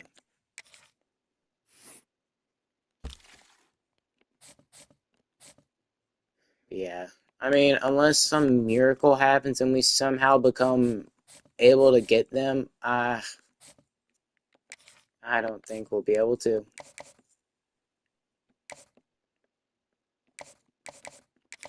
Put 50 into them, see if literally anything at all. Hopefully Marquise King decides to come here. Pollard and Starks. Why is it the Army going after every single recruit we want? Every single one of them. North Carolina, the Army.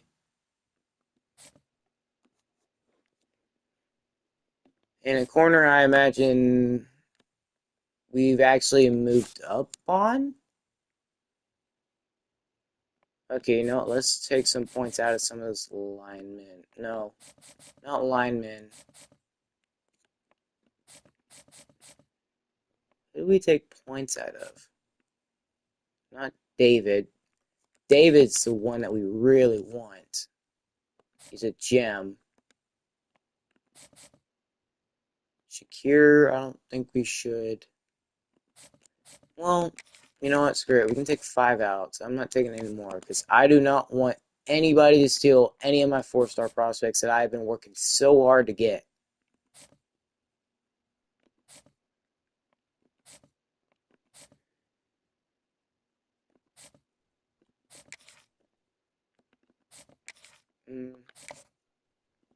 What's he worried about? Playing style?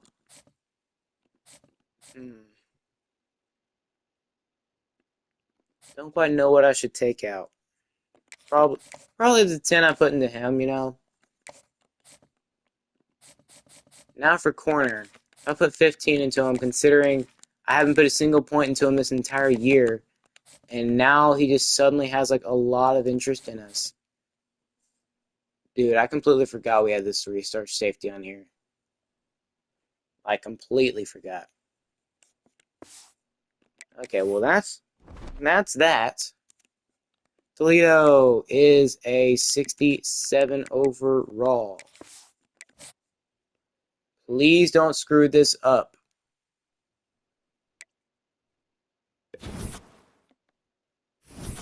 Okay, we don't.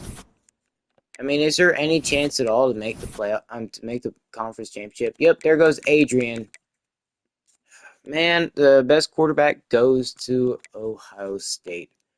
And the guy we thought we could come back for is now going to Texas Tech. We do get the win. We're 7-3. How are we looking conference-wise? We need Buffalo, Northern Illinois, or Bowling Green to lose. Preferably 2 of them. Even if it's Buffalo, well, maybe not. Because, I mean, Buffalo beat us, but the problem is... Okay. The problem is Bowling Green and Northern Illinois.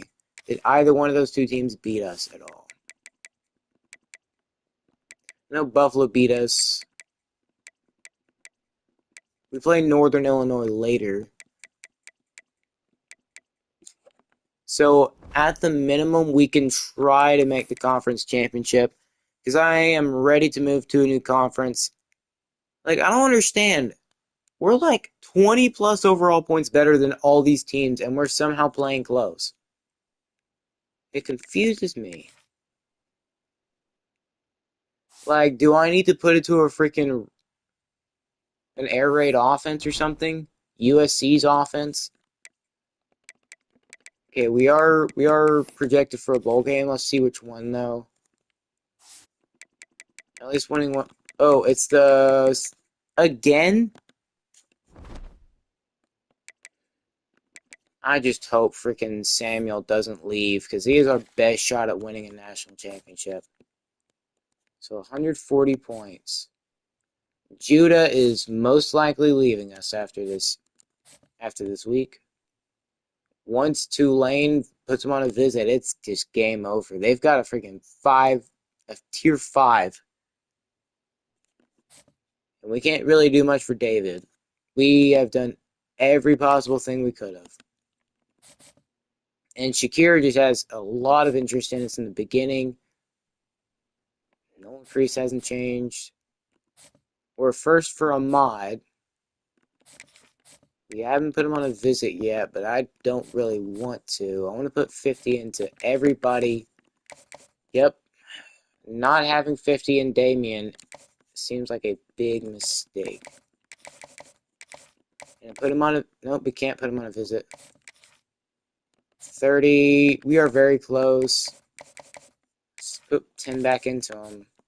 40 should do. D tackle, we got one.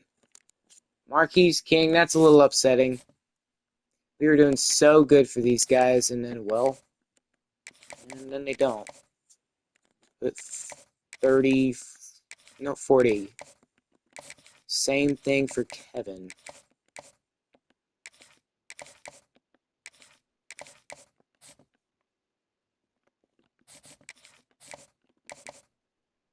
I mean, we could put 50 into Jamil.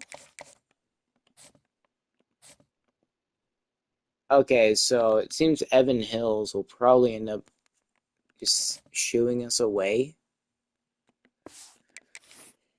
I just hope we can do good. Western Michigan is a 64 overall. None of these games should be close, but somehow, some way they are. Losses happen way too much. Okay, we win and we're ranked again. Okay. Are we at least doing good in our conference? Did one of our conference opponents lose? Okay, we're ranked again. I like it. We are ranked.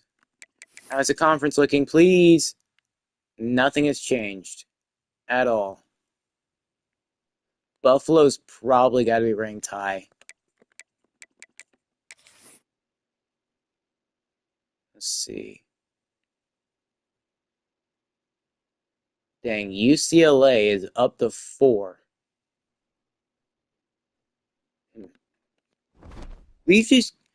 I think we got really freaking lucky last year going 14-0 because simulation treated us better that year than this year, apparently. And it's just not even close. So I guess if we win this, we could, because Northern Illinois is the third best team in the conference. So if we win here, we need Bowling Green or Buffalo to lose. I'm not going to check their schedules because I do care. But then again, I don't care enough to look at it. They're 69 overall. I'm just showing it so y'all know how bad we get screwed over in these. Because none of these should be a loss. We win. We're up to 20. And none of the commits actually stay. And we have a bunch of guys breaking records.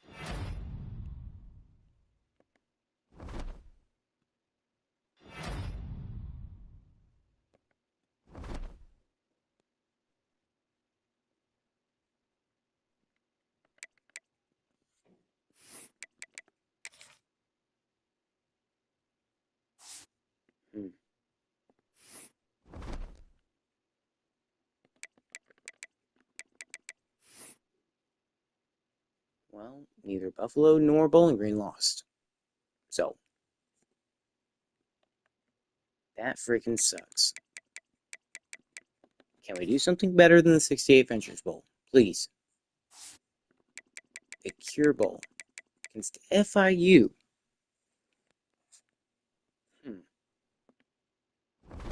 I can't tell if they're better than Texas State or not.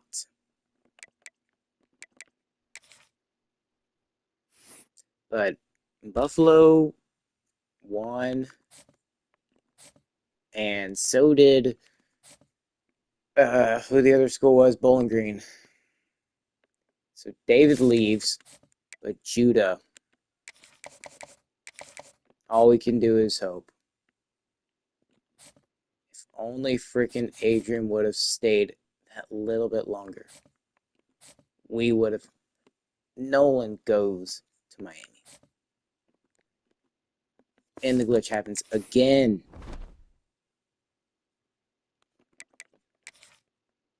I really thought this was our year, but hey, at least we're finishing the year ranked right now.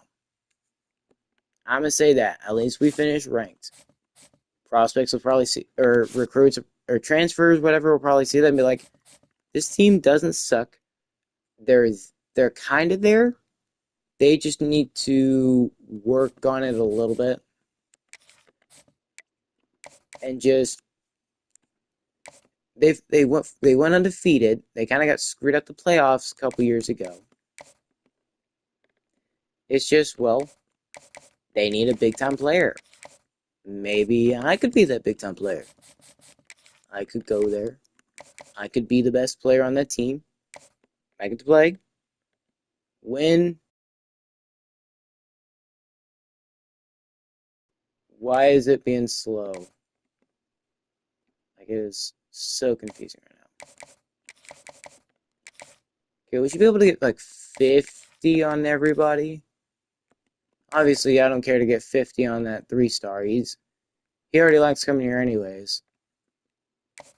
We're way past the stage of 3 stars. Okay, well, let's see. Visit, we can't. Is there anybody we can put on a visit that'll actually come? No. Do we want to? I mean, I don't really care to.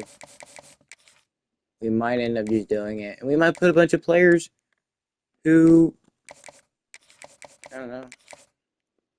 Shakir coming here would be pretty big.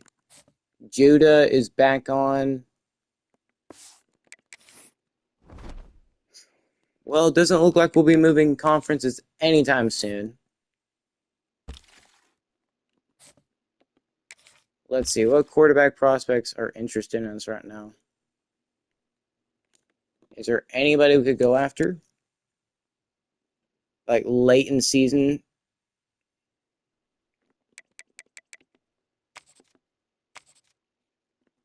We have a bunch of 4-stars that are meaningful at all.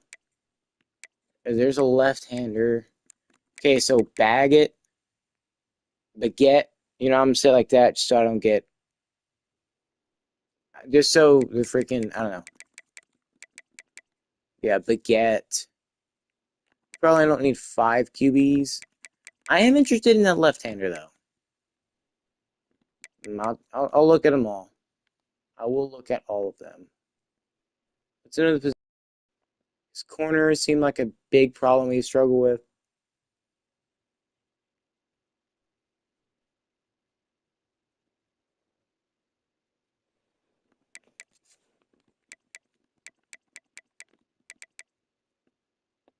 Like your bump and run. I mean, I'm fine with any of them, really.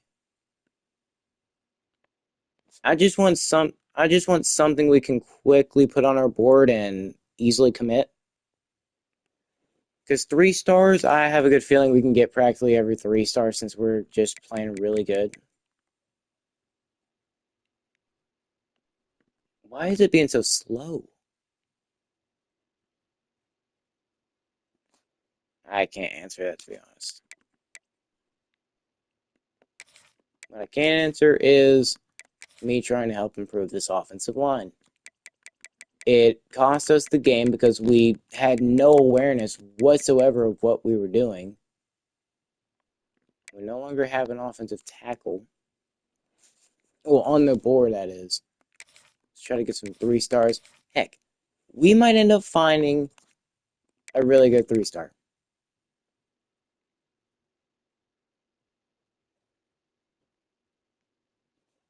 You never know. I don't care for Juke.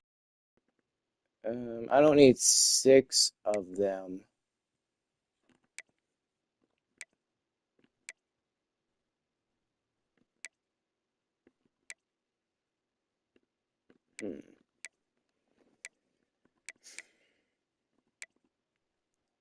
We don't need 5. Route artist. One of these two. I don't want another 5-star. I don't want. I mean, obviously I want 5 stars, but I don't want a 5'9" guy. Obviously, I don't have too many points. If I put a, I want it to be where if I put a scholarship in one of these guys, they'll instantly accept me. Well, not like instantly, but for the most part, be okay with it. We need strong safes because we do not have any. Wow. Apparently, everybody needed one. Huh. Any free safeties? Oh yeah, a ton of those. We can have some extra go over to strong safety. And then another one, we need running back. I doubt we're going to be able to get that 5-star Judah.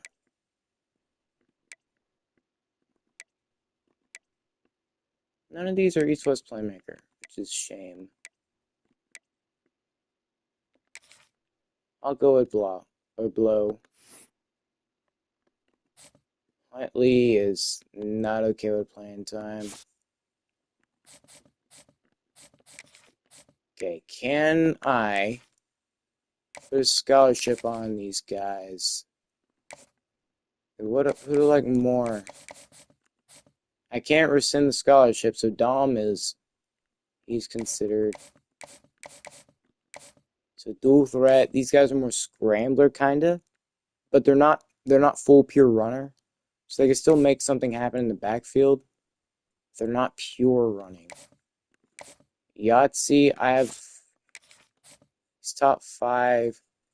Okay, it looks like if I put a scholarship into these guys, I can at least get them through the off season. Because I hope at least a couple 4-stars are willing to come here in the off season. Hopefully we can go up to a 2.5-star. Because if we just stay at a 2-star, then we're not really making any progress and we just wasted a year. Which we practically did. We didn't win, even though we very much should have. We lost some games we shouldn't have. The only game we should have lost was that game against UCLA, and that was it. But nope. We lost one too many games. Yahtzee, gambling. I mean, Marcus looks like a stereotypical quarterback, but he is inching closer and closer to us not being on the board. I will go. I don't want to scat them. I've only got limited points, and I'm trying to put a scholarship into everybody. I mean, I very well could put one into everybody. I'll come back to it. Oh, he's a JUCO junior. No. No. Why did I just realize that?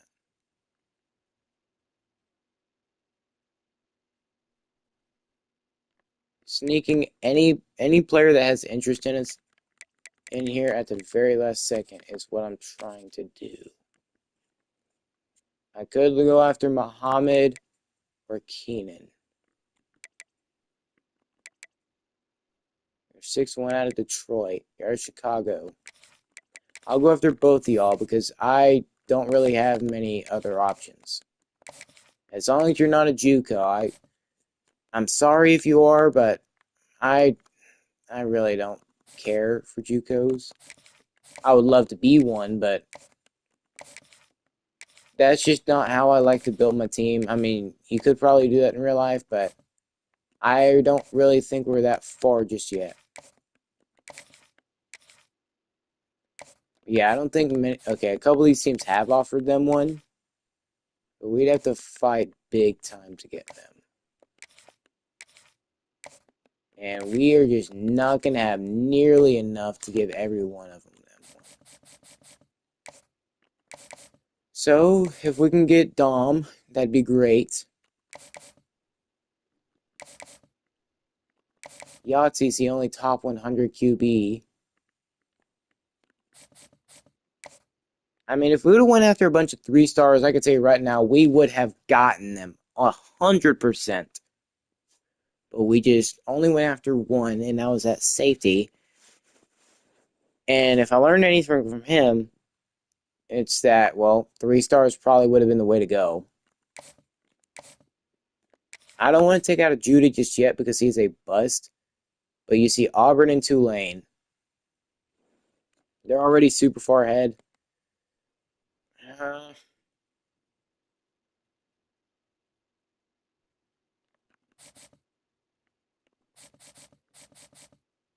Okay, well, I'm taking out 50 of Shakir because we only had to have 10 into him, and, well, it was just not even freaking close. You know, I'll just have 10. Calm it back down to reality. And just, okay, scholarship for everybody else.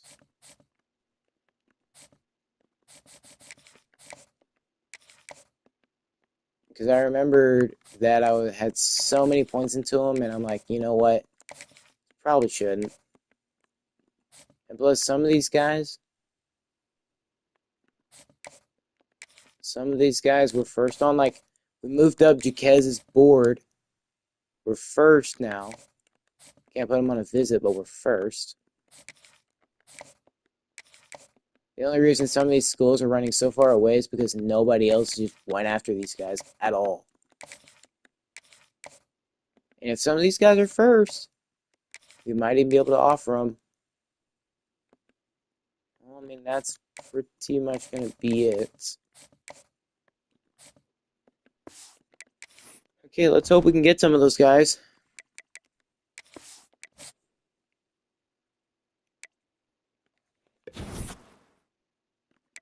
Gallegos and Judah. Yep, I figured Judah was going to take us off the board. Now we just figured it out. Okay. Manage staff. I mean, James Ward, he's doing pretty good as an offensive coordinator. Has he developed much at all? Yes, he has. Okay. But the thing is, quarterback is doing good, but the problem is, the rest of the team isn't. The defense is just allowing too much at the very end. Like, seriously. Like, Buffalo, 30... You know what, let's go look back at the season before they... Well, I guess we can do it after a bowl game, because I know 100% we're making one. 110, actually. Gallegos took off, and Jackson did too. For QB, scholarship. That's the first thing I want to do. Give everybody one. And see, a lot of these guys are going to move up to first. Move us up to first because of what we did. Scholarship. Yeah, give one to everybody. I mean, I'm fine with having a big class, because think about it. The bigger the class, the bigger and better the chance that one of them's going to be good. It's almost guaranteed. One of them will at least be good. I could probably put 10 into each one of these as well. And if I put 10 into them, they'll most likely agree that it's probably best they come here. So we have a lot of points. Words are hard. I don't really know what I'm saying half the time. Either that or I just don't remember. Maybe not. Oh, we moved down for Jaquez. Army might purge another. We might have to teach them a lesson next year.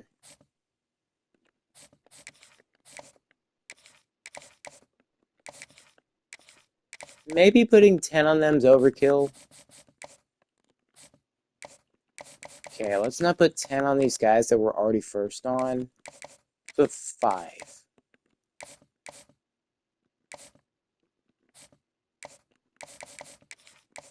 Because if we're already first on their board after a scholarship, that probably means that they're not getting much looks. So probably just us putting 5 in them will show that we're showing a little bit more interest. And that might make them even happier.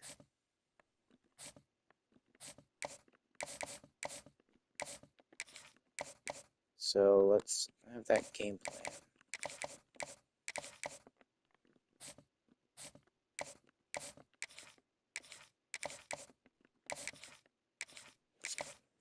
Them seeing that a ranked school is going to be giving them a chance to play probably brightens up their day by like a freaking bunch.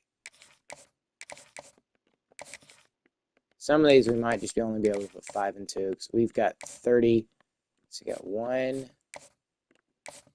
4. Got so many points to go through. Yeah, we might have to take off some of them 10s and put 5s. We do not have many points to reallocate. Of course, we could look at some people we probably know we're going to end up losing, which is probably going to be the majority of them, to be honest.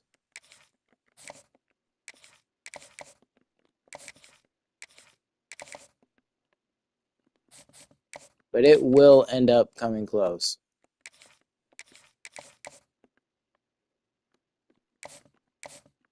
Yeah, let's take off 10 for these guys.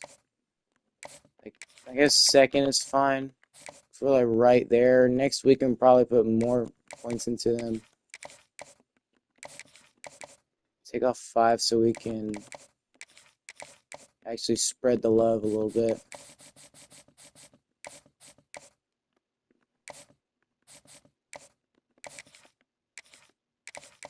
Now I think we got to get like one more for the tackle. Yeah, one more. Let's just take off 10 for him.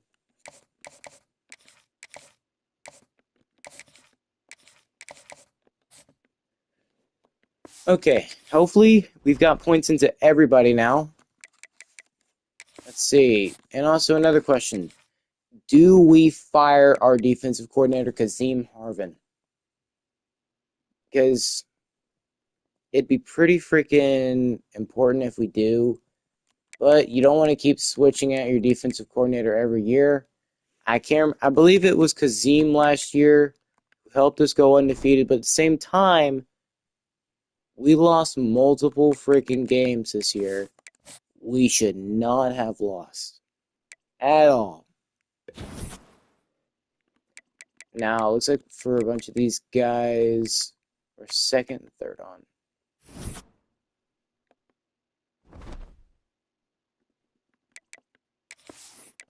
Will any of those guys commit by National Signing Day?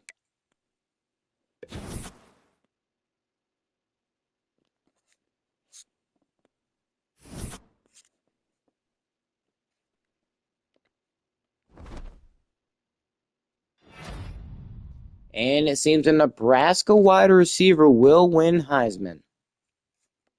That's quite interesting, I'd say. And yep, we're going to be facing FIU in the Cure Bowl. So at least we make a bowl game. Early National Signing Day. We don't get anybody, I don't think. Not just yet. But we will have a lot of points to go through. Actually, we have no points to go through. A bunch of those guys, it seems like we moved down on because, well, we didn't put many hours into them. You know, I mean, at this point, it's getting kind of later. Bowl game. Let's look at the season stats before this game, so we can see. Actually, I guess it's fine if we sim this. Yeah, I mean, we're already at the point where bowl games, we've played in several, we've won several. Does it matter if we played or not? Not really. And we're significantly better than them. If we lose, then we lose. Let's look at job offers. Head coach at Illinois. Okay. That's a no from me. Thanks for the offer, though. It's very generous of you. We're gonna stick with Kazim. I think we just had a down year this year. It's kind of hard to replicate what you had last year. I mean, you just get unlucky sometimes. It happens. But I think it's fine with some bowl games. Especially when we know we're, like, significantly better. And we win, and we are at double-digit wins for 2 straight years.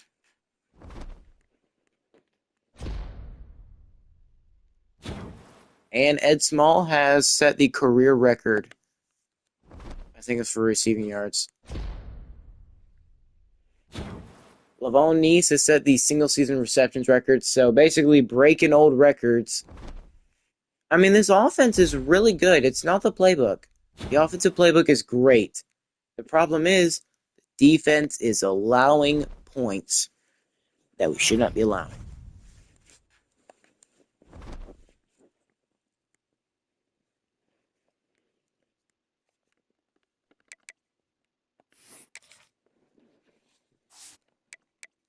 So you can see the schedule. It was going great. We destroyed Penn State. Then somehow, some way, we end up losing to, of all teams, Buffalo. We lose to Buffalo. We allowed two players to get over 100 yards rushing. Their quarterback kind of struggled passing wise. But I don't know if Buffalo is a run heavy team or not. I don't know why I'm saying I don't know. They are a run heavy team. Ole Miss we beat. Came down to the wire, but for the most part, it was a shootout. We kept it close. But with UCLA, we've really got to stop having shootouts with these teams. UCLA finished number 4. They're in the playoffs. We got very close to beating a playoff team. Ole Miss went 7-6. I think that's the big difference between us and a legit contender. We just can't close out in final moments. We had a chance to beat them at the very end. Except, what happened? Well, we allowed them to throw it deep because we couldn't produce enough pressure on the QB. The receiver got past our defenders. We uh, probably should have ran prevent defense, which I thought the defense we had was good enough. We had a bunch of deep zones, barely anybody pressuring QB. We had like 3 or 4 guys. But yeah, we had pretty much most of our guys back. He should not have been able to get as much time as he did. And then when we were trying to drive down at the last second, we were actually doing it. But Kenyon dropped the ball that could possibly score us a touchdown. He dropped it. Now, I'm not saying he would have been in, but he was in the end zone when he did drop it. We did beat Ole Miss. Those are 2 really good wins, so at least we know we own Penn State. Ole Miss, that was a great game. And if you think we don't own Penn State, well, it wasn't that close of a game ever. You might see 55-30. Yeah, we destroyed them. But you see how we destroyed an FCS team? I think there were like 50-something overall. Obviously, we're going to destroy them, right? Well, you go to Buffalo, they're like 69 overall, I think. Pretty sure they were like 69 overall. We should not have lost. We're 18 points better than they are. Why did that result in a loss? I couldn't answer it. And then we lost to UCLA, which makes sense. We're like 2 overall worse than they are. But Ball State, how do we lose to them? And then we won against FIU. Yeah, we controlled the game. Well, I guess outside of the first quarter, FIU never stood a chance. 21-45. Their quarterback did okay, but ours, Samuel Corker did great. Beautiful. He took 2 sacks. Didn't really do all that well in the run game. Oh no. I think our starting running back was hurt. Yeah, and we wasted all of our main guys' final year. It's sad. It really freaking is. Because these guys are all seniors, and we've had them pretty much the entire time. But we do end up winning the Cure Bowl. I'm showing the stats right now because I don't really care to talk about it. We won it. It wasn't really all that impressive. We should have won this game on paper, and we did. But I mean, we finished the season ranked at 20. That's not bad. Hey, we finished the season how we started it, ranked. That is okay by me. We also won a bowl game, so that's another plus. Now, whether we stay at 2 stars or we go up more, I think the way we go up more is by making a playoff game and possibly winning it, or just make it in the first place. I guess is good enough. But we can't be worried about playoff games if we can't even win our own conference. I mean, yeah, we'll finish the season ranked, but we don't finish the season as conference champions. We started playing really good against our conference opponents after playing Ball State. The Ball State and Buffalo are the only 2 conference opponents we lost to all year, and it's because we allowed them to get 30-plus points. Offense didn't struggle against them. Offense didn't struggle at all this year. And I mean at all. Now, maybe you can argue UConn, but rivalry games usually are played a lot closer. But Buffalo and Ball State, are we being serious right now? Buffalo makes a little bit more sense. They had a Heisman contender, but no more. Ball State, just really? They're 5-7, 4-4 in the conference. We're one of their wins? Really? Simulation just needs to be fixed because we're not losing to any of these games realistically. Now I understand there's like upsets and all that, but no. There's not gonna be upsets when you're that good. You know how rare it is to have an upset game? Very. You don't see it often. Like when NIU played against Notre Dame. That's a once in a lifetime game. Notre Dame got beat by NIU, and NIU is not a really big school. They're not like this Power Five, or they're not this like big time school. They're just some like small school in like one of the lower conferences. Like I think it is like the MAC. What am I talking about? Yes, they're in the MAC because we literally beat them. NIU is not this big time school, and they beat Notre Dame. So upsets don't happen as often as you think. Name one more recent big time upset from like a smaller school to a bigger school, and tell me how often it happens or how often it's happened this year. Florida State and Alabama does not count. Florida State was already a really good school. It's just their coaching wasn't necessarily the best at the time last year, and they had a terrible roster. But they improved. They got Thomas Castellanos, and Florida State's improved. So I wouldn't count the Florida State Alabama game because both those teams are pretty big time. But I mean, that was an upset, I will be honest, but it wasn't nearly as big of an upset as I'm talking about. Still, basically, my point is you're not going to see a team that's really freaking good like we are, 87 overall, lose to some 69 overall team just because we're conference opponents. You're not going to see us allow over 100 rushing yards. We have good linebackers. We have really good defensive linemen. Make it make sense, please. And then we just dominated the rest of the season. It's almost like we're trying to forget what happened middle of the season, as if we could. I don't freaking know. But we do win the bowl game. So that's that. There's that. The real question is now, for me, to be honest, are we going to move up any star rating at all? Because we won our second straight bowl game. Last year, we got screwed over by the committee not putting us in the playoffs. We went 14-0. We'll go 10-3 this year. All right, let's see. Who made the national championship? Boise State and Notre Dame. Speak of the devil and he shall appear. Notre Dame is in the Natty. How did they get to there? I am very curious. Notre Dame, let's see, they were the 9 seed. They beat Georgia, they beat the number 1 team, and they beat UCLA. They had a really tough journey. Georgia's never easy to beat. Auburn, the number 1 team, so it makes sense. UCLA, we saw how hard it was to beat them, and we didn't. Think about it. We could be in UCLA's spot right now if we would have beat them. Well, maybe we would have made the 12th seed, but still.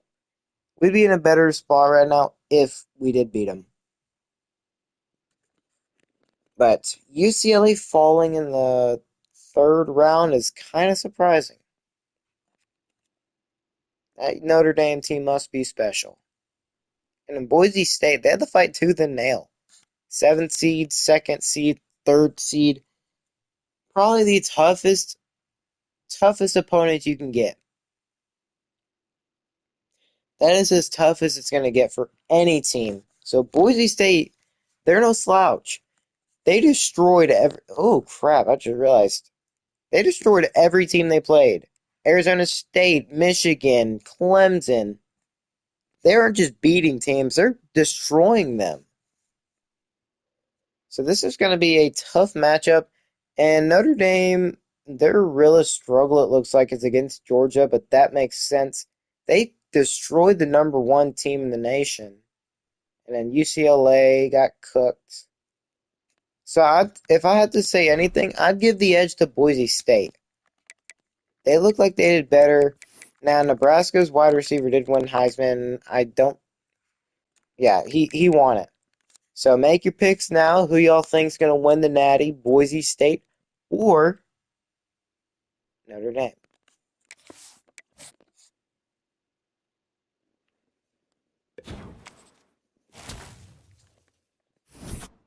Oh crap! We actually move up to 16, so we're even higher up now.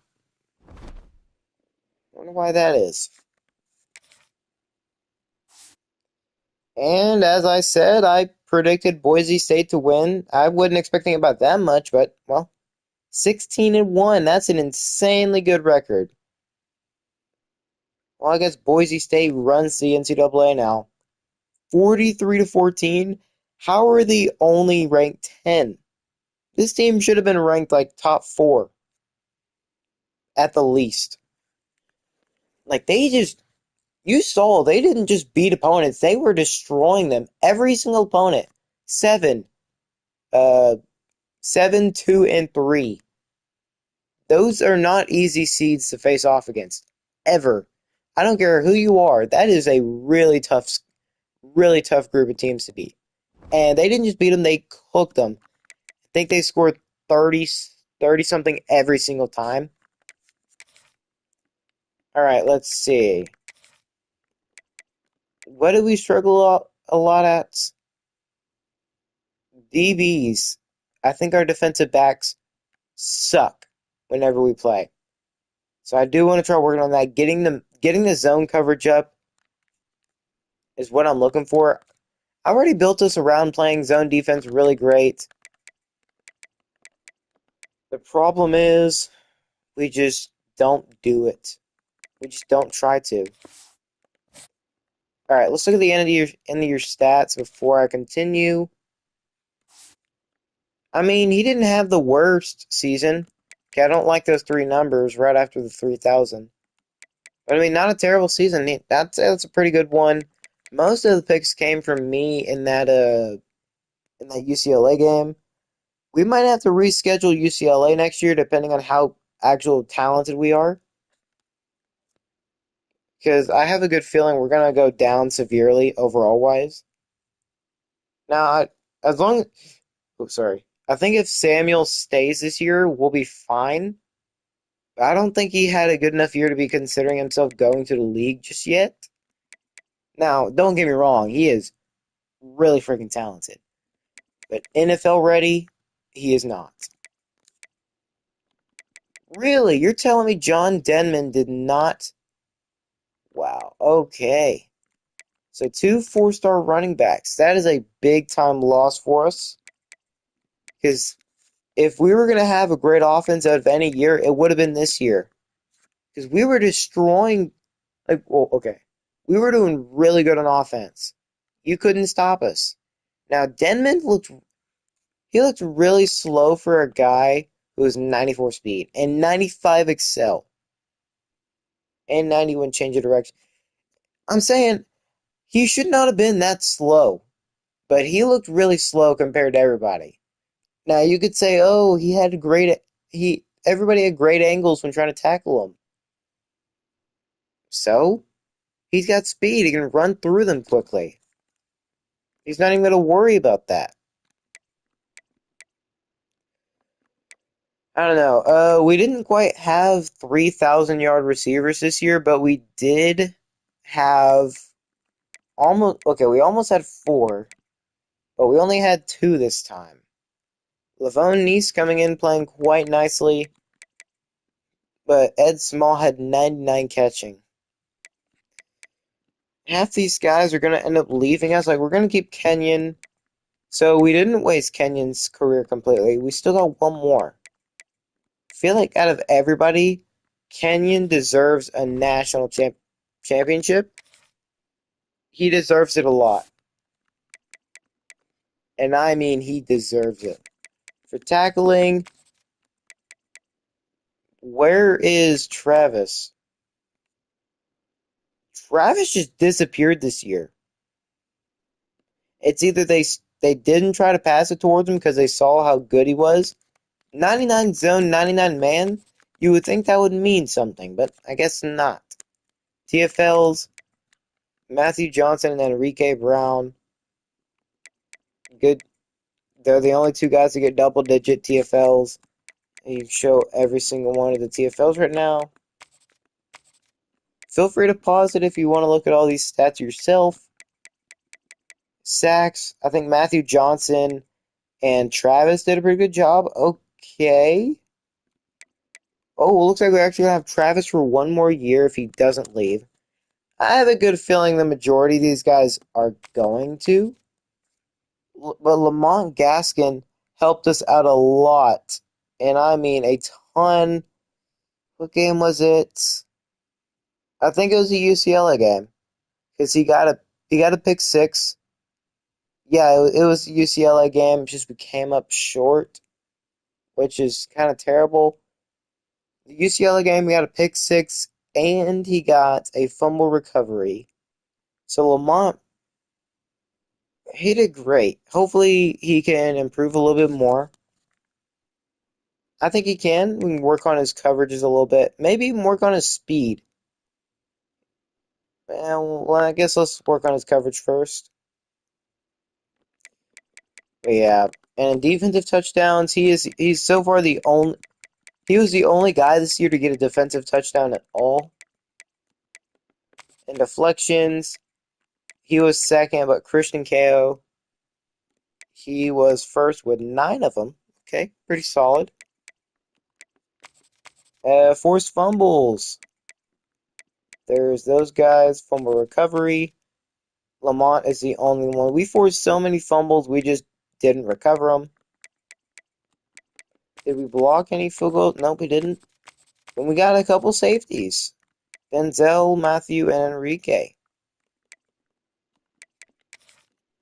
That's what the season stats are looking like. Hate to see these guys go. Really freaking do. This is our most talented roster yet. Pat's gonna leave? Oh no. Please don't let our guys leave for the draft. Please stay. It's not been persuaded. Kenyon's leaving. George is staying. Oh crap, Oh no, the two guys I wanted. Kenyon and Pat. They're gonna leave. We do have a ton of guys going to the draft though. Okay, I like seeing a bunch of our guys going there. But it seems Kenyon's willing to leave. It's kind of sad. You could have even. I'm just glad Samuel didn't leave. Obviously, he's only played 1 year, so he couldn't really say anything about it. But Kenyon leaving is kind of sad for me.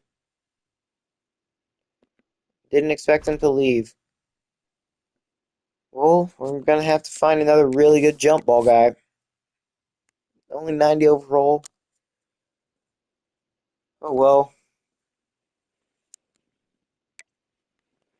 Let's at least hope he can go a little bit higher. And Isaiah Ahmad locks me out. Well, buddy, you're gonna regret that big time. Let's see the draft results. Look how many guys we put into the draft. Insane amount of players. John Denman went. Kenyon Livings went. Only one. Okay, so Kenyon was the only junior that actually went to the draft. Put multiple receivers in there. Highest we got was round 3. Who knows? Maybe, I don't know, maybe some of these guys are reuniting with Joe Jackson. You never know. Now, where Joe Jackson went, I don't know, but he did go in the first round, so I'm hoping Samuel Coker can do the same. Because this playbook's good enough to get them over 4,000 yards, and I have seen it. I think we just need to work on Samuel's awareness a whole lot more, and then we'd be doing great. His accuracy's maxed out. You can't do more than that. We've got a ton of guys on the board. How's QB's doing? Yahtzee. Okay, I don't think we're getting Yahtzee. We're first on him. Let's put like 5 into him. What about Colombo? I think we can put like 15 into him. You know what? First, let's look at how the transfer portal is looking. Because we finished as the number 16 team in the nation. Surely that's going to get us a bunch of really good players.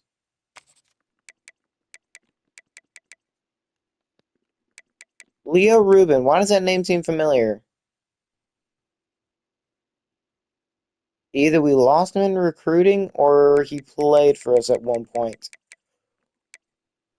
Let's go, Tobias. Wait a second, Tobias James? Ooh, that would be great. Left guard so we fill up the guards. Safeties, yes.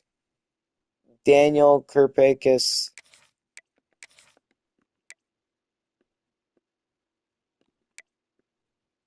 Okay, that left tackle looks great.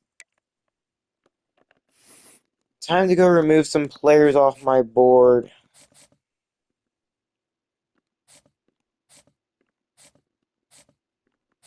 Okay, both those guys are outside the top 1,000. I think I want Colombo a little bit more. Let's go Kirpakis. Give him a Scully. Let's put 15 into him, see how that works. Most of these guys, since they're 3 starts, they should just instantly want to come here. But I mean, Tobias James having significant interest in us, I guess it kind of makes sense. He saw how we dominated them, and he's like, you know what? I'd rather be on the winning side of it. I'd rather be on the freaking winning side. I ain't here to lose. I am here to win. And winning you will do if you come here. We're first on Shakir. Like, come on. You know what? I'm gonna put 25 into you. I know I'm probably like super ahead for you, but other teams are just, man. Can I afford to put 25 into literally everybody? I might even replace some of the guys that are already on my board. Okay, we don't have any tight ends. That's okay. Actually, I'm curious. Can I actually put 25 into everybody? Surely not, right? Of course, I gotta offer everybody a scholarship, too.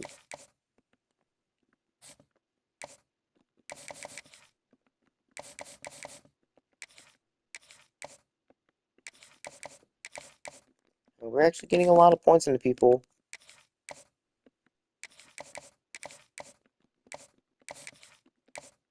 There's no 5 stars. What I find interesting is there's no 5-star transfers unless they're like a player from the actual game. Like from the base game. Okay, I don't think they like that. Well, we're first on him. I think some of the players that make sense. Okay, well, Cameron. Okay, let's not go 25. I think 10 will be fine. 10 will do. Okay, so Nolan. Okay, Nolan, we've got to put 50 into. I didn't realize that. He's just one of those guys you got to put a lot of points into. We got to revamp O-line. I mean, seriously.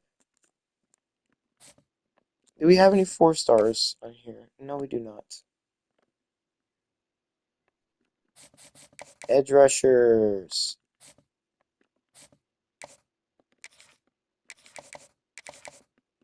Maybe stop putting 25 into these guys. Maybe. Because I am going to put 50 into the 4-stars that we get.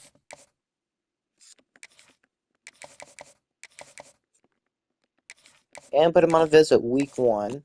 Playing time. Because Jaquez, you will 100% get playing time. No questions asked.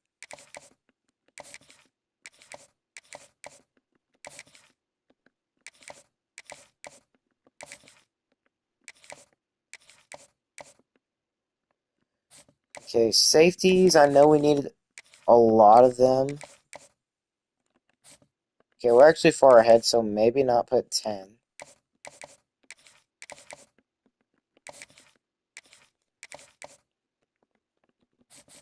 Okay, I think I went a little overboard with putting a lot of points into everybody. Okay, I feel like getting Dom is like a lost cause. So maybe Daniel isn't.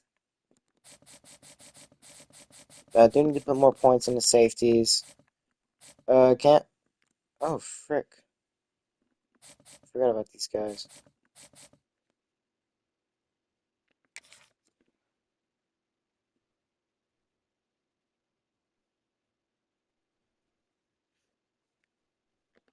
Let's offer these guys scholarships. Josh Jeffrey likes me, so don't want to make him upset. Quincy Muhammad, we're pretty far ahead. Let's see Ben Keenan. About 10 points. I know we're just a little bit ahead for him. Surely 10 points wouldn't hurt. Tobias James, we're first on his board. Like, I have no problem bringing in Tobias. I don't know why the frick I'm only putting 40. Like, it's almost like I think I want to lose him or something. It's almost like I haven't even looked at the other people either.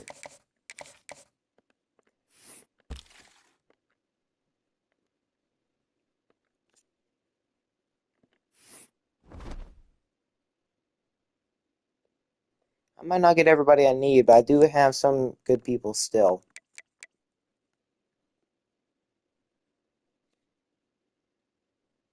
What are the best players I can get? There's a 4-star receiver, 4-star right guard who has interest, 4-star running back out of East Carolina, sophomore. Okay, you like our playing style too. Take off somebody. I think maybe take off one of them safeties probably. We don't need so many. You know what? Jigozium. Go sit in a hall of, or I don't know, museum. Freeman, I'm gonna say no. We don't really have many safeties. I don't know if putting 5 into Ben McKnight will help at all. We only have 5 points as well. I mean, I could take some points off of people for sure. Like Quincy Muhammad, we're plenty first on.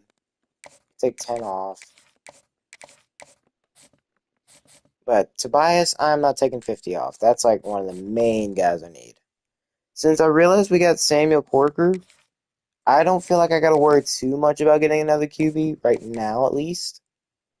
Because I have a good feeling if he has another good year, he will most likely. Well, if he has a really good year this year, he will most likely leave. Because leaving after 1 year doesn't really make all too much sense. Receiver. There's a 4-star receiver I am absolutely forget. Oh, no, that's the one I think I just added. So. How first are we on for all these receivers? But, okay, first of all, I'm going to check to see what 10 points for all these guys looks like. What does it look like, seriously? Because we're first on all these guys. Oh, wait, those are three. Yeah, all 3 stars? Oh, yeah. So we should be able to put 50 into this receiver then. I want a whole class of beautiful looking receivers. Shakir is the one we've been recruiting the entirety of the season. He's at the top 5. It's probably going to be a while before he commits to anything serious. But I don't want to let up on Shakir now. Ronald Fayyad. I mean, if we can bring in a whole class of just really good receivers. How many do we have? Do we have more than needed? If so, I'll just remove one of the 3 stars. To save some points. But the thing is, we're first on them, so I don't really want to. Yeah, we have 5 receivers.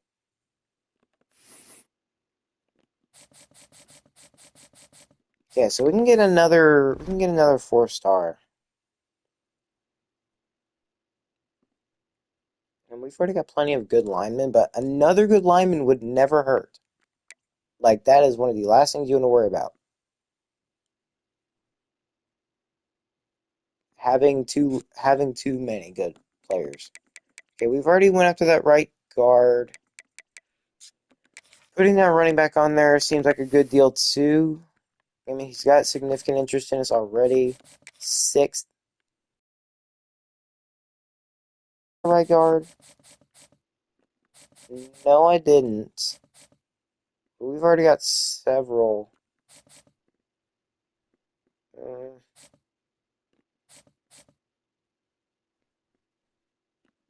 Already got several though.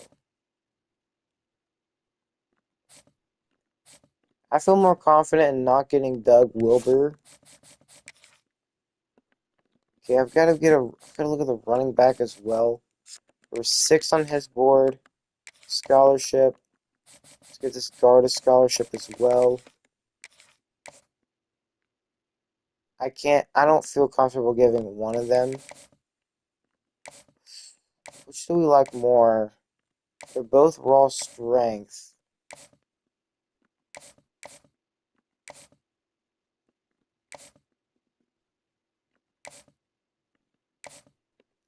Okay, I think I'm gonna get rid of Merrick.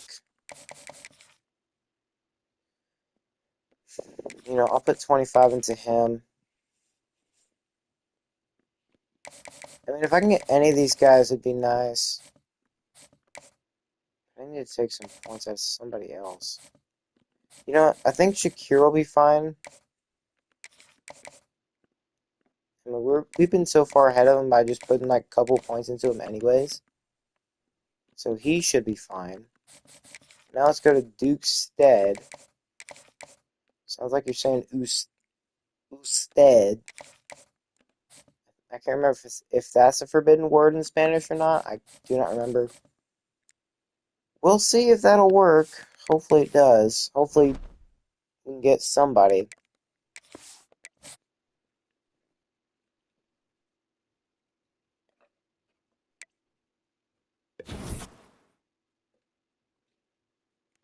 Oh, we're actually first in Tobias still.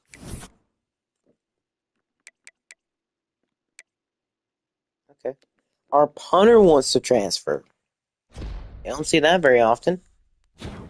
Master Motivator unlocked. Okay. Okay. Time to convince some more of these guys to come here. So we're 2nd on Daniel. Maybe put 5 more points into him. Running backs. Okay, we're 2nd on Duke. Put 10 more points into him. Maybe he'll change his mind just a little bit more. But we are very close to losing out on Tobias. But luckily, can we put him on a visit? No, we can't. But as soon as we can, you already know what we're doing. I'm glad none of these guys are worried too much about playing time, because we would love to have them. Considering Tobias is a freshman, I don't think they played him. I can't remember actually. But he did play at Penn State, and we would love to steal another running back from them. Reminder, this is not the first time we've stolen one from them. We have taken another one by the name of Zamir Smith. Zamir Smith played at Penn State for like 2 years. He's like, you know what? This team doesn't look all too bad. I'm going to switch over. And you know what he very much did? He switched over. And now he plays in the NFL after playing with us. And the rest is history.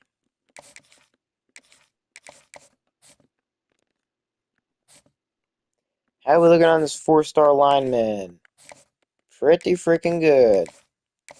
Put a decent amount of points into him now.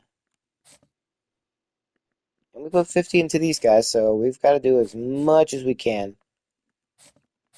Edge rusher. 4-star. Let's put 5 more.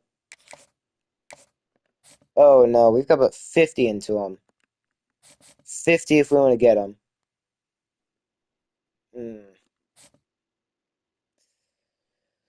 I'm suddenly not feeling confident in getting George.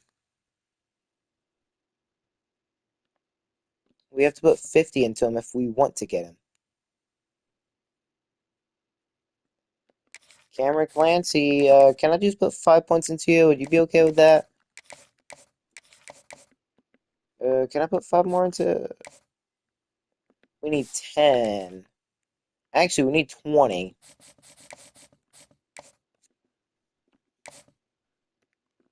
I mean, we're first on Tobias, and is it by a lot? I think it's by a little bit.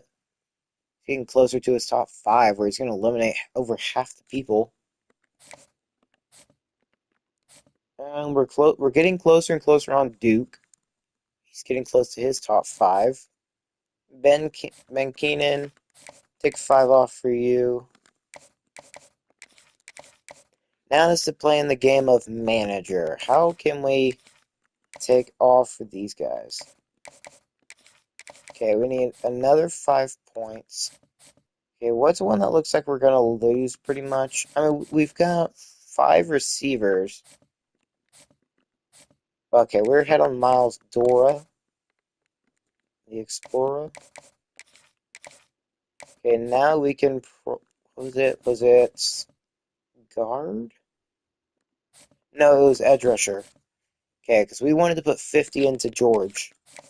So that might be the only way to redeem us from being able to actually get him.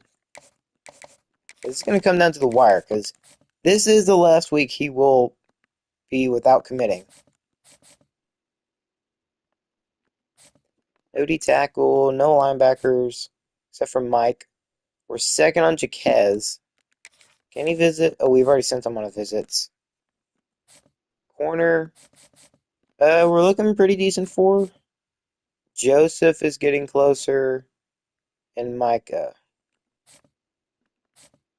Free safety. We're still first on everybody. Okay, as long as we keep that up.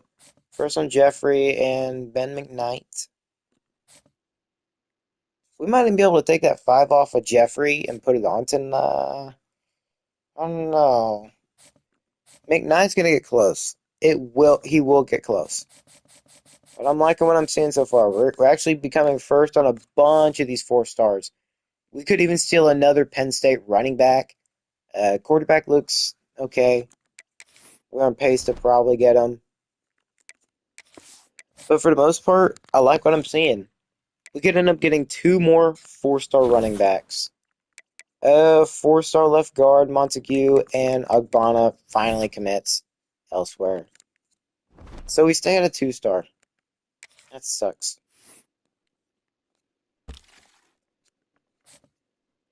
The QB, we're still second 4. So we'll just move this up to 25. Or I guess we'll move it up to 30. Wouldn't hurt. Might even be able to get... I'm not going to push it. We're second on Tobias? Really? Okay, what's he got interest in? Playing style. I guess. Oh, we got B+. I figured he'll like that.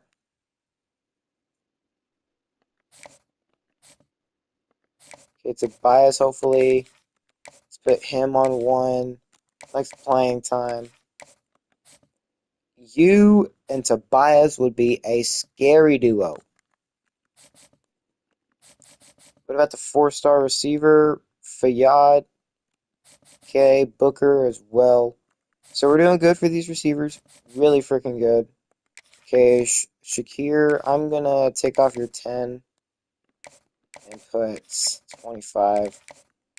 You've got a lot of points you want to visit with. But we know you like playing time. You're going to get that.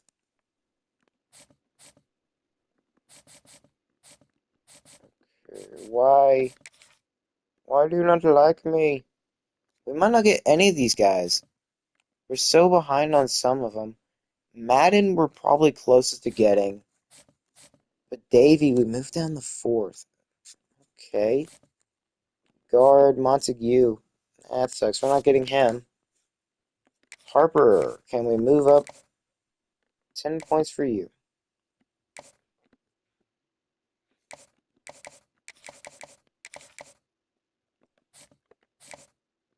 Okay, we only got 5 points left. Edge rusher, Ogbonna committed elsewhere. The boys, the literal national champions who destroyed every other team. Jaquez still just doesn't want to come here. He's actually getting closer and closer. It's between us or Army. Corner looks good. I think Micah might be worrisome. Babbitt, I don't really think I'm too confident about. We'll keep it in there just in case something happens. But it looks like all these free safeties are okay. And McKnight, take out that, I guess, and put 10. And that's all we can really do for now. Hopefully we can get a majority of these guys. We're going to the final week of recruiting. Can we at least get somebody? Because we have yet to commit a single person. Okay, we're first on Fiat still. We're moving up. We're actually becoming first on most of these players.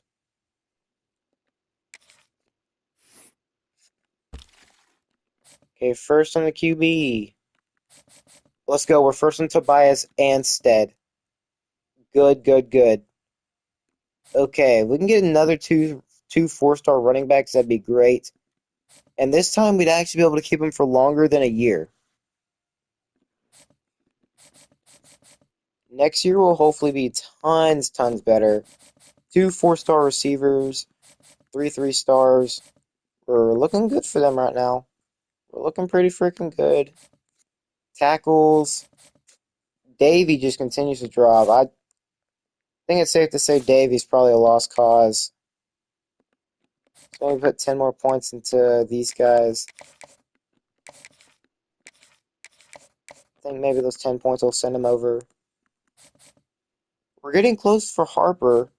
Can't really do much for... Okay, send him on a visit. What is it they like? Coach Prestige? Well, let's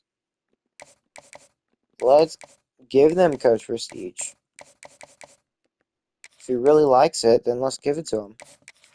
And for this... Now, he is visiting at the same time with a guy of his same position, but still. Probably not the best decision, but I can't do nothing about it. It's the same week. Edge rusher. Let's put 5 more points into these guys. Because you never know. Some of these guys might be actually, like, really freaking good. We're first on Jaquez. Did Army just pull out? I think Army just straight up pulled out of Jaquez. Because I don't see any more points into him. Either they pulled out of him or they just don't have any hours in him. But that'd be a really big pickup. If we can get Jaquez, because we still have Travis. We still have Travis Trahan. The best coverage linebacker in the nation. We still got plenty of points for Babbitt. Let's go 25. Maybe put... If we're still doing root for free safeties, yes. And strong safeties. Okay, let's put more into Bam McKnight. Okay, well, I guess let's go 15 then. Yeah, Bam McKnight might just go elsewhere. We should theoretically be able to get a bunch of really good players. Now, this recruiting class probably won't be nearly as good as it was a couple years ago, where we got Samuel Corker and just a bunch of insane players. Let's go. We got Ronald Fiad, or whatever. Got Daniel. I want to start seeing a bunch of 4 stars. Okay, don't just show me those two. I want to see Tobias. Okay, good. We're getting a bunch of free safeties. We can just move some of these over to strong safety. Please show me the ones I want to see. I know I got these guys. These are all 3 stars. I put them on the board because I felt comfortable getting them. Show me the money. Shakir Booker, we pretty much had him on the board all year, so we got 2 4-star receivers. We actually got Jaquez Pollard. That is a big-time acquisition. We got Duke Stead. Did we get the other 4-star running back, though? Tobias. We got Tobias! That is great. Okay, that is really great. Did we get one of the 4-star linemen at all? I don't think so. Oh, no, it doesn't look like we did. Looks like they both said no. Yeah, both the right guards said no. Okay, well, we did get some really good skill players and linebackers, corners. All these guys saying no pretty much makes sense. Oh well. We still got a really good group of guys, though. And I mean really freaking good. Let's check out these guys and see what they're looking like. Let me first take off these useless guys that decided not to come to Vermont State. Okay, let's see. Is there anybody else? Yep. Nolan and Ben. Can't forget Harper. Actually, I will. But I guess we can start from the bottom. All right. We thinking some elite, some star devs. Let's think of it, please. Let's go. First one. Duke Stead, elite dev. Ronald Fiat star. Tobias star. Okay, a bunch of impacts. I like it. I like it. Okay, I'm seeing too many normals. Too many normals. Shakir Booker star. Okay, so we have some high highs and some low lows. The 4 stars, Jaquez Pollard is the only. Okay, well, yeah, but none of I mean, a couple of the 3 stars were okay. But I mean, we got every single running back we went after. Duke Stead being elite dev is crazy. Tobias being stars, good. I expected it. I expected those 2 to be great. Receiver. Oh, by the way, we've got an elite dev quarterback and now an elite dev running back. Fiad being star is great. And Shakur being star. This might have just made up for us no longer having Kenyon anymore. Kenyon went on to the draft. He got drafted round 3. So, we obviously didn't get tight end, which we probably need to. We might be able to move one of the receivers over to that. So, we got Lewis Madden. Hopefully he can go to Madden. Edge rusher, yeah, Tony Matlock being the best one that we got. Didn't get outside linebacker, didn't get T-tackle. But Jaquez Pollard, that's a pretty big signing for us. We better be lucky Army pulled out of him at the last second, because we would not have got him. He was already looking to go to Army, but we stuck in there, and we just barely got Jaquez Braves and a Mecca. The free safeties, we're going to convert some of these over to strong safety, of course. But we'll probably do one of the impact guys, just so we can actually have some great players there. But I mean, that's good. We got one strong safety, Josh Jeffrey. Ben McKnight decided to do other than commit here, but Josh Jeffrey, impact dev. You cannot hate it. Actually, let's go check to see what our class rating is.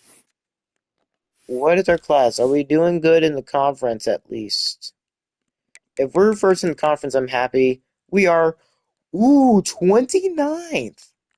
We're actually 29th. Who are we around? I was not expecting to have that high of a class. That seems to be the strategy. Basically, if you know you're going to be out for a lot of people, then just put a bunch of 3 stars who are already interested in you, and just go after them. And then in transfer portal, if you did good enough in the season, you can get a bunch of 4 stars. Like we got 5 of them, 5 of them, and we were 29th, just ahead of Oregon, just ahead of like Arizona State, Florida, even the number 1 team in the nation. Okay, those 3 stars probably helped us out a lot getting so many of them. But I mean, this is probably one of our best recruiting classes ever, if not our best. I mean, obviously, I don't think it's going to be nearly as good as it was a couple years ago. Like 2 years ago, we were getting elite and star dev practically what felt like a lot of them. Now, obviously, not too many elites, but a bunch of stars. And uh, yeah, this year I think it was more of just us getting like a lot more people. We got 22 this year. I mean, I'm proud of it. I'm proud of us getting that many. I know we could. I had a good feeling. I had a slight hunch we could get that many. Let's see, strong safety. Okay, Josh is coming as a 66 overall. Those free safeties. Trent Khalid is going to come as a 72. See one of them impact? Yep. Great. Devontae Groves an impact. And then Lopez was the other one. Put him at strong safety, and he'd be a good backup. Now we've got so many. Can we move any of them to corner? How would they do there? So we don't need so many of these. It'd be a 61 overall corner. It's probably best we keep him at safety for now. But we'll probably actually how many do we have? Like how many young guys do we have? Okay, we can afford to move him over to strong safety. Just to make it even 4-4. Moving him over to corner doesn't really make all too much sense. They're not fast. We can work on that. Lamont Gaskin is actually going to have some help this year. And Christian Keogh, he's got 2 other corners. We don't have just 3 anymore. We actually have a technical full roster of them now. But if we're going to win a national championship out of any year, it's got to be this year. It has to be this year. We've got no other choice but to do it this year. Well, I'm sorry, technically next season, but you know what I mean. Like, Travis, this is his last year. He's got 99 man and 99 zone. You don't get better than that. Now, we could probably work on his speed just to make him even more insane. Either that or his awareness. Or his play rec wouldn't hurt. His tackling wouldn't hurt either. But look at this. This is what I want to see out of every single player. He's only got impact, so it's not impossible for the normal person. I want to see more Travis Trahans. Like 99 man and 99 zone. You don't see that out of everybody. A player like Travis only comes in every once in a blue moon. Of course, you gotta train him to be that, but you also gotta remember the cap on these players can't be too high on that certain one. And they've got to be able to get enough points. They can't just be normal. But I mean, yeah, I'm glad with how we are. We don't have any athletes. Okay. What about QBs? Daniel's coming in as a 65 overall QB. We got a right, a left, and a right. Samuel, this is your year. Just like Joe Jackson had his, this is going to be yours. At running back, Tobias is an 82 only. Wow. 97 speed? Oh boy, I am going to have a field day with him. A freaking field day. 97 speed. Duke Stead, and he's elite? Yeah, this is fun. It's fun when you've got really good players. Fiat is 89. Oh boy, that's a big drop off. Shakir, he's only 73. Wow, I thought Shakir would be a whole lot better. I was not expecting him to be that bad. Now James Ogle's our only tight end, so we're gonna have to get tight end for sure. Left tackle, Ty. Okay, we don't have a left guard. We can convert some of these over to that.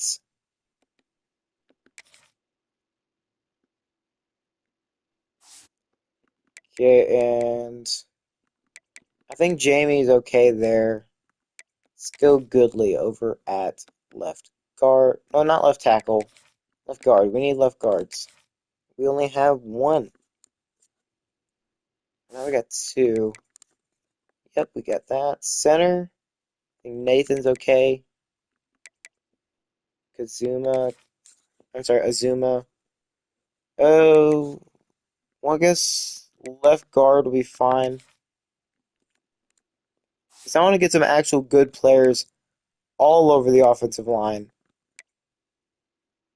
Yeah, because this line took a big step down. We lost our talent. Like, we had 285 overall left guards at one point. Now we barely even have an 80 overall lineman at all. I don't think we even have one. Yeah, we don't even have one. Hopefully after training camp, we do. The edge rushers, outside of Muhammad Boyko, they just don't look good at all.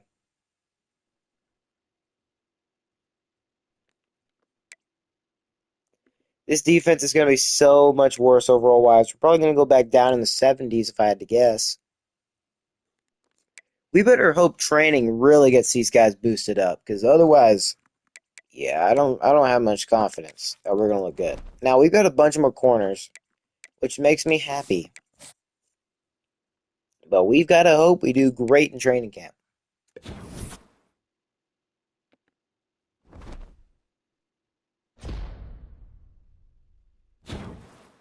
And Christian Keel has upgraded his dev trait.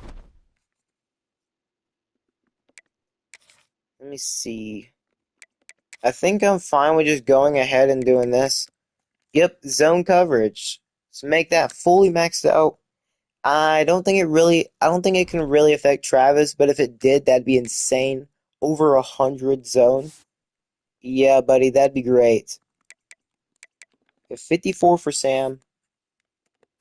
Can we get him any abilities? Let's get mobile resistance up to platinum. So he's got 2 platinum abilities. His IQ could use some work. Let's throw some into his power. Let's get his power maxed out. 97. Okay, so he finishes as a 94 overall this year. 97 throw power, and his accuracies were already maxed out. We upgraded his IQ a whole lot. Like, he's up to an 85 awareness now.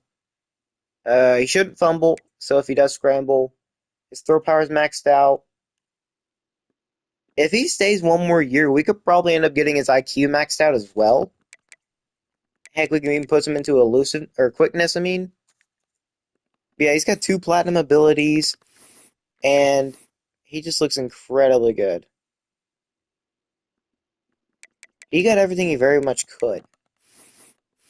So this could very well be the last year we see Samuel. We're gonna have to try to develop somebody else into a good QB. Richardson could be that guy. We're gonna have to see though. Accuracies are maxed out. We're gonna throw power. His IQ could use some work as well. Puts him into that. He's not really all that fast. Yeah, not really that fast. So it looks like, see, 2 overall. We can get it. Yep. Okay, so he's got an ability now. It's on time. Improved accuracy when throwing with anticipation. Okay, Casey, you probably won't be the successor. We'll try to find somebody else. But for now, we'll just keep working on everybody. Daniel could very well be that guy. Almost out. Ooh, he actually looks really freaking good.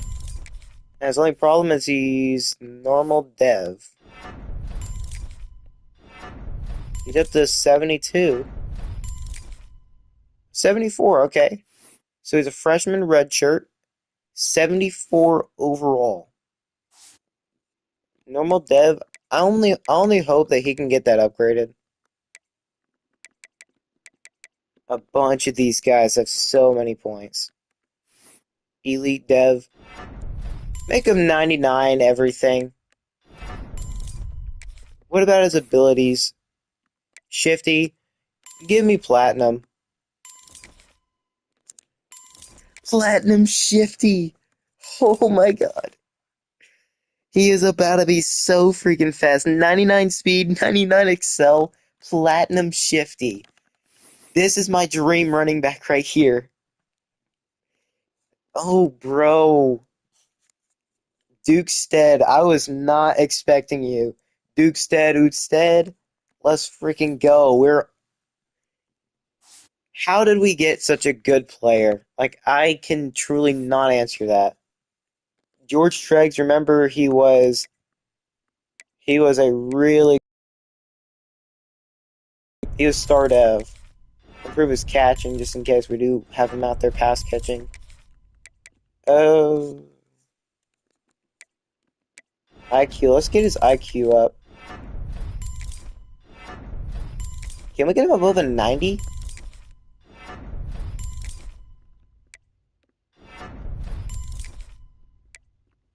I wonder if we can get him above a 90. I doubt his route running's gonna help him any. Yeah. So, let's see. Can he get an ability? Sidestep. Okay. Okay. He can't get shifty because he's not fast enough. And we can't make him any faster. Okay. But George is looking good. He's our backup. If I had to guess, I think Tobias will probably end up taking him over. He's fast as well. Okay, what abilities can I give him? Shifty. Give him as high as shifty as I can. He needs 95 speed. Can't get any faster than what he is. So I guess I'm out of luck. He has almost little to no cap on any of his things. I'm so happy with the guys we've got. We somehow got better at running back. Now, the entire running back core might not be all too great, but after JT Lincoln gets developed, I might be changing that. I think almost. Oh, crap. I think almost all of our running backs are starred better.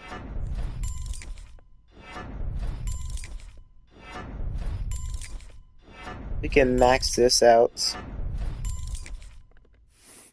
Get shifty.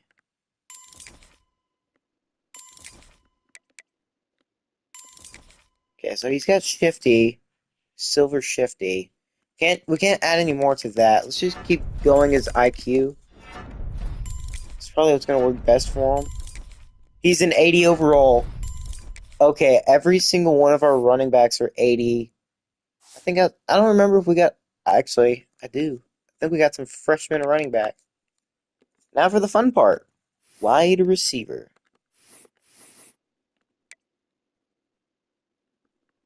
Okay, I'm gonna improve standard catches. Improve dive catches. Let's go double dip. Oh, we can get that to platinum? Okay. Okay, Lavone. Let's work on your catching, fool.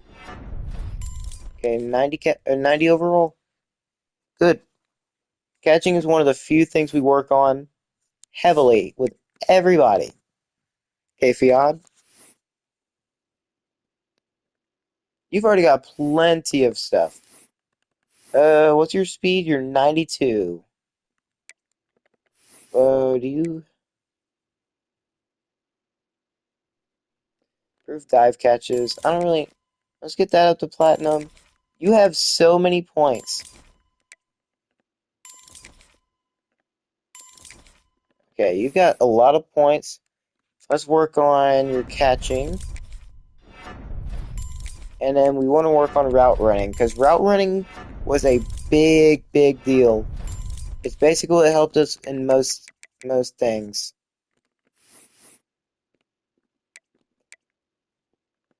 So Ronald is a junior, so we'll get him for one more year. I'm liking how this squad's coming along. Multiple 90-plus receivers. Ben Coates. He was a normal dev, but he was like really fast. I can't get many abilities. The route running.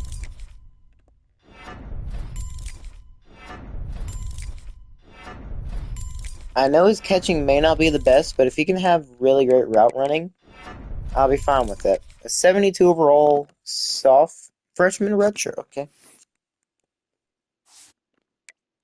Terrence Biggs. Incredibly slow. I probably should have moved him over to tight end. No. Too light for a tight end. It's not fast enough for a running back. At least for my liking. But route running, route running, route running. I don't care if you're slow. I don't care if you're fast. I do care if you're fast, but I prefer. But I mean, freaking route running is a big part of it. If you can have great route running, you can beat anybody. And I mean anybody. Armand Maples, you have 84 speed. We'll work on speed eventually, but for now, we're not too worried. I just want to work on y'all's, since y'all are only normal dev, I'll work with y'all catching and route running. Because y'all are already not the best players. So just getting y'all decent basic stuff, like getting the fundamentals down, we're good. And Denzel Huntley.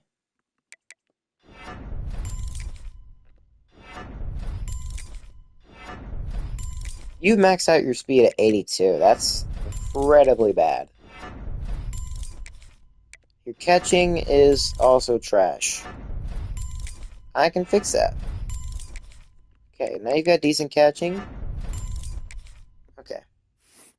So it seems a bunch of these guys are going to need catching, speed, and route running drills still. But for the most part, I mean, we've got okay. We've got multiple really good players. Okay. Now James Ogle. I fear for who we're going to have to play at tight end. I really do. Who do you start? Yeah, we actually have a bunch of really good players that are star devs. Now I just want to work on this catching. I maxed you out route running wise. IQ. Okay, James is an 80 overall. So we got an 80 overall tight end. So now we got to go look to get a new tight end. Because we do not have the best back. We don't really have any depth at all. Ty, it's a shame to say you've maxed out your pass blocking. It really is. Because you just straight up sucked.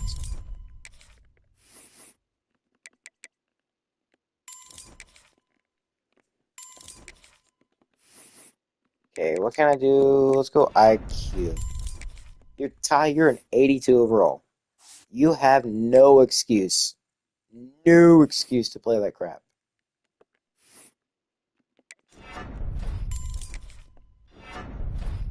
And yeah, you'll still probably find a way.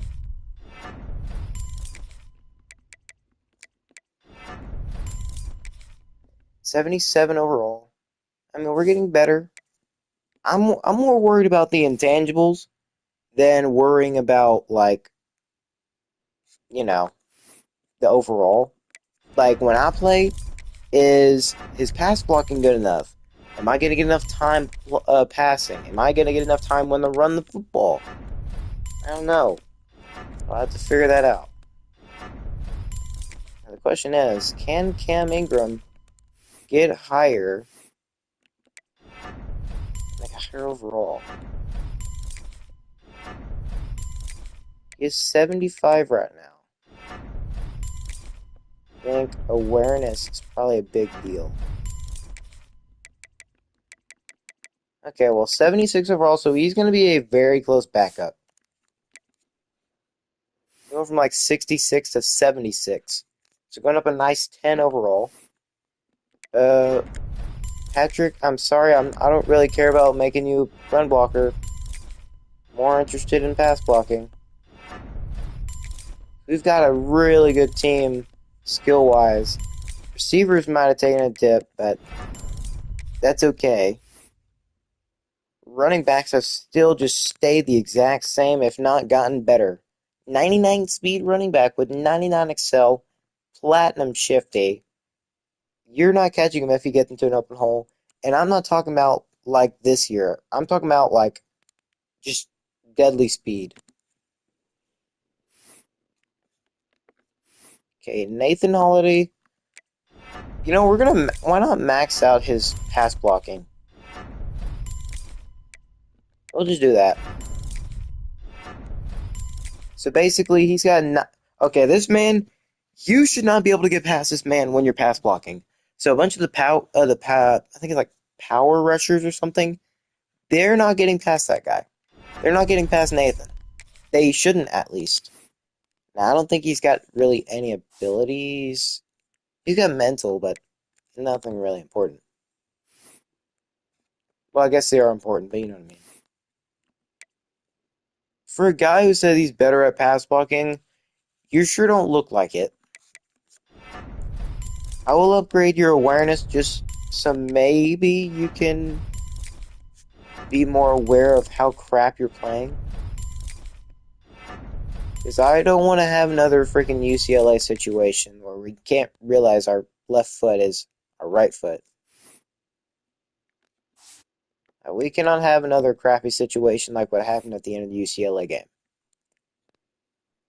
Ty didn't block his guy because he had a guy right in front of him.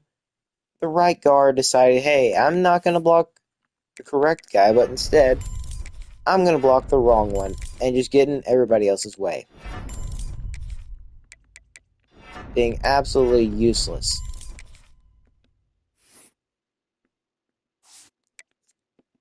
But I mean, our offensive line isn't completely useless. At least we've been developing them pass blocking wise. Now, a bunch of these guys are younger, like Mike. He is a sophomore. Or at least he's going to be in his sophomore year. He's an 81 overall. Perfect. And we're getting better. We are getting better and better at pass blocking every single year. Obviously, we need to still bring in a bunch of different guys to play that lineman spot. I mean, we still went 10-3 this year, so at least we didn't go 3-9 again. We went 14-0 last year, so the expectations for us were really high. We failed to win the conference, which we very much thought we would have. We just didn't. And we've got to do that. Now, Emmett, let's see, power rusher. What's your depth trait? Normal. You're not going to develop much. Quick. Matt, I mean, we usually have a really great players at power rush. Doesn't seem like we're going to be able to get you up much. Unless you can upgrade from normal to like impact. Yeah, I don't see you doing much. But Muhammad Boyko, speak of the devil and he shall appear. The god of pass rushing himself. Power moves 99. Run blocking maxed out. Let's go into play rec. So he can recognize plays a little bit better, whether it's a run or a pass, or if they're doing like an option play. How's overall not going up any? What? It didn't go up any. Inside runs? Yes. Let's get that. We sometimes struggle with the run, but no, we need to stop it. Only 89 overall, though. I mean, I guess he's just as good as Jordan Thomas, except a little bit better. Not overall wise. I think like yes, but he's an outside rusher. He's an edge rusher, and Jordan Thomas was a D tackle. We can get multiple guys that are just really good in pass rush. That'd be great. What's his block shed? Terrible. Let's improve that. If we can have it better than 58, I think we'll be in business.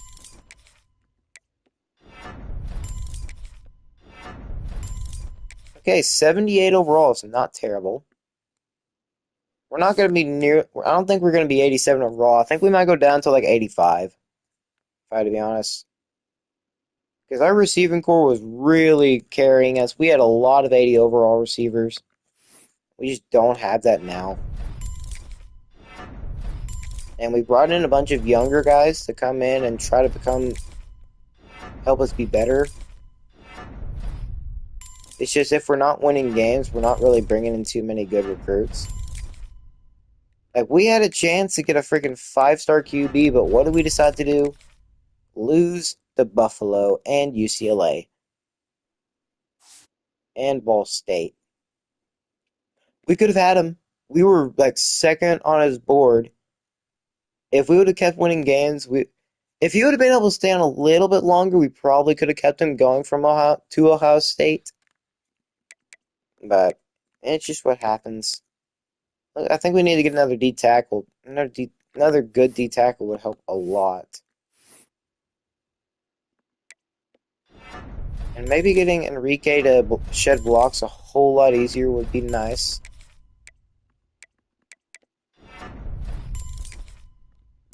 Now, he's not really good at finesse or power moves, but I'm going to see if maxing out his block shedding as much as I can will help at all. Because I have a good feeling block shedding matters quite a lot. So I could test that out with Steve. 88 block shed. Let's go. What is he? He's a power rusher. Let's go power moves.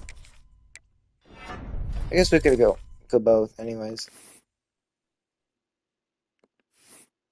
Okay, so he's a 73 overall. So yeah, it doesn't look like we're going to be too high overall. I think we're working more on developing, like, being good at certain things. Pass coverage, yes, let's make that big time. Guess as much as we could. 75 overall. Cardo. Nathan Matakevich. Seniors his last year. You're a lurker, so pass coverage. Really only one upgrade? Come on, Nathan. Okay, you're an 80 overall. I'm fine with that.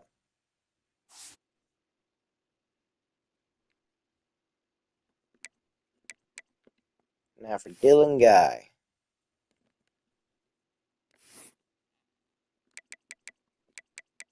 So let's just put IQ.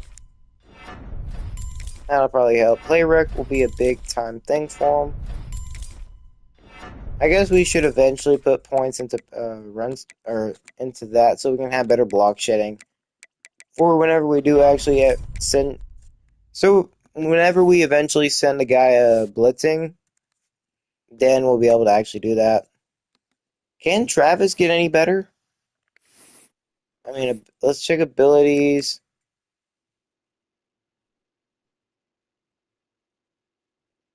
Hmm. Now we need to work on quickness. What is he? Is it only an impact? What do we want to do? I mean, quickness will be nice, but it takes up the majority of his points. I mean, he already does great. So maybe let's go. Let's just go. Let's just put it all into IQ, just so he can recognize the play a lot easier. 95 overall, crazy.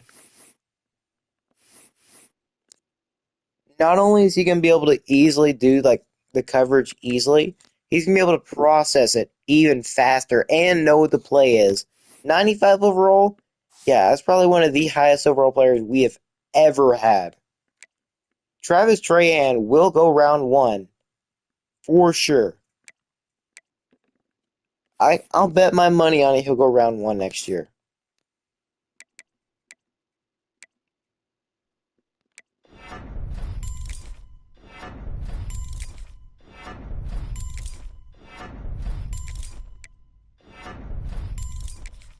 Okay, let's see. Can I pass rush? Can I do one more? Yes.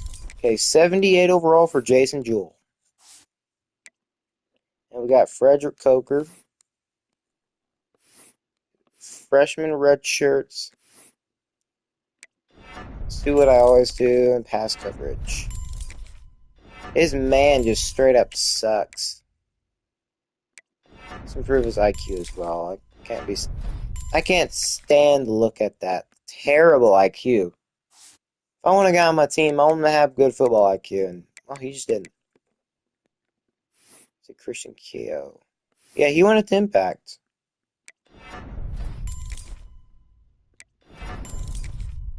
He's 81 overall. Maxed out both man and zone. I guess we can just put the rest into, I guess one's into tackling. But if we can have them catch it a little bit better, then that'd be fine. Wait, did we get that gadget receiver?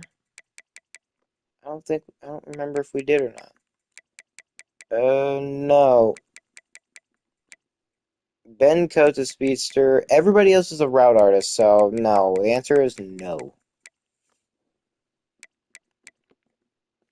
It's a hard no.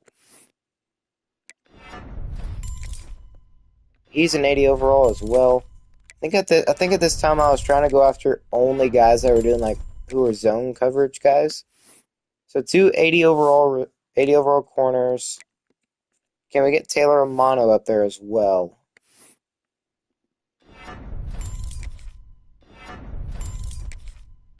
Come on, Taylor.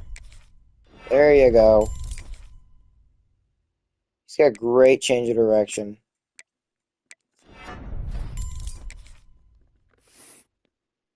You could not get any abilities.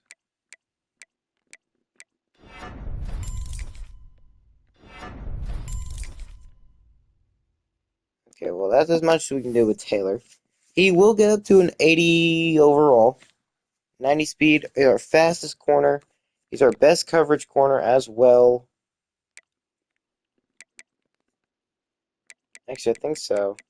Best man. Okay, well, he's not the best zone, but dude, we should be locking players down now. Because we got like 90 plus zone coverage on two of our starting corners. Now, I will admit, they're not the fastest. Christian Keo kind of is able to keep up with most guys. But I like our corners now. They're really good at zone. I think our guys are as well. Devontae Gray. Okay, no, he's not. But we shall work on that. To change the man's fate and become a zone-heavy corner. You can't stop what you can't pass on. 83 overall, 93 zone, 83 awareness, 85 play rec. I'm fine with that. Because I don't ever intend on doing too much man. I intend on doing zone. So at least the very few players we have at these positions will be great. What are you at zone? Pass coverage, you suck. Ron, I'm ashamed at you for not being able to play pass coverage at all. I am ashamed of you. Well, maybe not now. I mean, you've got pretty decent zone. 84 is pretty solid. But you still got a ways to go to be on Devontae's level. After strong safety, Lamont Gaskin. Pass. You did that with no, like, not great pass coverage. You're the only guy on the team to get a pick six all year. You were the smartest guy on the team. 71 overall. Okay, well, I mean, that's better than 66, I suppose. He's a junior. I sure do hope success on him. Hope he can get another pick six. You're going to check it down to the flat like that. You might as well be good. Okay, maxed out his accuracy. And he's going to be an 80 overall kicker. Uh, uh, let's go with that. I guess coffin corner as well, but you're not going to be punting. Easier accuracy timing on deep field goals. Okay. As long as we get 7 more points, then we should very well be fine.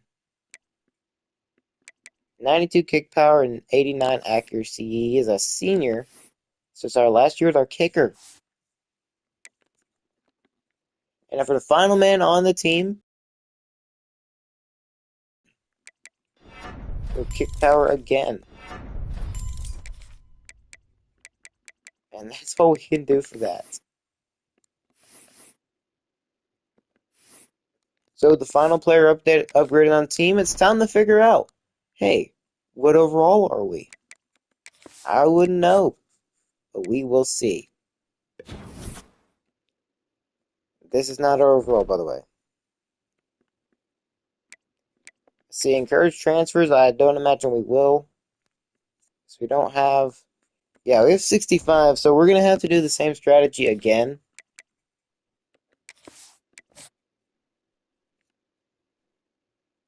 I have not changed conferences at all. I'm keeping the teams how they are. I haven't fixed... Yeah, I figured we were going to get worse. Not that much worse, though. That's crazy. That's much worse. We're about on the same level we were. I guess when we're a little bit worse than 2 years ago now at this point. So 82 overall. We're going to have to get freaking lucky.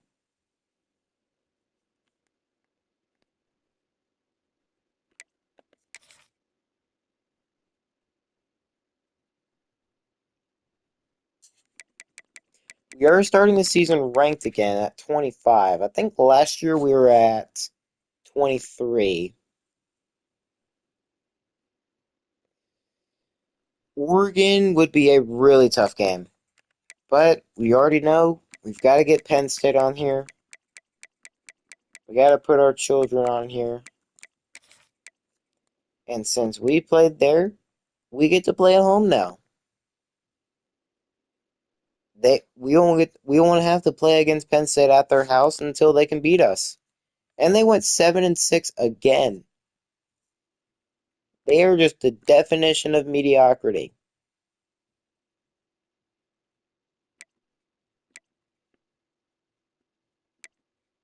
And then after Penn State, we could just have 3 straight. Boise State just won the national championship. You know how big of a statement it'd be to beat them?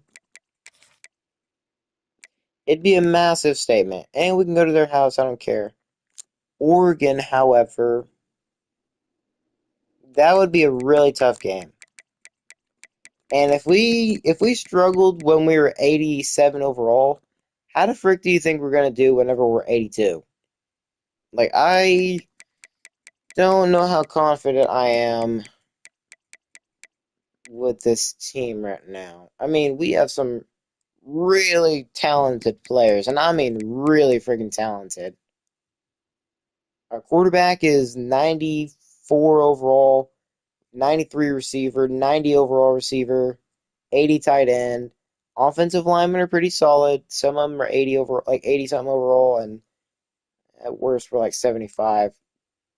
Defensive players have really good zone.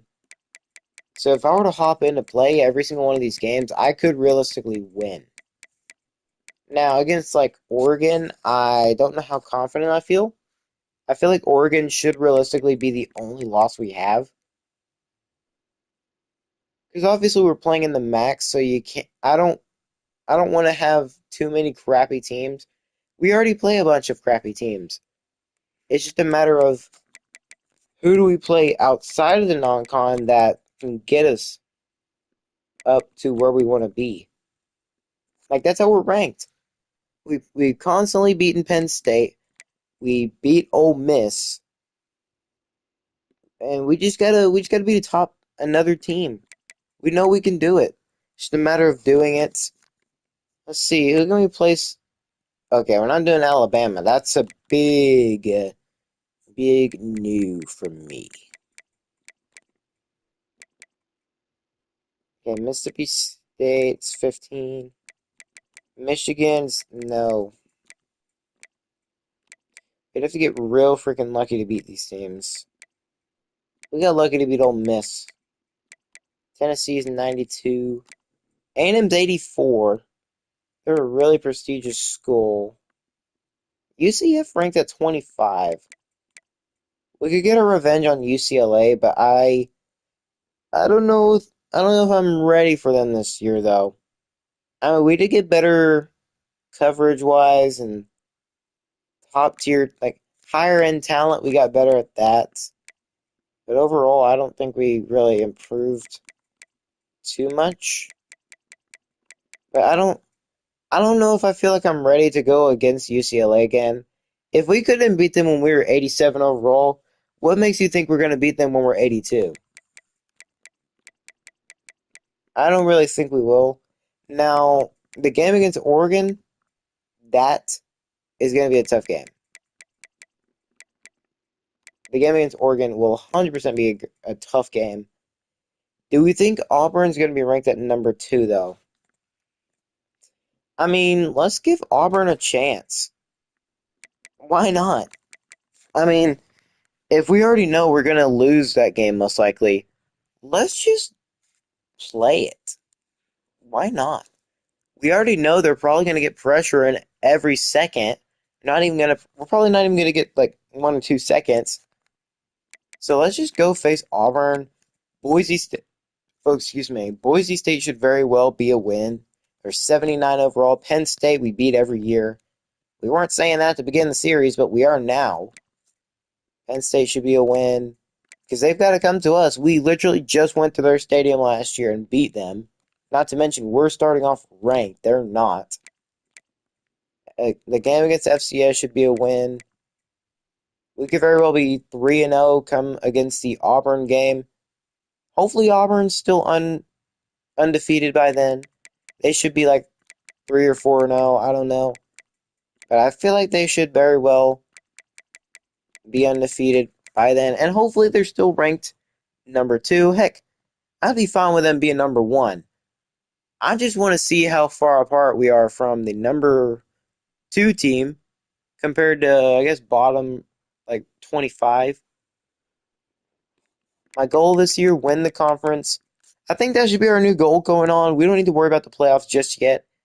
Worry about winning our conference 2 more years. We've already won it once. If we can win it 2 more years, we can move up, and I'd be fine with it. Like we can go to a different conference. I think we'd be ready for like something like the Big Ten, maybe the SEC. The SEC might be a stretch, but still, I think the Big Ten will probably be real good enough.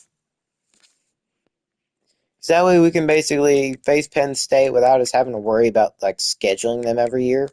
That way we gotta have our non-cons be full of like teams that we can just face if we move through the conference. And there are rivals too.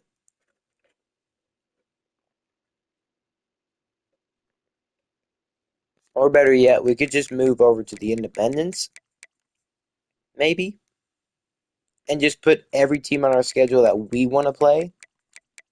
So, because we could actually have a legit tough schedule. And I mean tough. Yeah, I like that schedule for now. Might change it later, might not. Have been thinking for a second I had somebody in the Heisman watch. I'm like, oh boy. Nope, we don't. Oh, I lied, we do. Samuel Corker is in the preseason Heisman list. Well, we wanted a Heisman contender, and well, look who we got. We've got our guy. This is big. Samuel Corker is the first ever player for Vermont State to even be considered for Heisman. Joe Jackson was never considered. Zamir Smith was never considered. Kenyon Livings was never considered. None of those guys were. But now, we've got our first Heisman contender. And if things go the way I think they will this year, we should be able to potentially win it. New goal acquired. Win the conference and win Heisman. Because now that I know we've got a player in the Heisman, as long as he plays good enough, we know he can win it.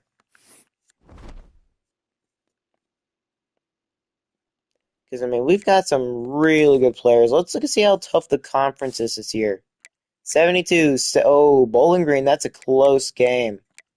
Northern Illinois is getting better. Miami?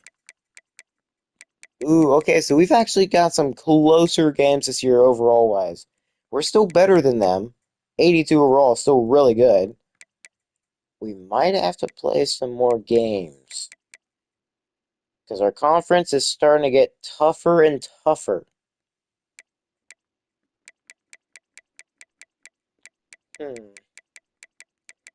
We struggled to beat Buffalo last year, but they did have a Heisman contender at the very beginning of the year, and now we do.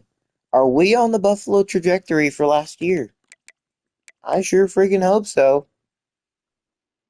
We'll have to see. Now, we're not going to be rushing for over 100 yards with both our quarterback and our running back in the same game, but I will try. I think we can very well get, like, okay, we've seen some players with this same playbook, like Joe Jackson. We've seen him throw for a 500-yard game with 5 touchdowns, no picks, with the run and shoot playbook. I think we can do it with Samuel Cook. I'm sorry, Samuel Coker. If he's going to be on the Heisman list, we're going to have to be Heisman worthy. I think we can do that. He's helped us beat really good teams. He's got 1 season under his belt. Let's see what the recruits are looking like. Hopefully we can get some 4-stars on there. If not, I already have a bunch of them. Please. Okay, we've got some 3-stars. Oh, yep, we've got some 4-stars. And they're not just fullbacks. We've got a right tackle, center, and strong safety. Some positions we do kind of need. We need a lot of outside linebacker. Travis Trahan is graduating after this year and probably will go to the number 1. He'll be one. He is an insane coverage guy. 99 man, 99 zone. You don't get better than that. It'll probably take me a while to get a guy trained up to that level anyways. I don't know how I got him trained up that high, but I did. Let's see the number 1 player in the class. And it's going to... Well, it's not the number 1 player. Number 1... I'm putting him on my board. George G. We're putting some 5-stars on the board. You're going to see them now. A QB and an edge rusher, we can get the best QB, and you're concerned about playing time? Yes, you're going to get playing time. Samuel Coker might leave after this year. Well, we might get the best quarterback in the class, but in order for that to happen, oh, and this makes it even more possible. There's not too many big schools going after him. But for the number one player, Penn State, we can beat. Frank Stoll better not freaking cheat us out. But for now, I'm gonna leave off on that.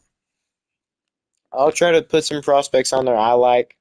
I'm probably gonna put like 3 or 4, 5 stars on there. You want to be realistic. You're not gonna be able to get anybody like everybody. But actually, how many hours do we got exactly? I don't recall. 575 hours. So basically, you already know what I'm saying. We're not going to have that much of an opportunity to actually be able to get a lot of players. So even if we put a ton of 4 stars on there, they're not going to have interest in us to start off. Now it's not like when we went 14 and 0. When we went 14 and 0, oh yeah, we were getting guys wanting to come here left and right. But that's the problem. We had way too high of expectations. We ended up falling short because our championship contender wasn't high enough for those recruits, and we just barely even got any of them. We barely got any of the 4 stars. Now Shakir, he's a different story, but yeah, basically we need to set our sights for like where we're actually at instead of where we want to be. We were coming in with a little bit too high of expectations, and look what happened. Yeah, hopefully this year it goes great. Now, our conference opponents are getting closer and closer to our overall, and we're just not getting any better. It's kind of hard to get better, but we'll try. We've got younger.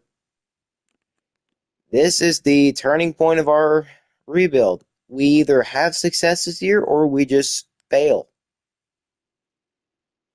And that's going to be it for me here tonight.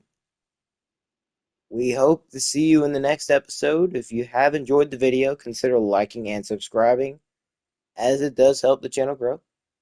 And I'm trying to reach 500. Now, that is a ways away, but it is a new goal nonetheless. So yeah, consider liking and subscribing. I try not to ask for it too much. I usually do it around the end of every video.